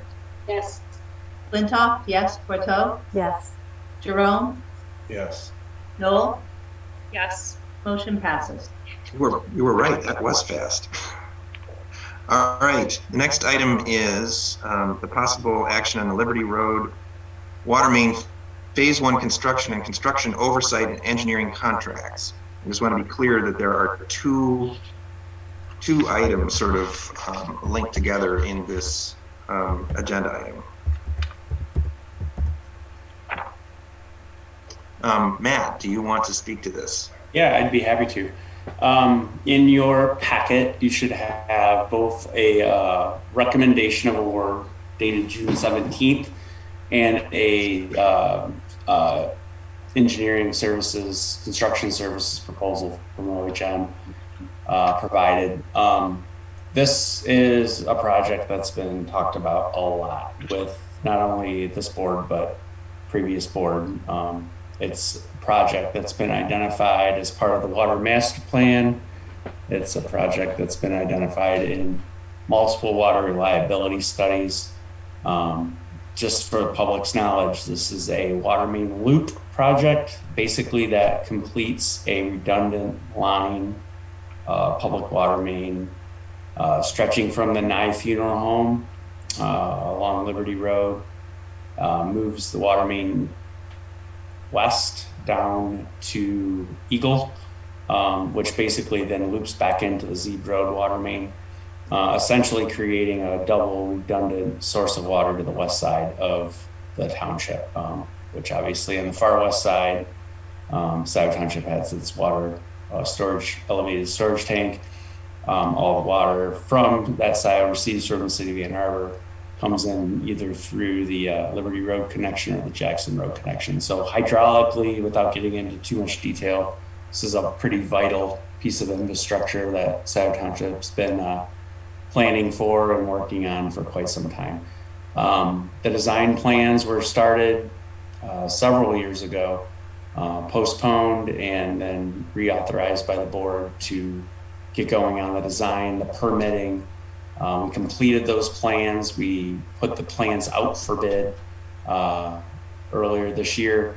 We received 3 bids, all very, very good bids. We left a very flexible schedule, and we're happy that we received bids from Paymar, who we're very familiar with and worked with a lot, LD Augustini and Sons and ET McKenzie. Bids were competitive. We went through, checked references, even though we have worked with all 3 firms in the past. Paymar was the low bidder, and everything checked out. They also and we stated this in our recommendation letter, they are also the proposed contractor that's going to be doing a lot of the infrastructure work on the Scio site. So that's good, actually good news, because that gives a lot of the coordination effort, makes that a lot easier. So what we recommended is the award of the contract. We did break this out into 3 different chunks of work. The first phase would be started if the board so choose to award this contract first phase would be started later this summer and be completed in the fall. The second phase, which is basically everything west of the Scio View property, would commence, depending on easements and other things, would commence sometime this winter and wrap up in the late spring, early summer of 22. All in all, the first phase is about $2 million and the final phase is about $1 million all in. So we're recommending the award of the contract to Paymar Enterprises, Inc., in the amount of $2.976 million listed in the letter, and a contingency budget of $200,000, which is under 10%, which I think is adequate for a job like this with underground construction.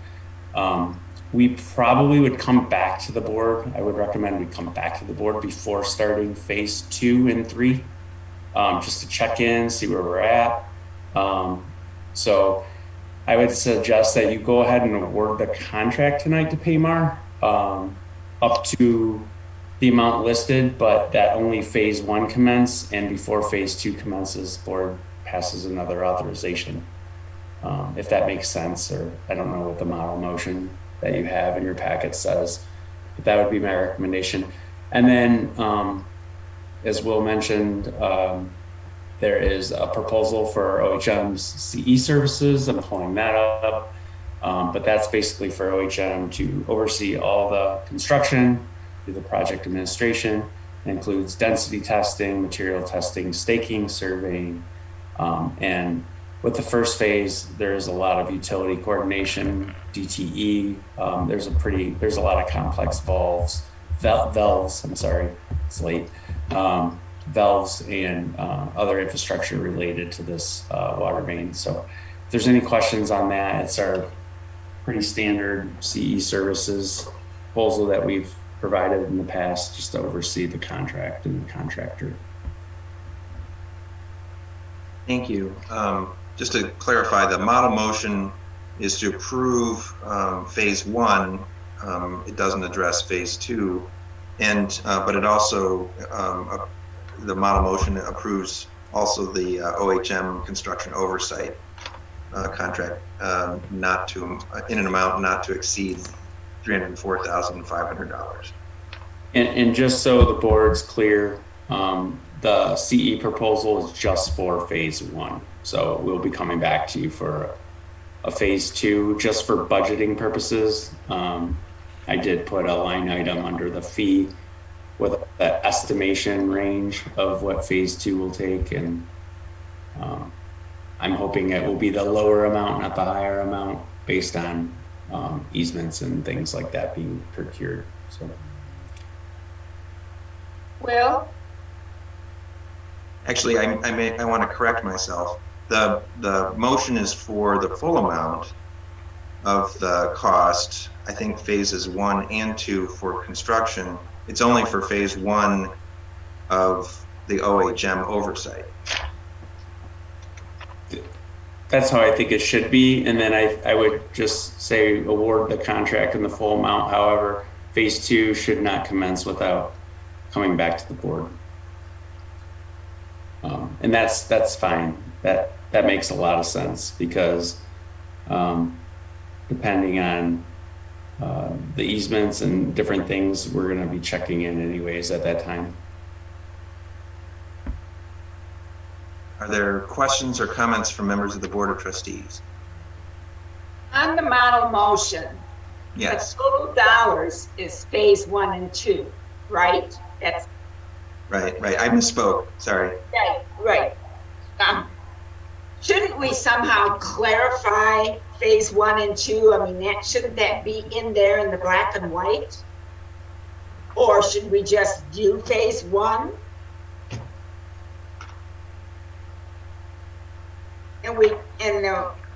My recommendation is to award the entire contract, just because it locks Paymar in at the unit prices they bid. And that's not even in here, Matt. There's no wording to, wait a minute here, contract for construction in the amount of 29. We did attach the bid tab. I see that. It breaks it up into chunks in the different types into the amount of money. So in the cover letter, the first page of the recommendation letter dated June 17th, it has the full contract amount. Right. But if you say with authorization to proceed with phase 1 and additional authorization to proceed with phase 2 and 3, the attachment on the second and third page has the bid tab, and it clearly breaks down the totals of phase 1, phase 2, and phase 3. So with that extra language, with the motion saying the board authorizes phase 1 to commence and will require additional approval for phase 2 and phase 3, that should take care of it, in my opinion. Sounds like a friendly amendment, Will? Yeah, I'm just trying to figure out where to put it. Just need to reword the whole thing. And I think Steve is still here too. I just want to confirm Steve Wagowski, our utilities director, all on board with 3.4 million from the water fund. Yeah, absolutely. And really excited to get this project moving forward. Great.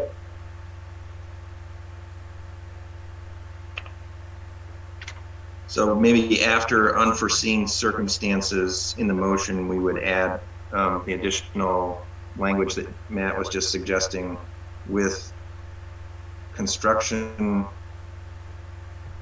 of phase 1. I would just add the sentence with phase 2 and phase 3 requiring additional board approval prior to commencement, something like that.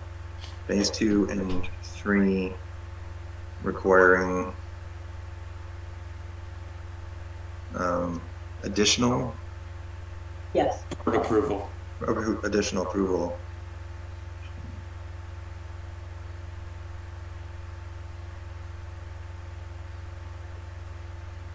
Prior to commencement.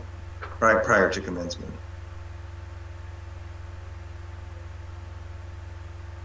All right, so shall I read this back to make sure that I've got it right?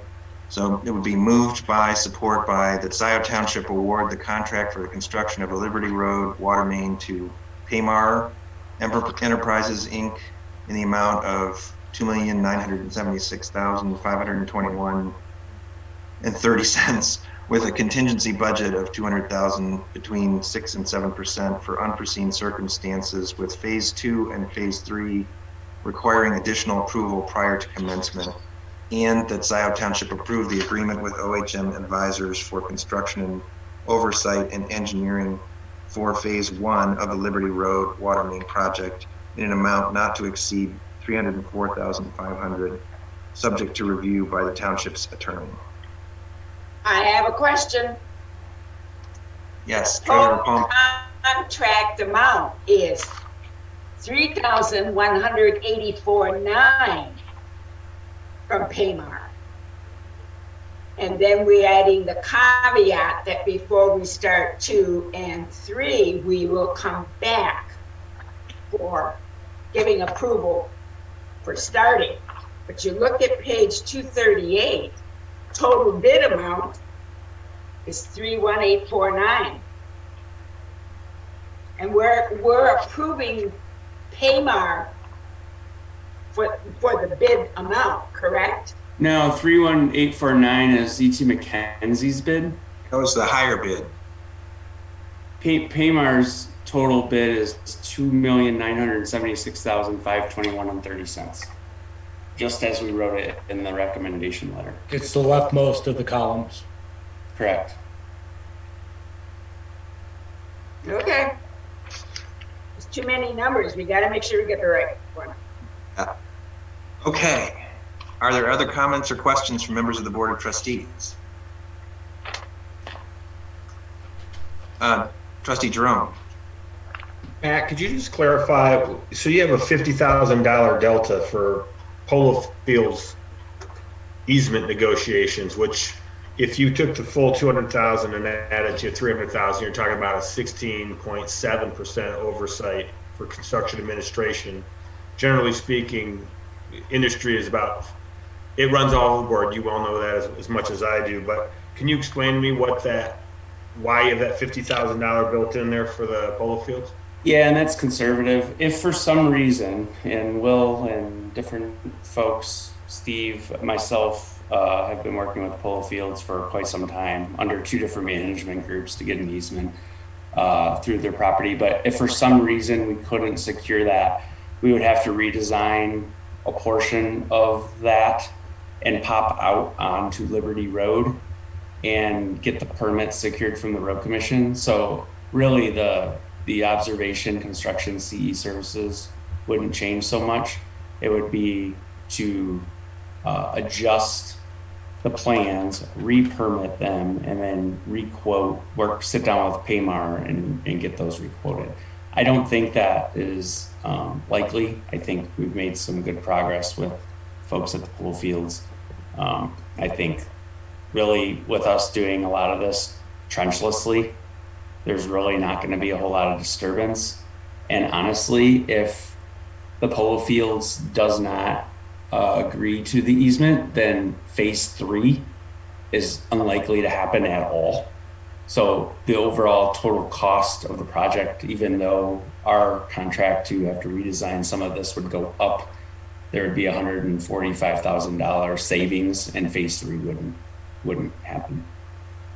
So I think that is why it if anything, the CE is staying exactly the same percentage. And you're right on. We're usually around 12.5%, sometimes up as high as 15% with CE. This first phase is pushing 15% because of the PRVs and the flow control valves and a lot of the particulars with this job. But that second phase, that's why I mentioned, I'm hoping it's on the lower end. If we get the easements secured that we want, it should be in there around that 150 mark. Are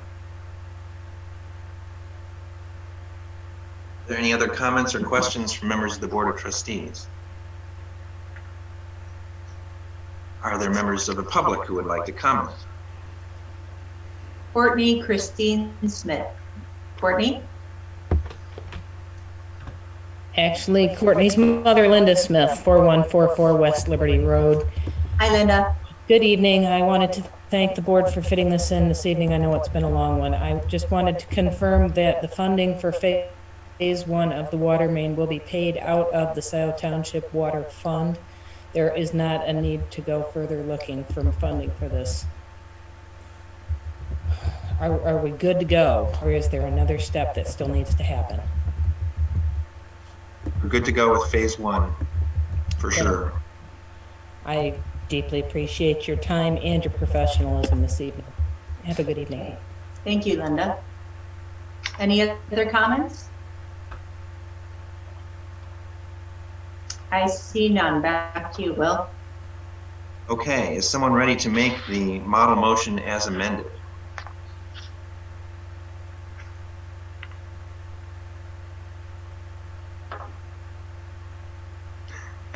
I think everyone's, sorry, moved by Jerome, support by Courteau. Please call the roll. Hathaway? Yes. Palmer? Yes. Flintoff? Yes. Courteau? Yes. Jerome? Jerome? Yes. Oh, Yes. thank you. Knol?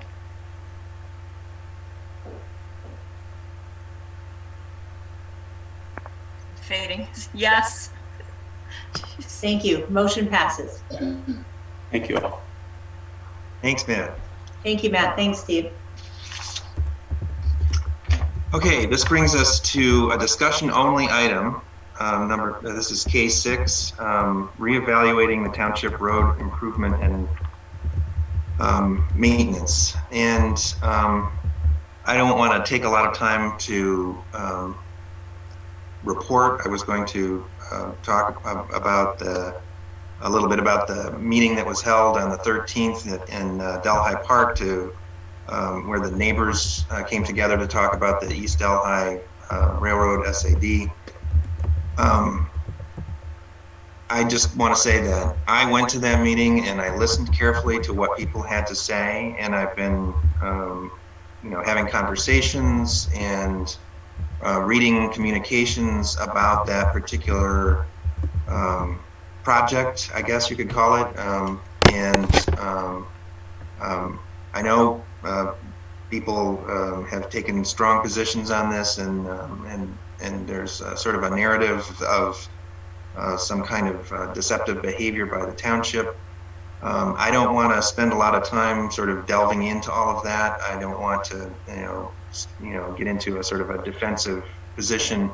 I'd like to focus instead on sort of, what we can do going forward, and that's what the intent is, both with this discussion item and with the proposal that it sort of leads towards, and that is the creation of a study committee to examine a whole bunch of questions. And I think this is in the spirit of a lot of the criticism that I heard from residents at that meeting on the 13th.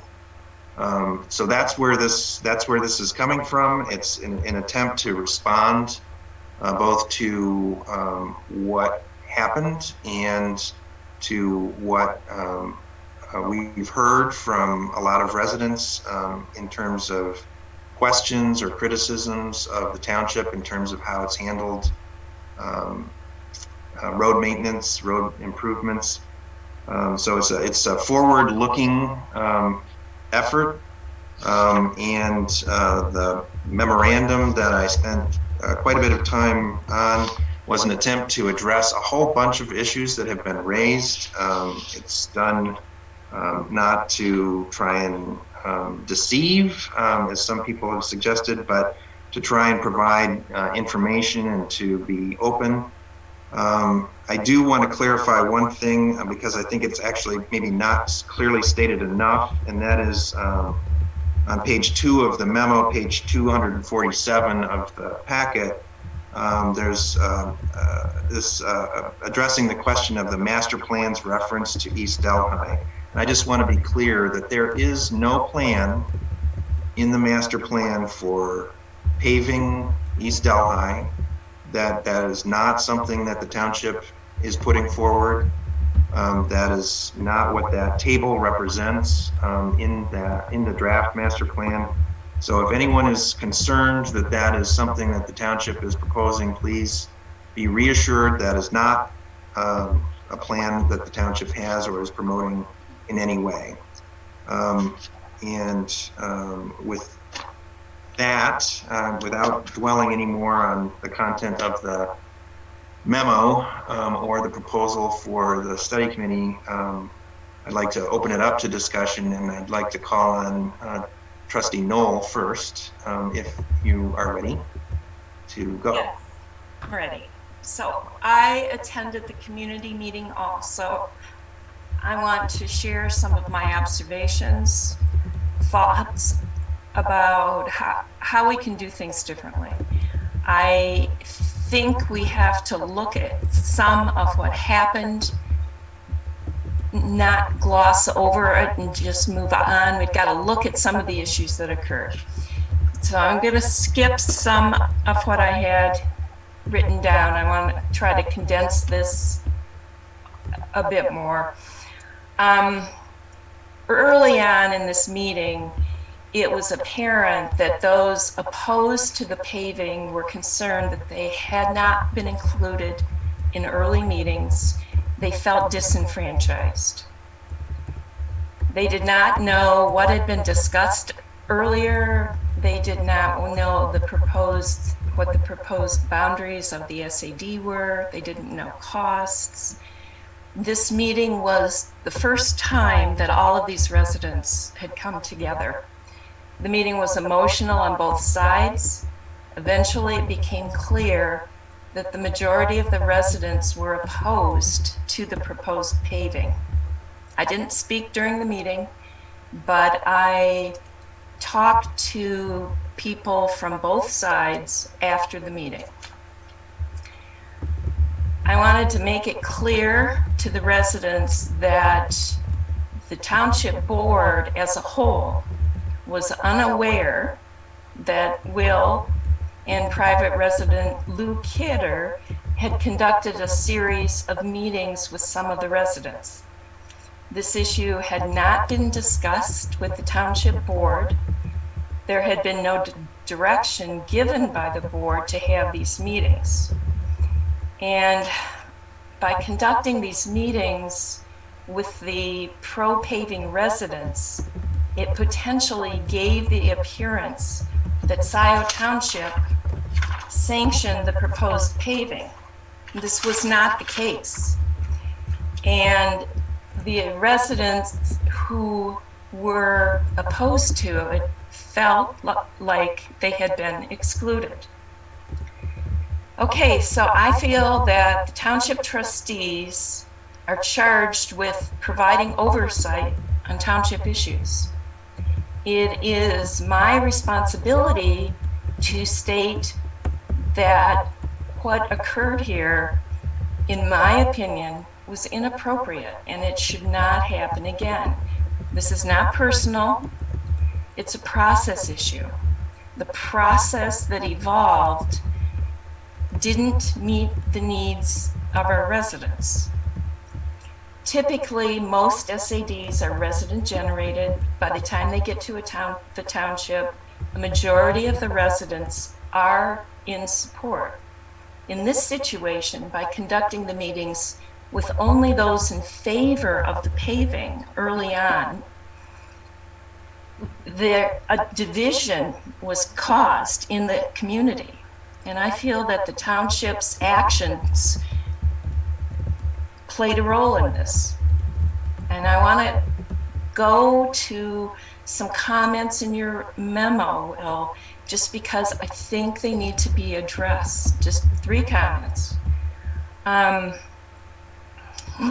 You stated in the memo that the township coaching of the organizers seemed biased to those who wanted to stop the SAD before it got started. Okay, a few observations. The township board was unaware of what had gone on. So it's not fair to use the term township. Nobody from the township should have been coaching the organizers or one faction of the residents. Those who were opposed to the SAD were upset because they had not been included in the early meetings. And there was no SAD yet. It was only a proposed SAD. So I think the consideration of the road committee is a good idea. I think it makes sense. But the board has to have an awareness of what has gone on and a commitment to do it differently. We shouldn't repeat any of this in the future. We had established a road committee back in 2006. It must meet 4 times per year. It consists of 7 members, must comply with the Open Meetings Act. The committee members elect a chair. Okay, the road committee had been inactive for the last 4 years. No meeting minutes are present. We don't have any. And I want to say that it appears that Lou Kidder's involvement recently was that of a private citizen, not as a representative of Scio. So summary, going forward, we need a consistent process. We can work this out with the roads committee. All board members need to be kept informed. Involved individuals need to assume responsibility for their missteps. That's it. I am concerned about the way this happened, and we can discuss it in more detail later. I don't want it to happen again. Is that it? That's it. Okay. Are there other members of the Board of Trustees who have comments they would like to make? Clerk Flinoft.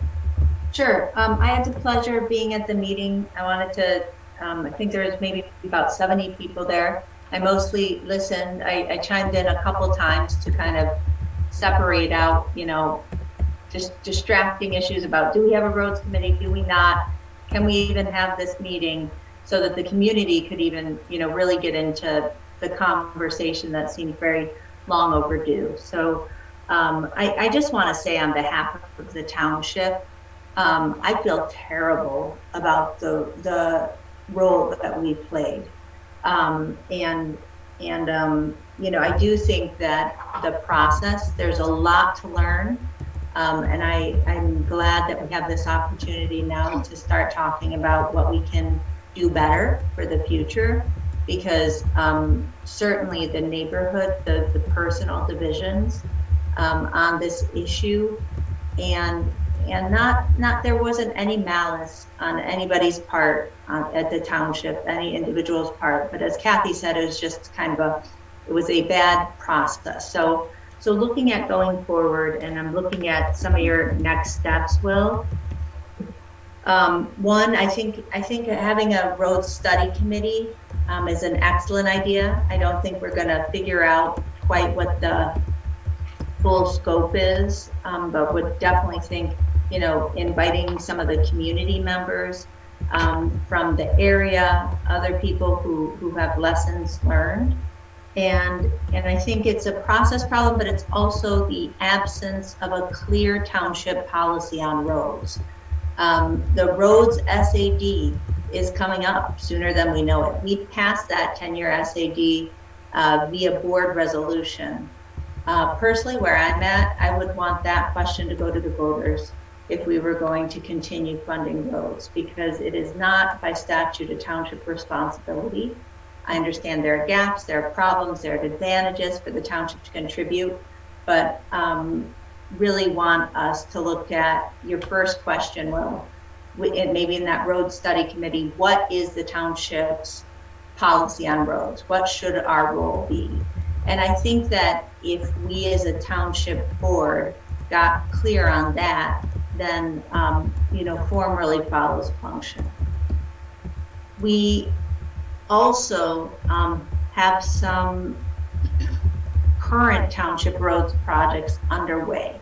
So while we're doing that study committee, and thank you, Will, for listing these out, April Drive, Daleview, Enterprise, Merlin Way, Park Road, Wagner Ridge, West Way, Southwood Court, I would ask that our assessor, our current assessor, and soon our new assessor, and our township attorney be engaged on each of these along the way, and that we, whatever the format is, will get regular reports, but that we rely on those staff people to shepherd these projects to fruition. The date, I know you surveyed us about a special board meeting on roads, which I think will be great. That is Saturday, July 10th at 9 a.m. I'm wondering, Will, if it might be worth maybe engaging, either Kathy, me, others, but kind of on what that agenda is going to look like, because I'd like to include the community in that somehow. Maybe we could do, I'm not sure, but that seems like a good time to do it instead of at almost midnight right now. So I appreciate we still have over 30 people here, and I do want to be quiet and hear from them, but I wonder if we might also will use that time we already have on the calendar of Saturday the 10th at 9 to hear from some more of the public who I know who have been waiting here. I'm not quite sure, but just an idea to throw in the mix there. So again, I just want to say that we definitely need to do better. And I agree it's going to take all 7 of our attention to figure out what that should look like, no matter who is charged with implementing it. That's all. Other members of the board? Trustee Palmer.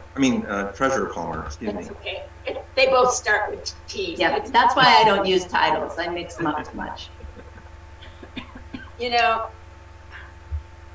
This whole SAD thing, just the process just got out of control. We all know the process. It's dictated by law. And my understanding was, number one, Mr. Kidder was the lead. He had been the lead on the roads committee when it was originally formed. And we also worked with Doug Fuller from Washtenaw County Road Commission, who is another person that loves roads. He was not on the commission at the time, but anyway, they drove every single road. Any of us that lived on a connector road,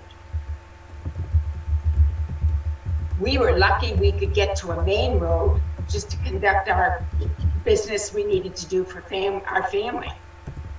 So the SAD was a legal SAD.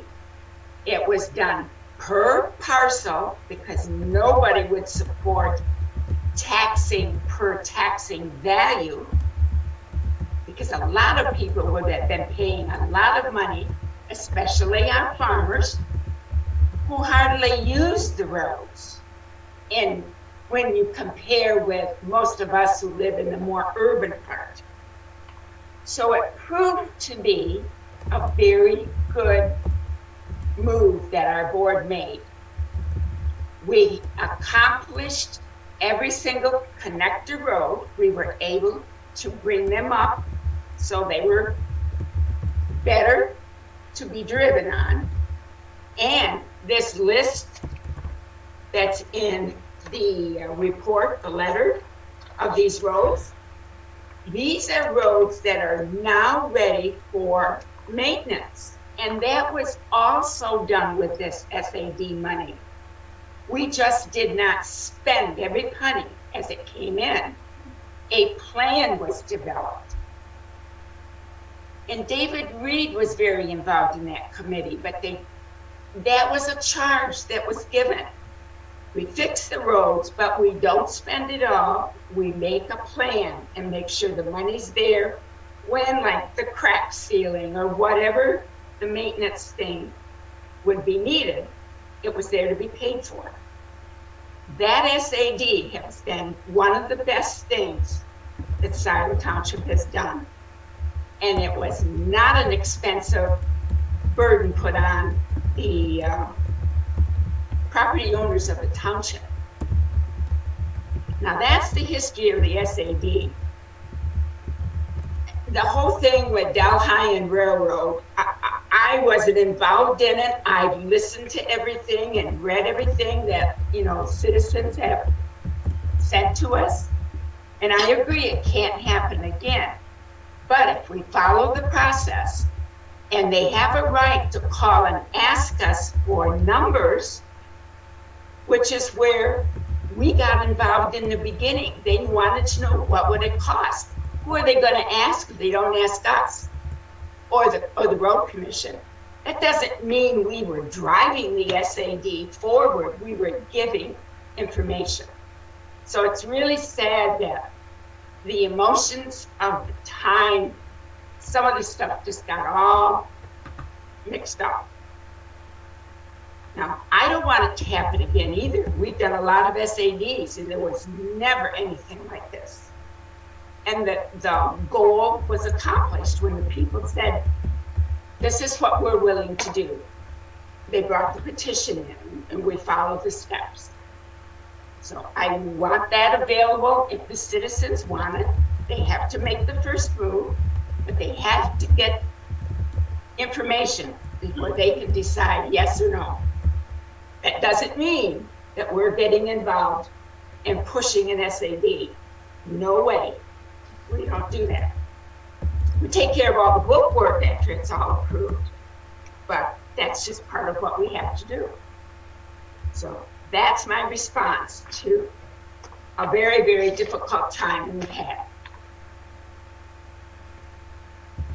Are there other Board of Trustee members who have comments? Are there members of the public who have comments? Jackie, were you going to speak? Yeah, I'm sorry. I was just... Oh, sorry. I'm sorry, Will, just wanted to draw your attention. No, I didn't see your hand. Sorry. Go ahead. Thank you. Well, I do strongly agree with the previous sentiment that we want to reform the process and have a road study committee reporting to the BOT. And I think that study committee should have a BOT representative on it, just so that we have really clear connection.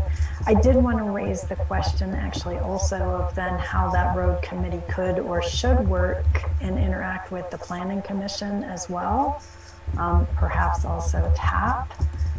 Thinking about TAP involvement, for instance, might have been helpful for the Delhi Railroad situation. Maybe some of the safety issues raised there could have been or could still be solved by a path rather than road paving. So I think we can be more creative if we get the synergy of our different commissions working together and thinking about how the roads will work from a variety of angles. So I would just urge us to be really mindful about making sure that we have interactions with certainly planning and TAP, but also potentially parks and LPC.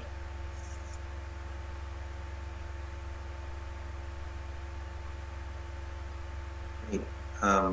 Alec, did you want to speak, or are we ready to go on to? No, I'm all set. Okay. There's nothing more I can add to this conversation. I think it was a very delicate situation, and I think we can refine the process, and I'll just second a lot of the comments that were made. Great. Members of the public, comment. First up is Lenny and Nan, followed by Jillian Carey. Lenny and Nan. Hi. Hi. Hi, Jessica. I first wanted to say thank you, Kathy Knol. I so appreciate everything you said there. I have lived in Delhi Mills for 30 years. I was involved with saving the Delhi Bridge from being a 2-lane concrete bridge to keeping it to the historic bridge that it is now, that is so influential in the character of this area. We created a SAD on ourselves to charge ourselves for paying for that bridge, for paying for the lights on that bridge, because we got federal funding to pay for that bridge. And in order to do that, we had to pay the maintenance on it. And so we made a SAD on ourselves. But what we did was we canvassed the area. We got everyone to say, yes, I am willing to pay for this.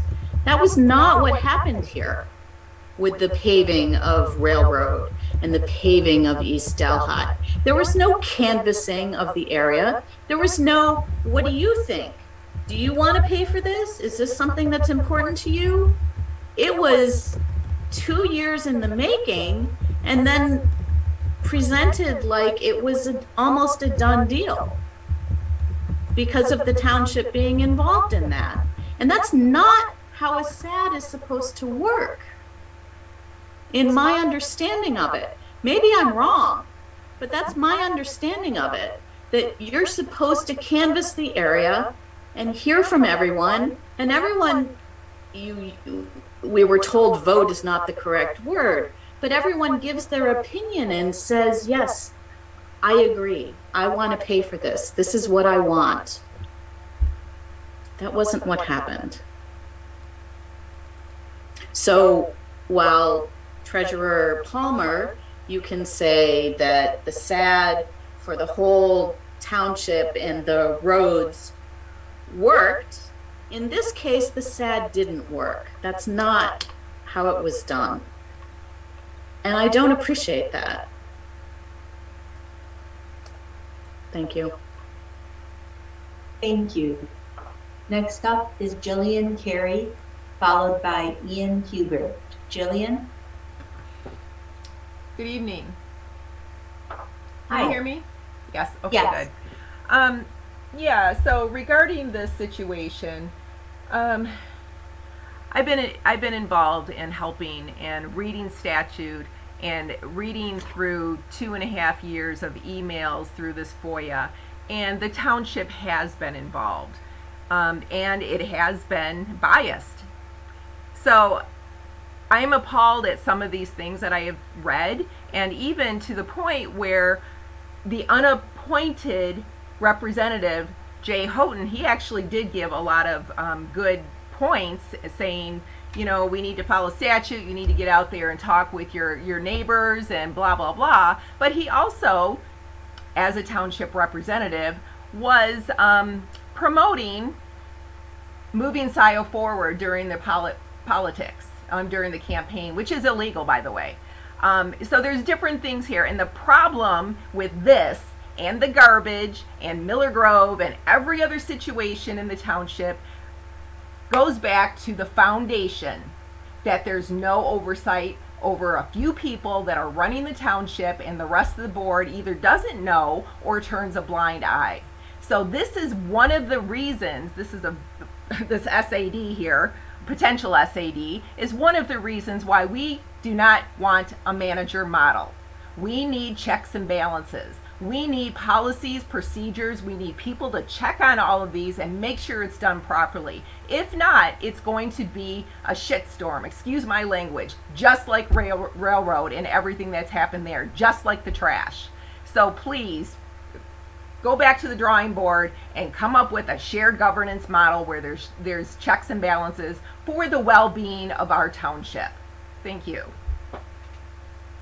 Thank you. Next up is Ian Hubert, followed by Rob Pattinson. Ian? Yeah, hi. Can you hear me? Hi. Yes. Hi, Ian.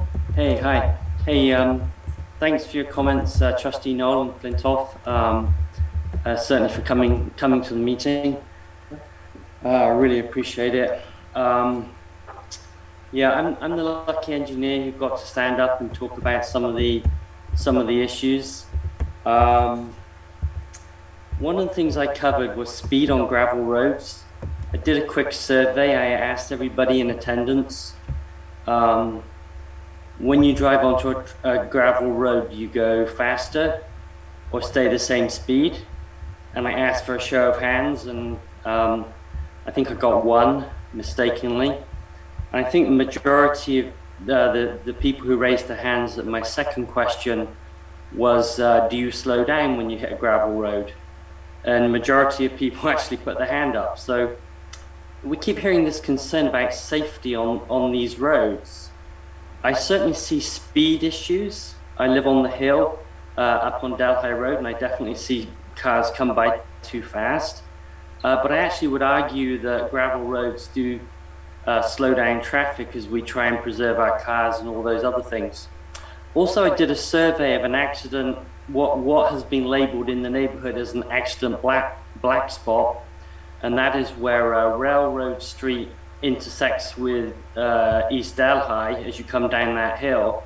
And doing a radius from my house, there were 90 accidents within 5,000 feet of my house, and only three at that intersection.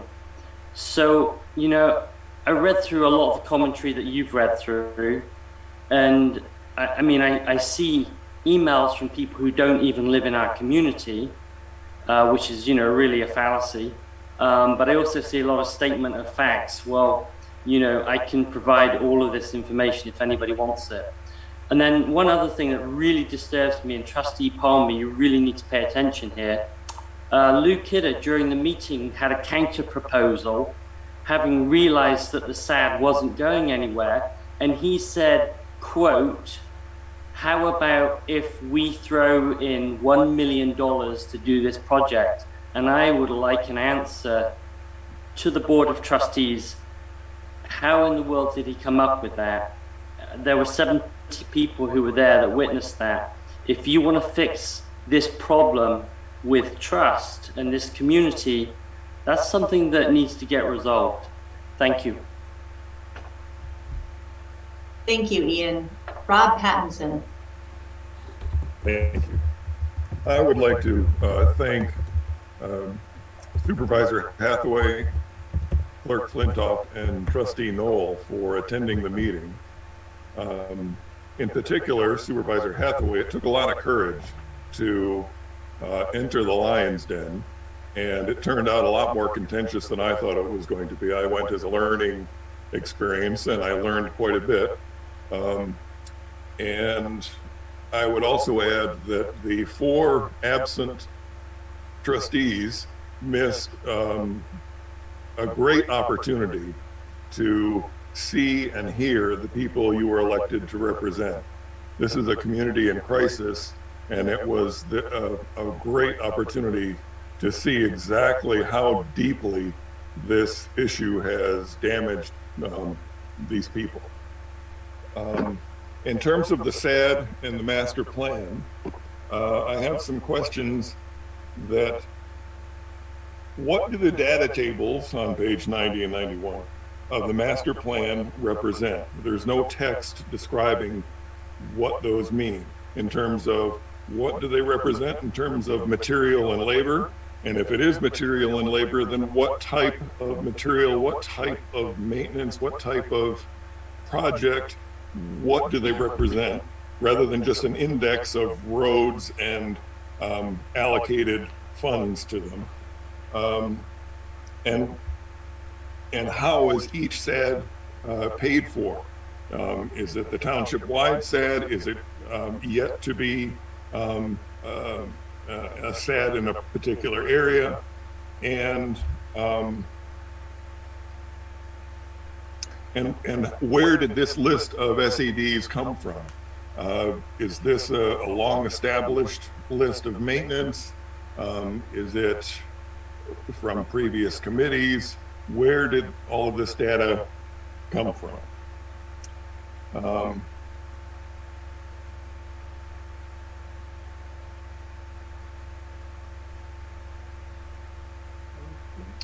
I've got another question to that, but it's 18 minutes after midnight and my brain is mush. I apologize for taking time. Thank you.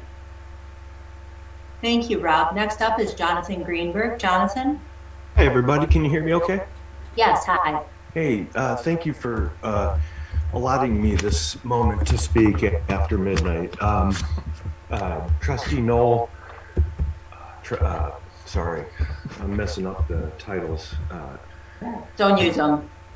Okay, Jessica and Kathy, thank you very much for your comments earlier. I know I could hear through the internets people cheering at your comments. Treasurer Palmer, you know, I understand. The SAD worked when it was done correctly with the road commission and the right people involved and people informed. That's, get back to that. But just citing the past and where it works as kind of a whitewashing of what just happened is a little bit intellectually disingenuous. And I don't know if other people are as livid and upset by your comments, but I am. Ian took a little bit of my thunder here. By the way, Ian, excellent discussion about safety and gravel. I actually learned something at that meeting. The other thing I learned is that for some reason, Lou Kidder, private citizen, also head of a commission that doesn't exist, Lou Kidder is presenting himself as an official representative. If he can commit to $1 million of taxpayer funds for an SAD in front of a bunch of people, and we know the only person he's really been closely working with is Supervisor Hathaway, it doesn't take a grad school graduate to figure out that it was authorized by Supervisor Hathaway. And I want to understand why Supervisor Hathaway is using a private citizen to make deals. He literally came forward and he said, it was almost like he was trying to sell us a vacuum cleaner back in the day. You know, he came up and he's like, okay, I know you got a $1.5 million price tag here, but here's what I'm gonna do. I'm gonna give you $1 million, and then it was only gonna cost you $500,000. Man, this is just, I started work at 7 this morning. I worked close to 12 hours. I finished, I made dinner for my children, and then I got on the meeting at 7. It's midnight. you shut down comments early on. And I think that's a violation of the Open Meetings Act, by the way. There were individuals who wanted to talk earlier, and you can tell people when they can talk, but you can't tell people what they can say. So there's just this, I mean, I've made comments before. This is ongoing. This is embarrassing for our township. And I'm just going to ask Supervisor Hathaway to stop the whitewashing, stop triangulating and writing memos to convince people that reality isn't reality and the way you see things is the reality that we should all believe. You know, you make your face, you know, again, not supposed to be reacting to people communicating. You can raise your eyebrow and make that face. But the bottom line is there's 80 people getting into this meeting in order to hold you accountable. And I absolutely am requesting the board take action to define what Lou Kitter's role is. And if he is not an official Scio Township representative, he'd be removed from the process and not be authorized to make deals. Thank you. Okay, I see no other interested public. All right. Well, this the action item related to this will be at a future meeting. Thank you, everyone, for your participation. That brings us to the last item.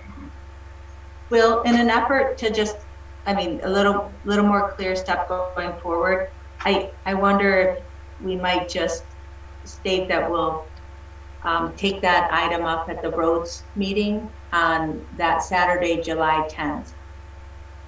What item is that? What you were talking about, the road study committee and this topic, that we would take it all up at the special meeting? The special meeting. The special meeting on July 10th at 9? I think it was meant to be a work session, not an action session. Okay, it can be, gotcha. Discussion only then, but the topic. I had the idea of the meeting on the 10th was to talk things through further, and then we'll have an action. These action items, these other steps, would be at a regular Board of Trustees meeting. That sounds good. Okay. Moving to item K7, that's the possible action in the resumption of in-person meetings of Township Board of Trustees and its committees. And here we have a resolution that was prepared by the Township Attorney, and we have a slight disagreement over one aspect of this. I do want to say that we did hear from the Township Attorney sort of after the resolution was revised a bit from what's in the packet, and he urged us to actually change one of the revisions. So I shared this revised resolution with the trustees, and the Clerk Flinoft also sent out a variation on it. The version that I would propose is the one. It's the one I sent, and it says in the final resolve clause that the Board of Trustees requires other public bodies of the township to resume in-person meetings, and I would like to modify that based on the input from the Township Attorney to be it finally resolved that the Board of Trustees encourages other public bodies of the township to resume in-person public meetings. So that's. Would you like me to screen share, Will? I think share that yours and help. then show my proposed edits. Sure. Okay. I just think that might be most efficient, if that's okay. No, that's perfectly fine. Then everybody has the info. And I apologize to members of the public for getting the information out. It was only in a conversation Will and I had at about 4 o'clock today. Did I understand that there was a significant issue of concern I had and disagreement? So let me show first. I think I can show this without my changes. All right, Will, this is yours. all markup showed the original. Okay, this is yours, Phil. Okay, yeah, I was gonna say, it looks Sorry, like, there you go. all right, so the proposal here is to move the township back to in-person meetings. The township staff, everyone who works at Township Hall, as of June 1st, we've been in person. So the work of the township has gone back to that format, and the Board of Trustees meetings really are the workplace of the trustees, the Board of Trustees, and as such, I think it's time for us to follow that same step and to go back to in-person meetings. And this resolution is an effort in that direction. Now, one of the things that we talked about today is how to phase in all of the other boards and committees in terms of their going back. And so that's a change from the earlier draft that was in the packet, and so is the date for the start. So what we changed is changed it to commencing July 1st.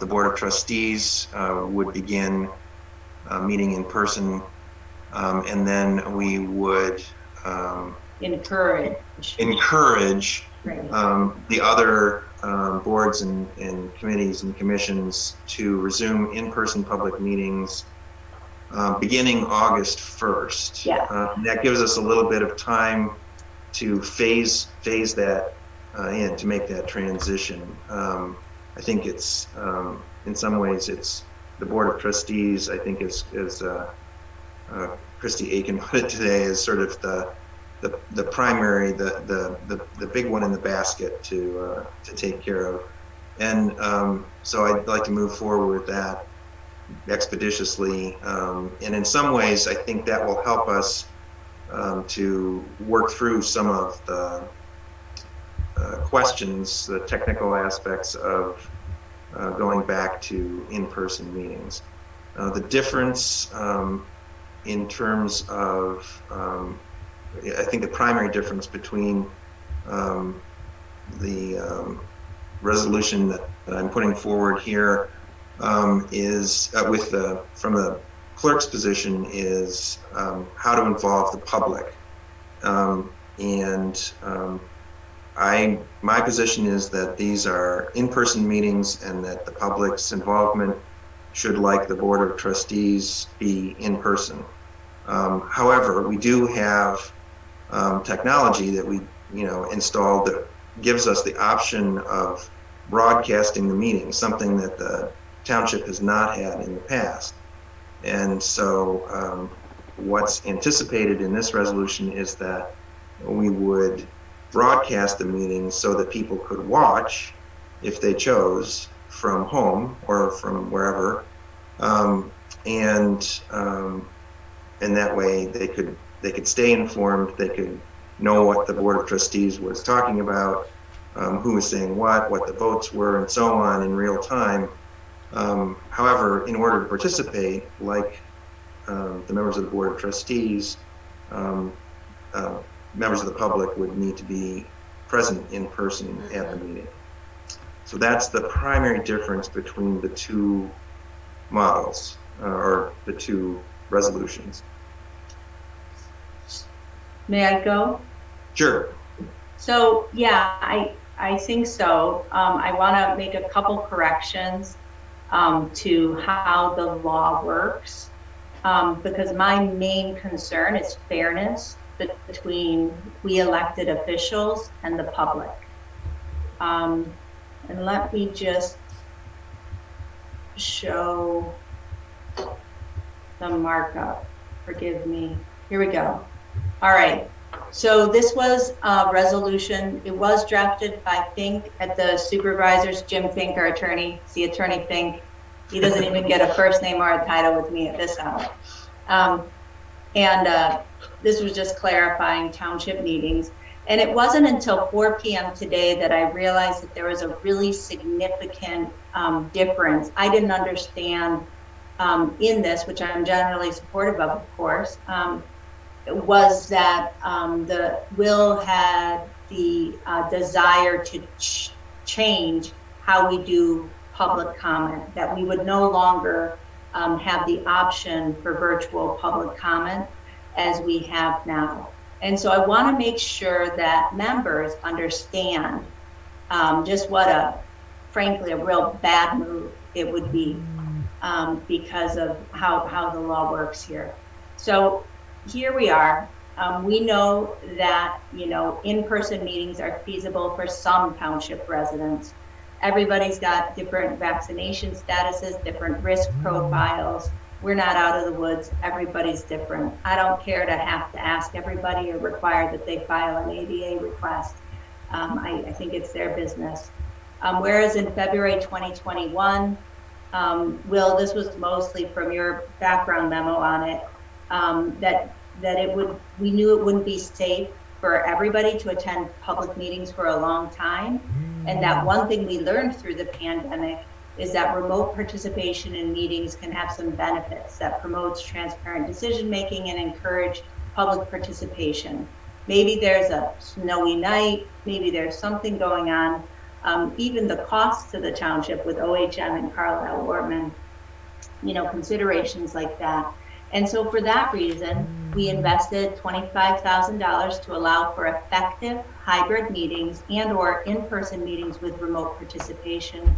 We'll describe that as, I think, broadcasting. I might have had that word wrong, Will, but that's not accurate. Actually, it's interactive. So we'd just be using Zoom. What it does for the people in the room is provides good speakers, mics, and also cameras. The system works great. We got trained up. It's a little bumpy. I am the youngest of the three of us who are trained at age 43. I think that probably has something to do with it.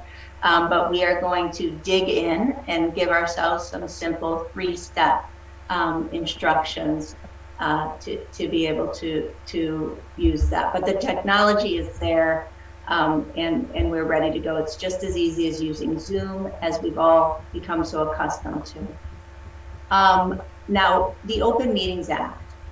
It authorizes members of a public body, any of us or any of our committees, to participate remotely if you're in actively deployed military duty or declare that they have a medical condition through December 31st. And this is where we were nervous, going up into April 1st. I didn't want to have members declare that they have a medical condition. I didn't want to have to ask or know, but people may do that for any reason. Now, members, the public, it doesn't speak to that. OMA speaks only to members. Really importantly, the OMA also authorizes us to participate remotely for any reason at all during a local state of emergency, such as that in effect with Washtenaw County through December 31st. So reminder, Washtenaw County put in effect the state of emergency simply for expanding this OMA provision, not for the public, but for members is who it applies to. It applies to members, okay? So we can all say, I can't wait to be back in an in-person meeting with you. I think it was 3 months ago, I was like, let's get back to hybrid, and everybody else wasn't quite ready. I mean, we're looking forward to it. That said, each of us and our committee members has an absolute right to participate virtually for any reason, no questions asked, through December 31st. Nothing in the Michigan OMA has ever prohibited the public from participating remotely. What that's been is really a lack of innovation, a lack of technology. But where larger jurisdictions are going is no longer, the local cable TV channel. It's ongoing participation. So, whereas the Board of Trustees respects the self-determination of residents to decide how they shall participate in township governance, including participation in meetings. I added that because I believe residents should have as much choice as we do about how we can participate in the meetings. I fully expect as 90% of people, members and public, will be here in person. We'll fill up 100+ people in that room when people are really interested. And I hope people participate in public because it's a much better experience all the way in person because it's a much better experience. That says, I really think people have the absolute right to participate remotely without having to file an ADA request, without having to explain, without having to ask for accommodation. And I sure am not going to participate.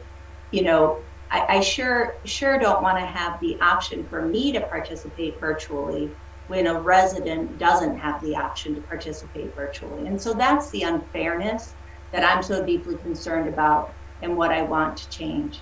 And with that, it would just be, again, commencing July 1st. And we know that any member of the board may participate remotely. And this is an addition, any member of the public may participate remotely as provided for through township procedures. So that's where, we can set rules or parameters on how this works. Maybe it's only audio, maybe it's audio and video, but that can change. But what we put in here is that the public may, of course, they're welcome. We hope to see them in person, but that they may also participate remotely. And then the same change for legal reasons with Jim. So those are the changes I would propose. Comments from members of the Board of Trustees? Trustee Knol.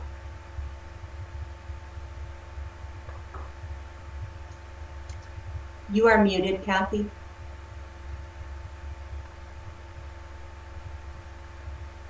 Sorry, I am fading.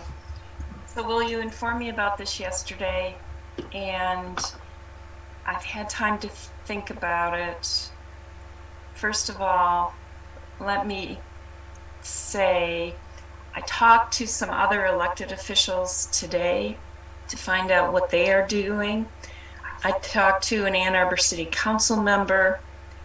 They are not returning to in-person meetings until the fall. I talked to Pittsfield Township. They are not returning to in-person meetings for a while. They haven't decided yet. But I was told that there is hesitancy on their board to return to in-person meetings in the near future.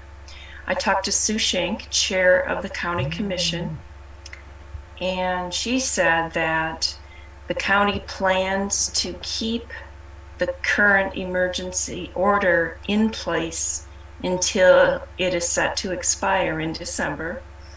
She said that they have gotten a lot of positive comments from the community and from residents about having the virtual meetings, and nobody is pressing them to change it. They're going to stay with it for a while at least. So, and also, as I said to you yesterday, Michigan Medicine is not going to have in-person meetings until mid-September. They've said, I think it's September 13th is their date, when they're going to start having their conferences and meetings in person. So I'm asking, what's the hurry here? I mean, none of the other townships, from what I'm hearing, are doing this so quickly. I think the virtual meetings have worked well. I think our residents have felt like they can participate.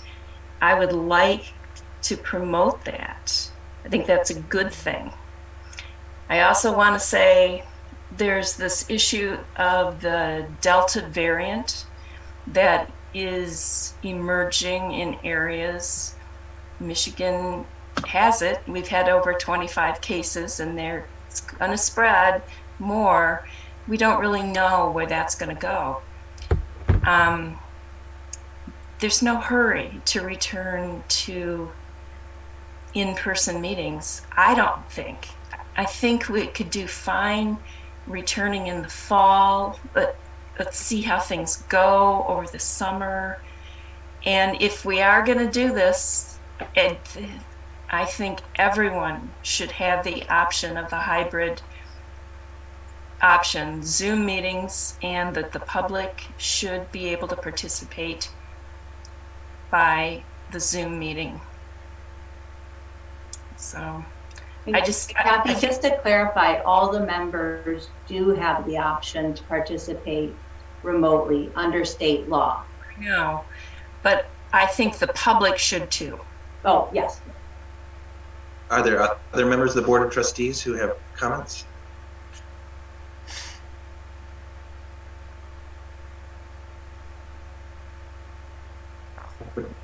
Trustee Courteau. I share the concern about the variance, and we don't know exactly where this is going, but I have to say that I feel very uncomfortable asking that our staff have the office open and serve the public in person when the trustees are not meeting in person. It just feels like if we are asking the staff to interact directly with the public, then we too should be interacting directly with the public.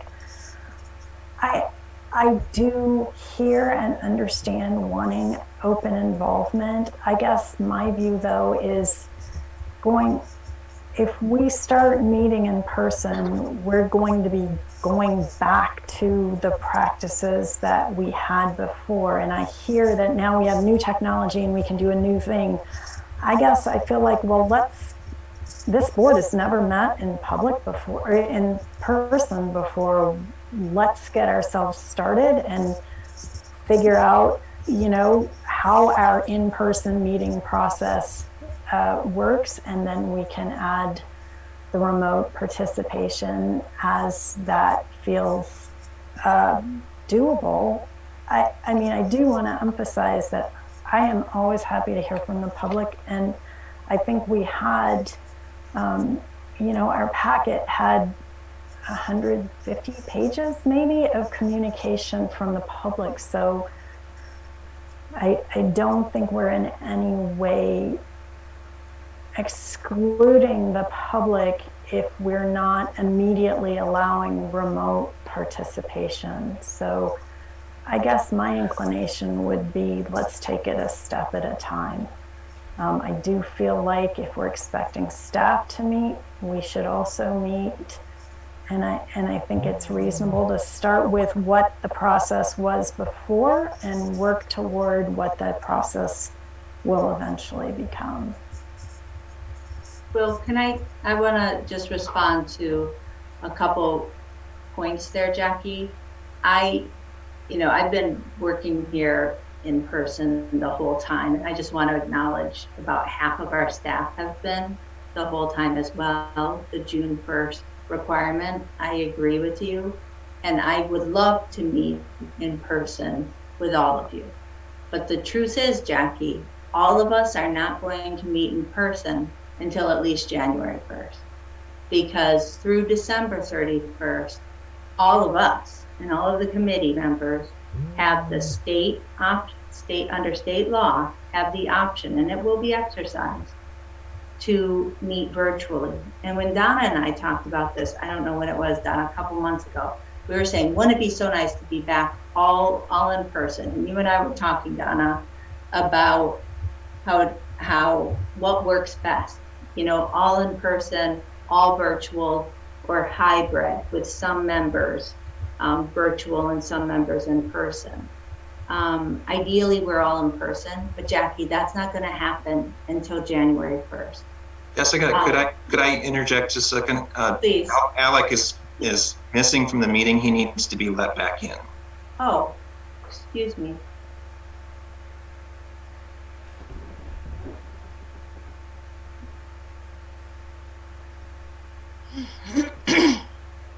And if we could see if there's other members of the Board of Trustees who haven't spoken yet who would like a chance to comment. I just wondered, Jackie, did that make sense though? The January 1st versus December 31st provision? That we can't require all of us to be in person. We can't require all the committee members to be in person until January 1st. Is that clear? Are there other members of the Board of Trustees who haven't spoken yet who would like to speak to this issue? Treasurer Plummer. I would really like to see us meeting in person again. It just, I think it would be nicer to sit and interact with each other. The option available, we've spent the money, so that's good for any of our residents who would like to participate but can't get here. Right. Or choose not to. So that's okay. But I think it's time we as a board started moving back into meeting in the town hall. Now, is Alec in? Is he able to speak? Yep. Can you hear me? Yeah. Can you hear me? Yes. Sorry, my internet probably doesn't like the time of the day, but can you still hear me? It says my internet connection's unstable. I can hear you. All right. I'd just like to make a couple comments because the way I read the resolution from Washington County was that it wasn't a requirement, it was a recommendation. I do think there's a little bit of flexibility. There's a lot of commissions that are going back in person. I will say, and I won't speak for Jacqueline because she wasn't at the LPC meeting, but a number of the Parks Group and the LPC unanimously wished and desired to go back to in-person meetings. I just want to share that as a point of information for the group. I would second actually Trustee Courteau's comments.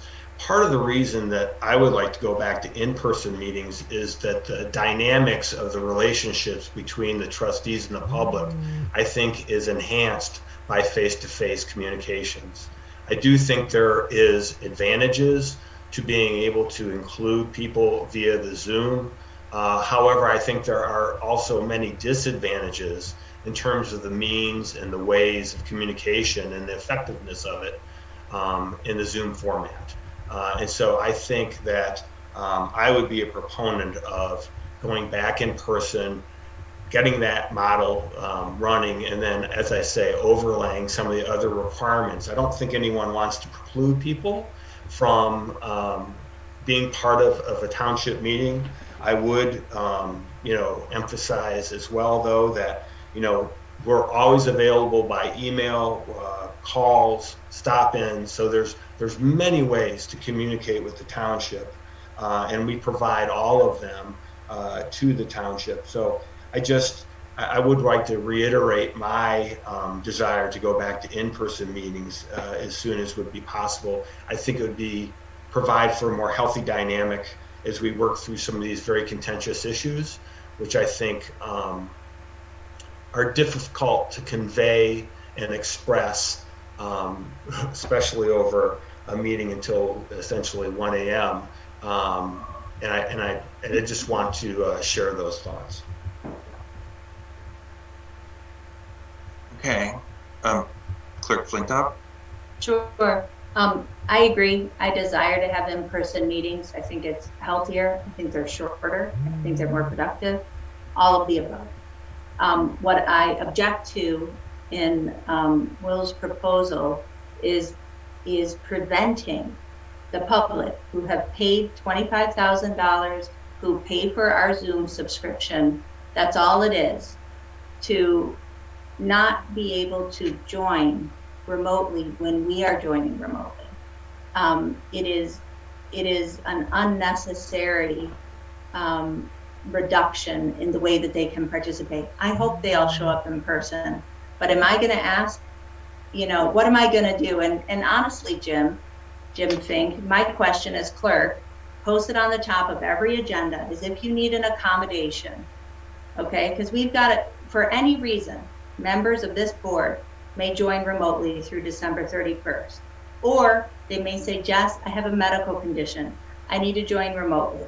So we're gonna have a Zoom link for them. We're paying for the technology. They're gonna be up on that camera. So Jim, when a resident who doesn't happen to be elected says, Clerk, I would like under the ADA an accommodation to participate in this meeting remotely. All I have to do is share the link. I mean, what is the difference? I mean, is that really what we would be going to, where residents would have to claim ADA? And what would my obligation be? I guess I just want to say I think it's wrong to try to get up and all up into residents' business about why they're not coming out to a meeting, and it's not the same for us. So again, I hope everybody's able to come out in person and talk face to face, but it is wrong. And Jackie, to your point about going backwards, we're not going backwards. We just had a pandemic where everybody and their grandma just learned how to use Zoom. So it's easy to continue using Zoom. But Jim, I would ask you, as clerk, if I got a call from a resident and they said, I'm unvaccinated, my kids are unvaccinated, I'm immunosuppressed, I would like to request an ADA accommodation to join the meeting remotely. Would I, as clerk under ADA, be required to provide that remote connect to them? Possibly. I'm not willing to say yes or no tonight. Sure. My typical response to you once we get past about 10:30 at the meetings, and let me apologize for my lighting. My laptop went dead and I had to unplug my light and plug my laptop in. But you know, we do, and your notices do say that you will make accommodations. I don't know that we would have to do that, but if you have the technology, it seems like it's a possible, reasonable accommodation to do that for someone. Okay. And a second question, Jim. We have two similarly situated people. Let's say we have a disabled trustee and we have a disabled resident, and we're providing access for the disabled trustee to join virtually, but not to the disabled resident. Any concerns? I'm not sure. There's a statutory provision about the board members or the member of any public body, and there's not necessarily a statute. It's not the same statute, but there is the reasonable accommodation under the ADA. I would have to look at it. Sure. Well, I would just say for a number of reasons, I think this is not fair. I don't think it's right to treat our residents worse than we treat ourselves. That's all. Trustee Knol. I agree with Jessica. I would like the virtual option to go for the residents and the board meetings, if indeed you want to pursue live in-person meetings. I think that's only fair. And as a board, we should want to treat everyone fairly.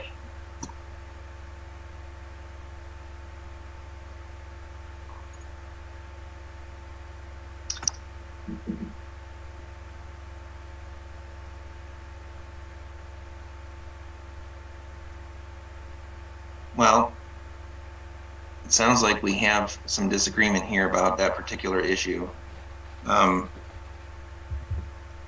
Is someone ready to move one or the other of the resolutions? Hey, one more thing. I had a thought. You know, one of the concerns regarding in-person meetings in the meeting hall would be the potential for residents to be exposed to the virus. And I just, want to call on Andy Hood. I notice he's still here, and ask him, what are the firefighters doing out in the community now? How are they, when they encounter someone that they do not know the vaccination status of, how are they dealing with those situations?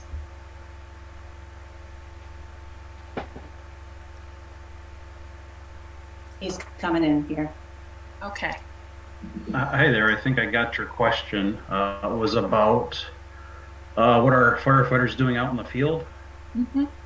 Yeah, so typically on our medical calls, we're governed by Health and Human Services and Medical Control Authority. So as of today and ongoing into the future, we will be wearing masks still on medical calls. Granted, most of us are vaccinated, but it doesn't mean that our people could have very minor symptoms, be infected, and spread it to other people while we're out trying to help them. So, yeah, our firefighters are still wearing masks on calls. Okay. Thank you. And I would just note, again, for public meetings, there are no capacity limits, and there's no mask requirement that we could impose on the public.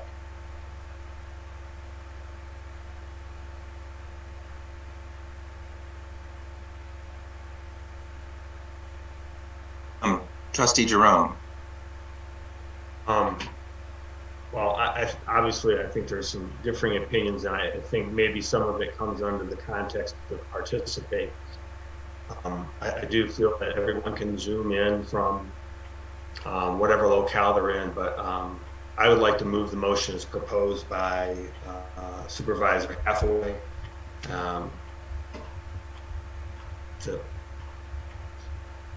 Okay, so we have a motion, we've moved the resolution, motion by Jerome to adopt the resolution. Is there a support? I'll support. Support by Palmer. So we have a resolution moved and supported. We've had comments from members of the Board of Trustees. Before we call the roll, are there members of the public who would like to comment?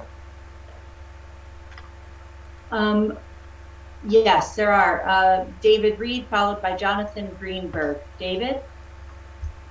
Yes, can you hear me? Hi, David. Yes. Yes, David Reed, 713 Merlin Way.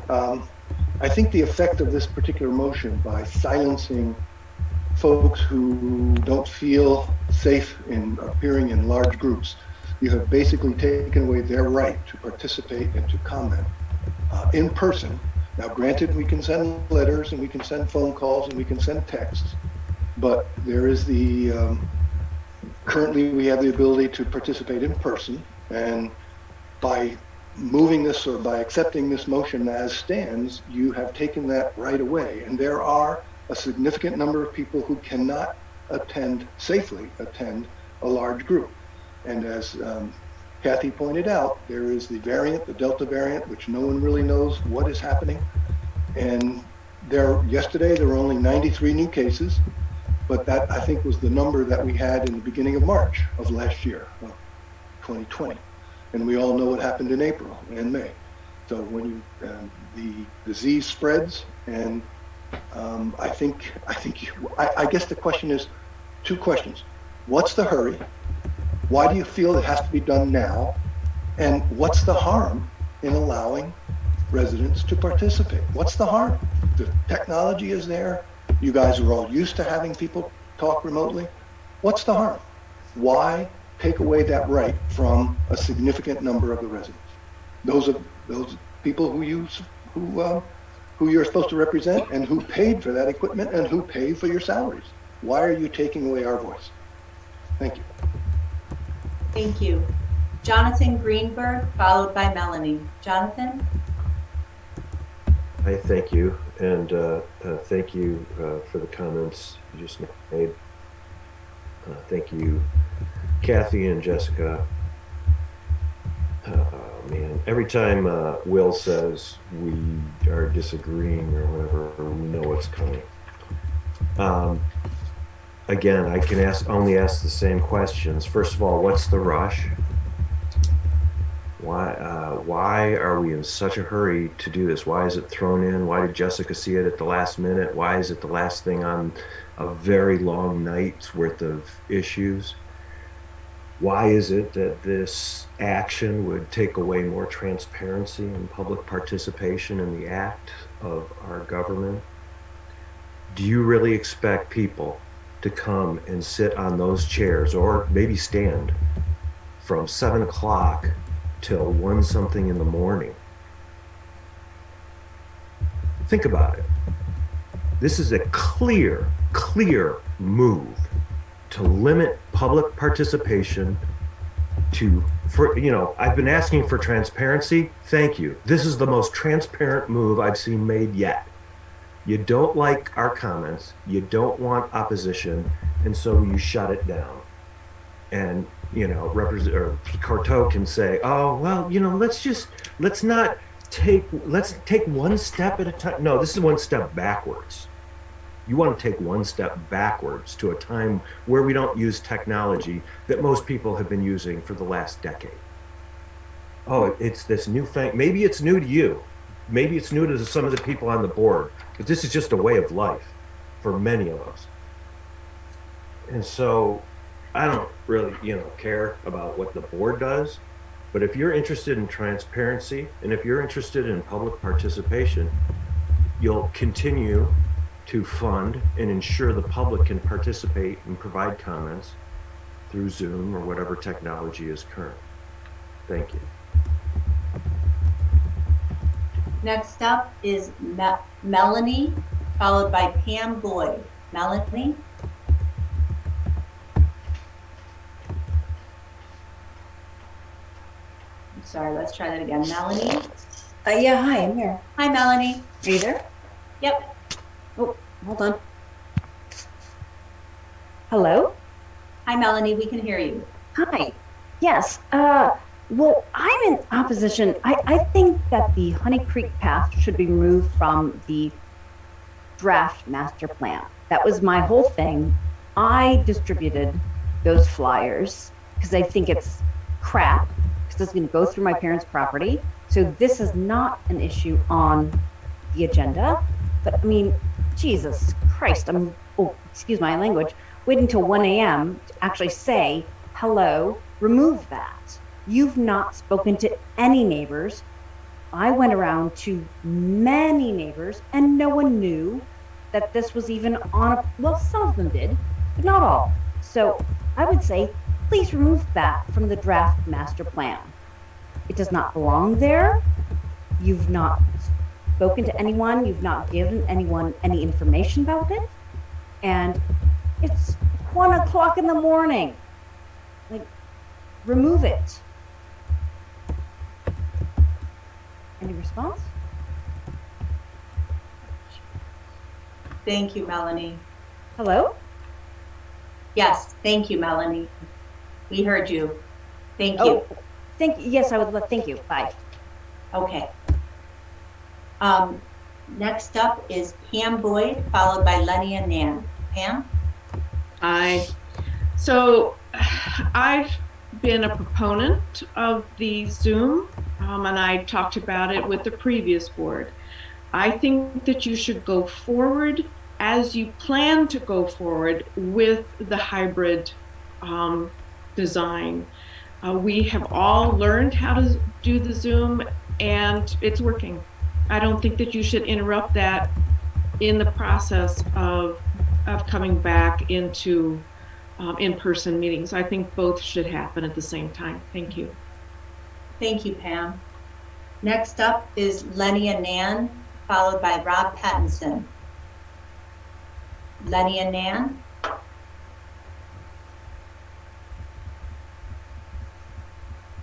So it's just Nan. Lenny is asleep. He is always asleep by 8 o'clock, so it's never him, but it's both of us. Great. Hi. So first off, I just want to say aesthetically, the fact that Donna Palmer is never looking at us talking, never listening to us talking, is kind of offensive. I feel like We voted you I am in. listening. I listen to everybody and I'm writing. I understand that, but it looks to me like you're paying no attention to us. And I find that offensive as a voter. Alec, Jerome, I know your mom, Dale. She was a huge lover of Wolfgang, who we were part of Wolfgang. Lenny and Nan were part of Wolfgang. And I just want you to pay attention to this stuff. So you guys can go ahead and have your meetings in person. I think that's fabulous. I've had my husband have a disease that almost killed him. My son have a brain tumor. And if I had a choice about which I would do in terms of communicating to you during a pandemic, whether it would be virtual or in person, with the PSD I have for having two of my loved ones, my only two loved ones in my nuclear family, in incredible situations of life or death, I would choose virtual. And I think it's unconscionable of you to not allow that as an option. It's great that you get to have that option. I think I should have that option as well. Thank you. Thank you, Nan. Next up is Rob Pattinson. Rob? Like Nan, I am the perfect example of why you need to remain hybrid. I'm taking care of my 91-year-old mother. We've been in lockdown for a year and a half. The June 13th meeting was the first public gathering I've done in a year and a half. If it had been inside, I could not have gone. We're both vaccinated, but my 91-year-old mother would not survive that 5% chance of COVID. There are people who are unvaccinated. There are different variants. You have been talking about hybrid for over a year. And now all of a sudden tonight, and just today, just yesterday, Kathy Knol gets this new thing. And just like Jonathan Greenberg said, it's another attempt to limit transparency and to remove controversial voices from speaking. And once again, I'm back to livid. And I think there are, who knows how many people in this meeting, since we can't see that. It's 1 o'clock in the morning. You've been doing this for 6 hours. We're still here with you because we have this chance of doing it virtually. I cannot tell you how important it is to remain at the very least hybrid. Please let us continue to participate. If you go to in person, I won't be able to attend because I will not kill my mother with that chance. Thank you. Thank you. There are 21 people still here with us. That's all the public comment, Will. Okay, thank you. Oh, I'm sorry, Will. I apologize. One more hand. Kathleen Brandt.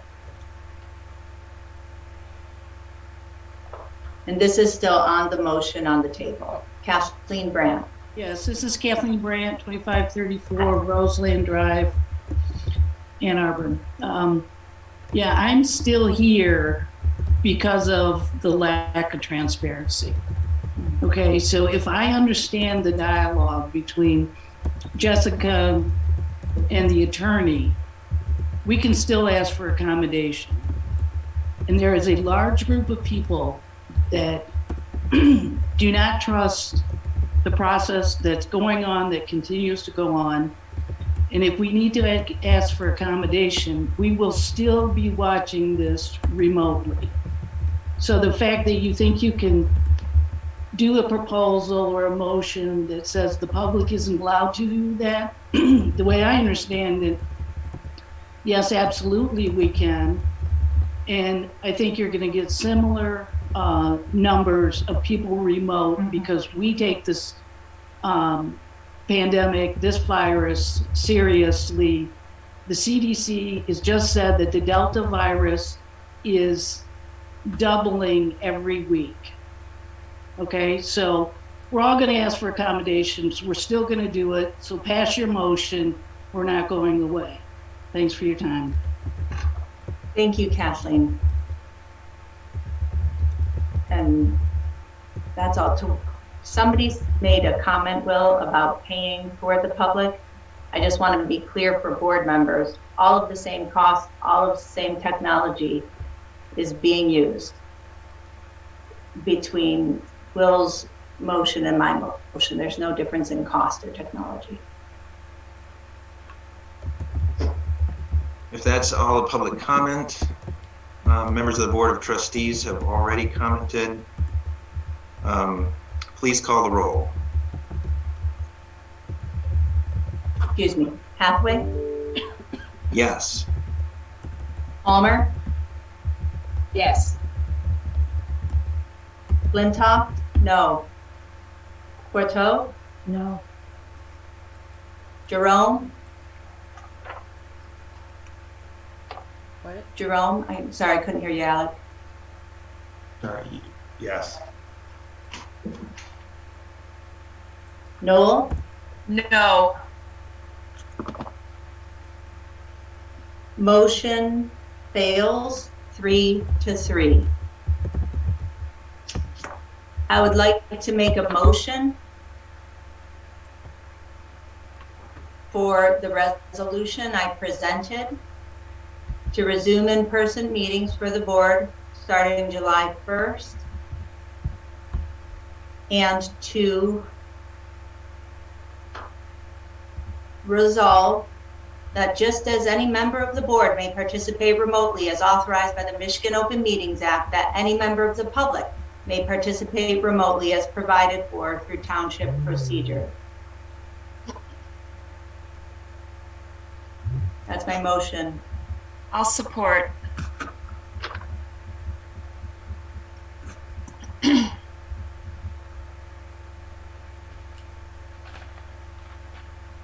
Bill? Oh, sorry. Are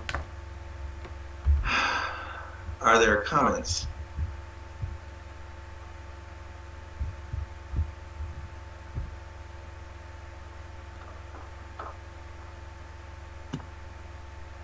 Done? All right. In that case, call the roll.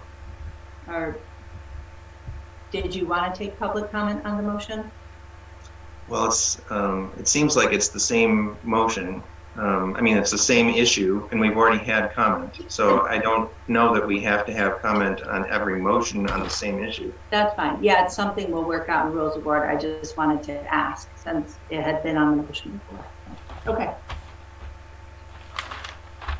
I'll call the roll. Hathaway? Yes. Palmer? Yes. Flintoff? Yes. Courteau? Yes. Jerome? No. Knol? Yes. Motion passes 5-1. All right. Well, that's the end of our items on the agenda. That brings us to public comment. This is time for public comment on any item, regardless of whether it's on the agenda. So if there are members of the public who would like to comment, who haven't, if there are members of the public who would like to comment, they may do so. On any matter under the purview of the board. Yes. Great. Eric, and Eric, I pronounced your name wrong the first time, so please say it correctly the second time. Eric, followed by James Matamore. Eric? Hi there. It's Eric Yerkoff. Thank you, Eric. And thank you. And first, I'd like to thank all of you for your professionalism in conducting this meeting, even in the face of at times some unpleasant commentary. It made me, as a member of the community, proud. As I had indicated at the beginning of this meeting, I was a recipient of one of the flyers, which I guess Melanie distributed on Saturday, and it turns out we were having a neighborhood gathering, and so we discussed it, and the whole topic about the Honey Creek pathway and potential easements in our backyards caused a lot of discussion. And so, as I said earlier, we as a community, I don't claim to speak on behalf of everyone or that we're monolithic in our views in this Whispering Pines group, but we would like to know more about what is occurring because it affects us. And we would request that our views be considered as further steps are considered. I think I heard Mr. Hathaway at the beginning say he would request, and he mentioned the flyers. I was taking notes. I'm not sure I got them all down. He requested a review of the concept map. And if that's the case, I would be interested in how we could be involved and how that process works. I'm a newbie to all this, not one who's very politically active in this community, but it's an issue that affects us, and it's one that is has me interested enough to, one, stay up till this time, and two, desire to participate further. So thank you again, and I hope you will include us, or at least make opportunities available for us to be included and provide some information. Thank you. Thank you, Eric. And Will, did you say it's the TAP committee? Yeah. Eric, I usually don't respond directly to public comment, but it may be a question that others have. The plan is to refer this question to the TAP committee, that's the Transportation Alternative Planning Committee. The information's on the website. Yeah, the information's on the website. They meet, I believe, the second Wednesday of each month. And so if you wanted to participate, that would be the place to go next. Thank you. Thank you. James Mattamore, followed by Pam Boyd. James? Thank you. Can you hear me? Yes, James. Yes, thank you. And appreciate everybody's patience tonight. Based on everybody who's remained, this is a pretty passionate issue. This is the first township meeting I participated in, and very enlightening. I am still having a little bit of trouble understanding why Mr. Hathaway moved this from item F, that's specific on the agenda, that said this is the time for members of the public to speak for up to 3 minutes on any matter under the purview of the Board of Trustees, excluding any items on this agenda. It seemed kind of arbitrary how it was moved to the end of the meeting with that wording. But that said, I live at 4365 Stone Meadow Court. My residential lot is bisected by Honey Creek. I feel that the proposed trail would interfere markedly with the quiet enjoyment of my property. I would not grant a easement across it. And ask that it be removed from the from the township land plan. Also, I think I'd like to give notice that there are Massasauga rattlesnakes on this section of Honey Creek. I believe they are in some form protected, and would expect that any that there would be a detailed environmental impact in reference to the Massasauga rattlesnakes. That's all my comments. Thank you, James. And I'm sorry I chuckled. I thought you were saying there are rattlesnakes to keep people away. I wasn't laughing at protected species. Next up is Pam Boyd, followed by Jillian Carey. Pam Boyd, 517 Linden Lane. I would like to ask the Board of Trustees to reverse their vote approving the manager model from the meeting a few weeks ago. Based on the handling of just the Railroad Street SAD, Scio Church event barns with their noise ordinance problems, I have big concerns going forward using the manager model with our current board members. I find the way our local government has gone about making closed-door deals with some residents, seemingly making up policy and procedure to benefit your views, to be dangerous and damaging to our community. The last thing our township needs is for us to have yet another administrator who will be beholden to a supervisor without oversight from the board. if some of these more recent discussions, in particular the Delhi Street SAD and the Heron Event Barn, had happened before the negotiations for the two models, I'm not sure that the board members would have voted for all of this power to be under the supervisor position. I feel that the board needs to fix its problems and repair relationships with residents. I'm very disheartened by your behaviors towards the residents of this township. I stand for something similar to the shared governance model. Thank you. Thank you, Pam. Jillian Carey, followed by Jan Cashin. Jillian Carey. Yes, well, staying up till 1 o'clock for this little incident here that was a resident he had contacted me over. This person lives on Encore Lane in that it's an HOA subdivision. They have paved roads back there, and they also have a dumpster. So the residents there take their garbage to the dumpster. Well, they recently received an email from, I believe it was Supervisor Hathaway, telling them that it is illegal for residents to have a dumpster and that they must, each of those residents, have a contract with GFL if they want garbage service. So I was thinking about this, that wow, we're really into saving the environment, saving the roads. However, those people are being forced to have individual contracts with a truck that is going to start and stop and start and stop at each home, breaking down those roads faster than having the residents go and dump their garbage into a dumpster. So this was a little confusing because the whole reason of having one garbage service was to save the roads. But in this case, it's really not about saving the roads. It's about allowing GFL to make more money. And we also know there's a lot of issues with GFL right now.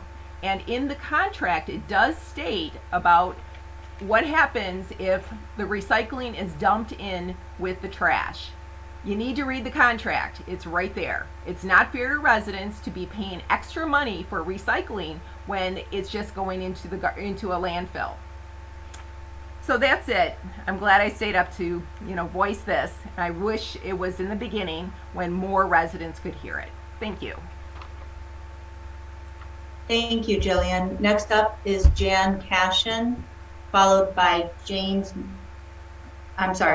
Cashin, followed by David Reed. Jan? Hello, can you hear me? Yes, hi. Hi, this is not Jan, we lost her, but I'm on Jan's computer. This is Mark Wing, 4350 Stone Meadow Court. And this question is for Will. I was wondering how we, and again, it's regarding the walkway. Honey Creek cuts through my backyard, so very opposed to it. Would never grant a right of way. Would like to have it taken off the master plan. And somebody mentioned a Taft committee. Would that be the way to approach them, to have it removed from the master plan? Yes, that's the next place that this will be discussed. Okay, so I could call the township tomorrow and get the schedule of the Taft committee. Absolutely.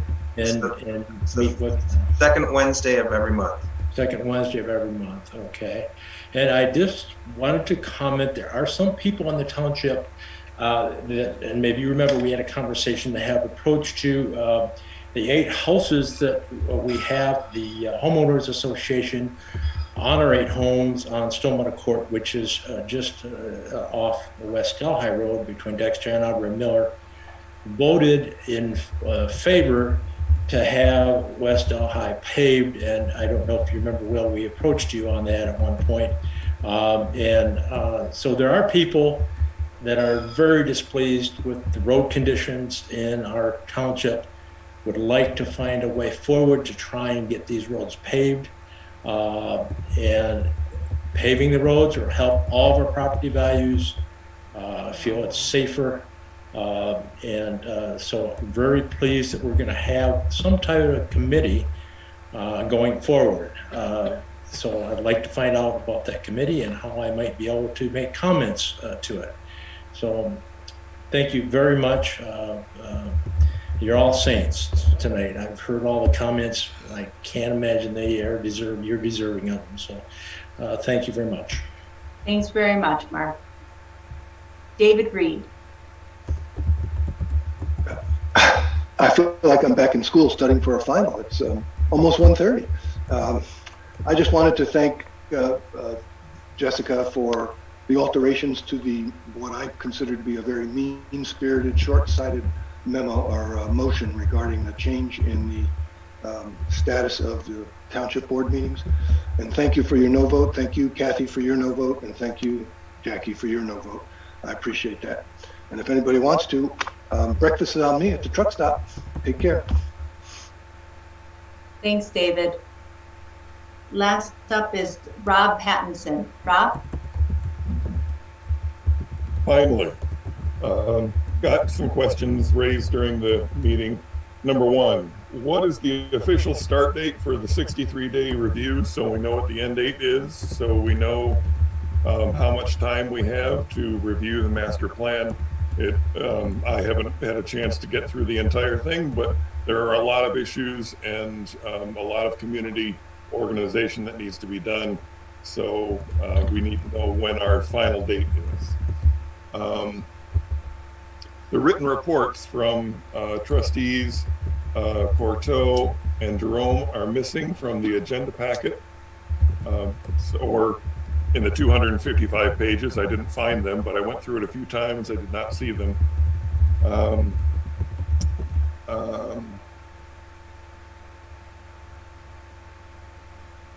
I suggest that you read the packet. There are several pages, in particular, Bonnie Gorkin, that are relevant to the East Delhi variance. And I suggest you read those comments in the packet. There are some issues raised there that were very well done, and we're not able to have time to address them during the 3-minute comments. My 91-year-old Scottish mother has a saying called the thin edge of the wedge. And one of the residents talked about this variance creep with the East Delhi variance issue. And it does seem like that process is the thin edge of the wedge, that they're trying to get one step in and then they get the next step in and then the next step. And it seems backwards to the way it should be happening. And as to the SAD issue, I wish you had tabled that for a future meeting or for the special meeting, but the item on the agenda tonight that dealt with rethinking the SAD process definitely needs to be part of the special board meeting on July 10th, as Jessica suggested. And it needs a lot more public discussion because we have a lot of issues, and we weren't even able to scratch the surface tonight in the little bit that we were able to talk about it. So that needs a lot more attention. And with that, 1:29, thank you for all still being here and hanging in there. Well done. Turns out I was the one who lost my cool tonight, not you guys. So kudos. Thanks. Thank you, Rob. The comment period is through August 23rd for the master plan, and that information is on the website. Jonathan Greenberg, then Nan, then Ian Hubert. Jonathan Greenberg. Hi, thank you. Well, I was going to say, in the spirit of speaking about our mothers, I was going to say that my mother used to say I always had to get the last word in, but unfortunately, I guess there's others tonight. Jackie, thank you for your vote. I think you showed that you listened tonight. I mean, it was surprising, and I think residents who want to participate, that have challenges, who spoke up, and you listened, and I appreciate that. I think I want to echo the comments made earlier. I won't repeat them, but I think this board needs to go back and rethink their manager model. I think it was a flawed decision at a flawed time that was rushed through. I think it needs better exploration and a better explanation to the public as to how the power will work, who makes what decisions, And I think more time is needed to compare it to the other model that was presented. You know, we're passionate about our township, and some of us, you know, let that passion show in our words and our tone. But it's only out of frustration. People vent because they can't change things. And some of that not feeling like we can change things comes from strong community organization around an issue and then being completely ignored by the representatives that they voted for. Going back to GFL, going back to some of the SAD stuff. We just want to participate, and I appreciate that opportunity. Have a good night.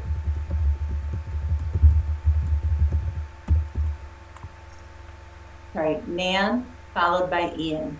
Nan?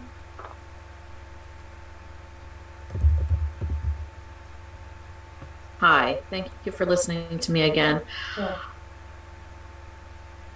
I just wanted to ask the question of where actually are we with the proposed SAD on Railroad and East Delhi? Where does it stand at this point? Supervisor Hathaway, can you speak to that? Sure. Trustee Donna Palmer, can you speak to that? Anybody, can you speak to where we actually are now and where it's going? Yeah, I'm sorry it wasn't clear, but in the memo I tried to lay that out. The petition that was circulated by the opponents of the idea of an SAD in the Railroad Street, East Delhi neighborhood got a clear majority of the parcels that would have been included in any drawing of the boundaries for an SAD, and thereby definitively showed that there was, you know, not support for an SAD in that neighborhood. Now, of course, the proponents had already, you know, withdrawn their effort. They announced on Sunday the 13th that they weren't going forward, but the petition which the township received after that meeting sort of made it that much more clear that the SAD wasn't going forward. And Okay. that's how the process is supposed to work. You're supposed to have a petition that indicates where the neighborhood is. Sometimes you can do it with a neighborhood meeting where people you know, do a straw poll, or simply by talking it sort of becomes clear where people are. In this case, there was both. They just came kind of late in the process. Okay, can I ask, am I still on? Can you still hear me? Yes. Yes. Yeah. Okay, so I've seen in the letters that were sent to the board that there are still those people who were pro-pavement, for lack of a better word, speaking to still wanting it paved. Does that mean that that's just them saying what they want and that there's nothing going forward with that? Or does that mean that you all are contemplating something still?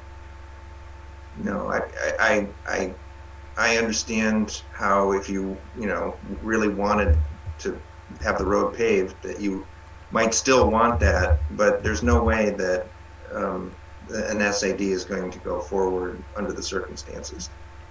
And so the township is not going to initiate its own SAD, where we then have to come up with 20% of the people saying no. You're not interested in doing that yourself, Supervisor Hathaway. No. I'm just trying to get clarification. That's all. I'm not Sure. accusing you of anything. I'm just trying to get clarification for where we are in this neighborhood. I don't think there's any interest in promoting a project that the neighborhood is so clearly opposed to. Okay, and does that include also paving from Miller through to the railroad tracks on East Delhi? Yes, I tried to make that clear earlier. There's no plan to do that. Okay, I appreciate that. Thank you very much. Next up is Ian Huber. Ian? Yeah, hi, Ian again, 3355 East Delhi. Really sorry to keep you guys awake. You're doing amazing. Keep it up. Thank you. I have to say I was really disappointed in the vote for the masks. It's incredible to me that, you know, a few of you stood up.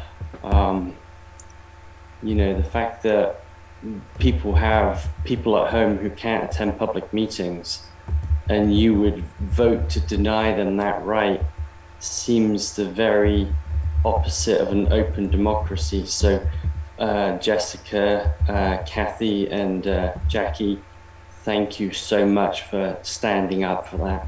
You know, that's amazing.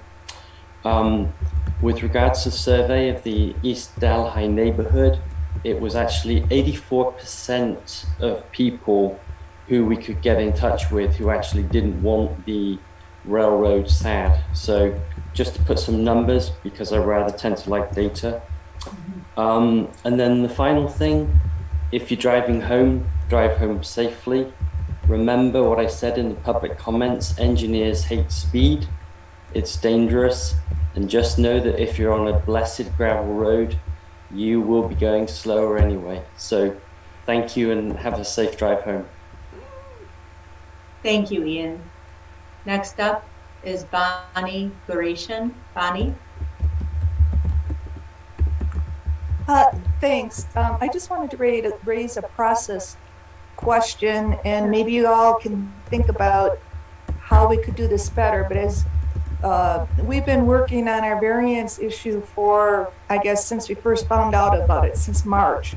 And we've written extensive letters to the Planning Commission. We've had 2 very detailed letters.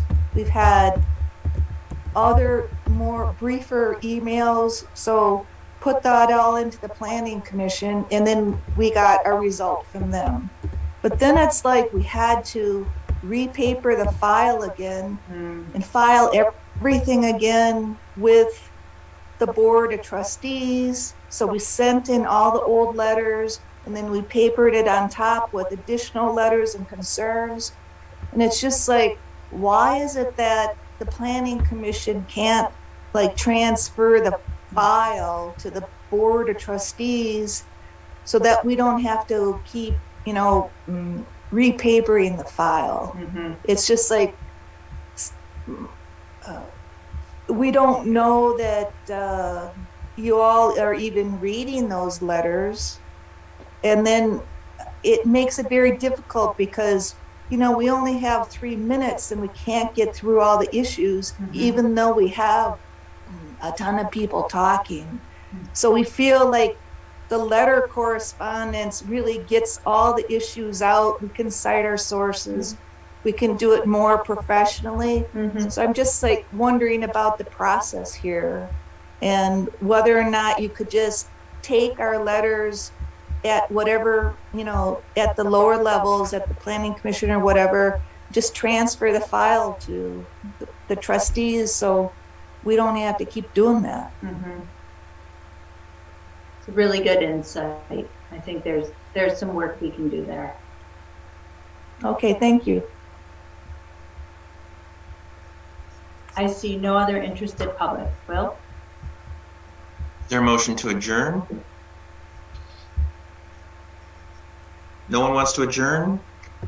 Motion by Courteau, support by Knol. Please call the roll. Hathaway? Yes. Palmer? Yes.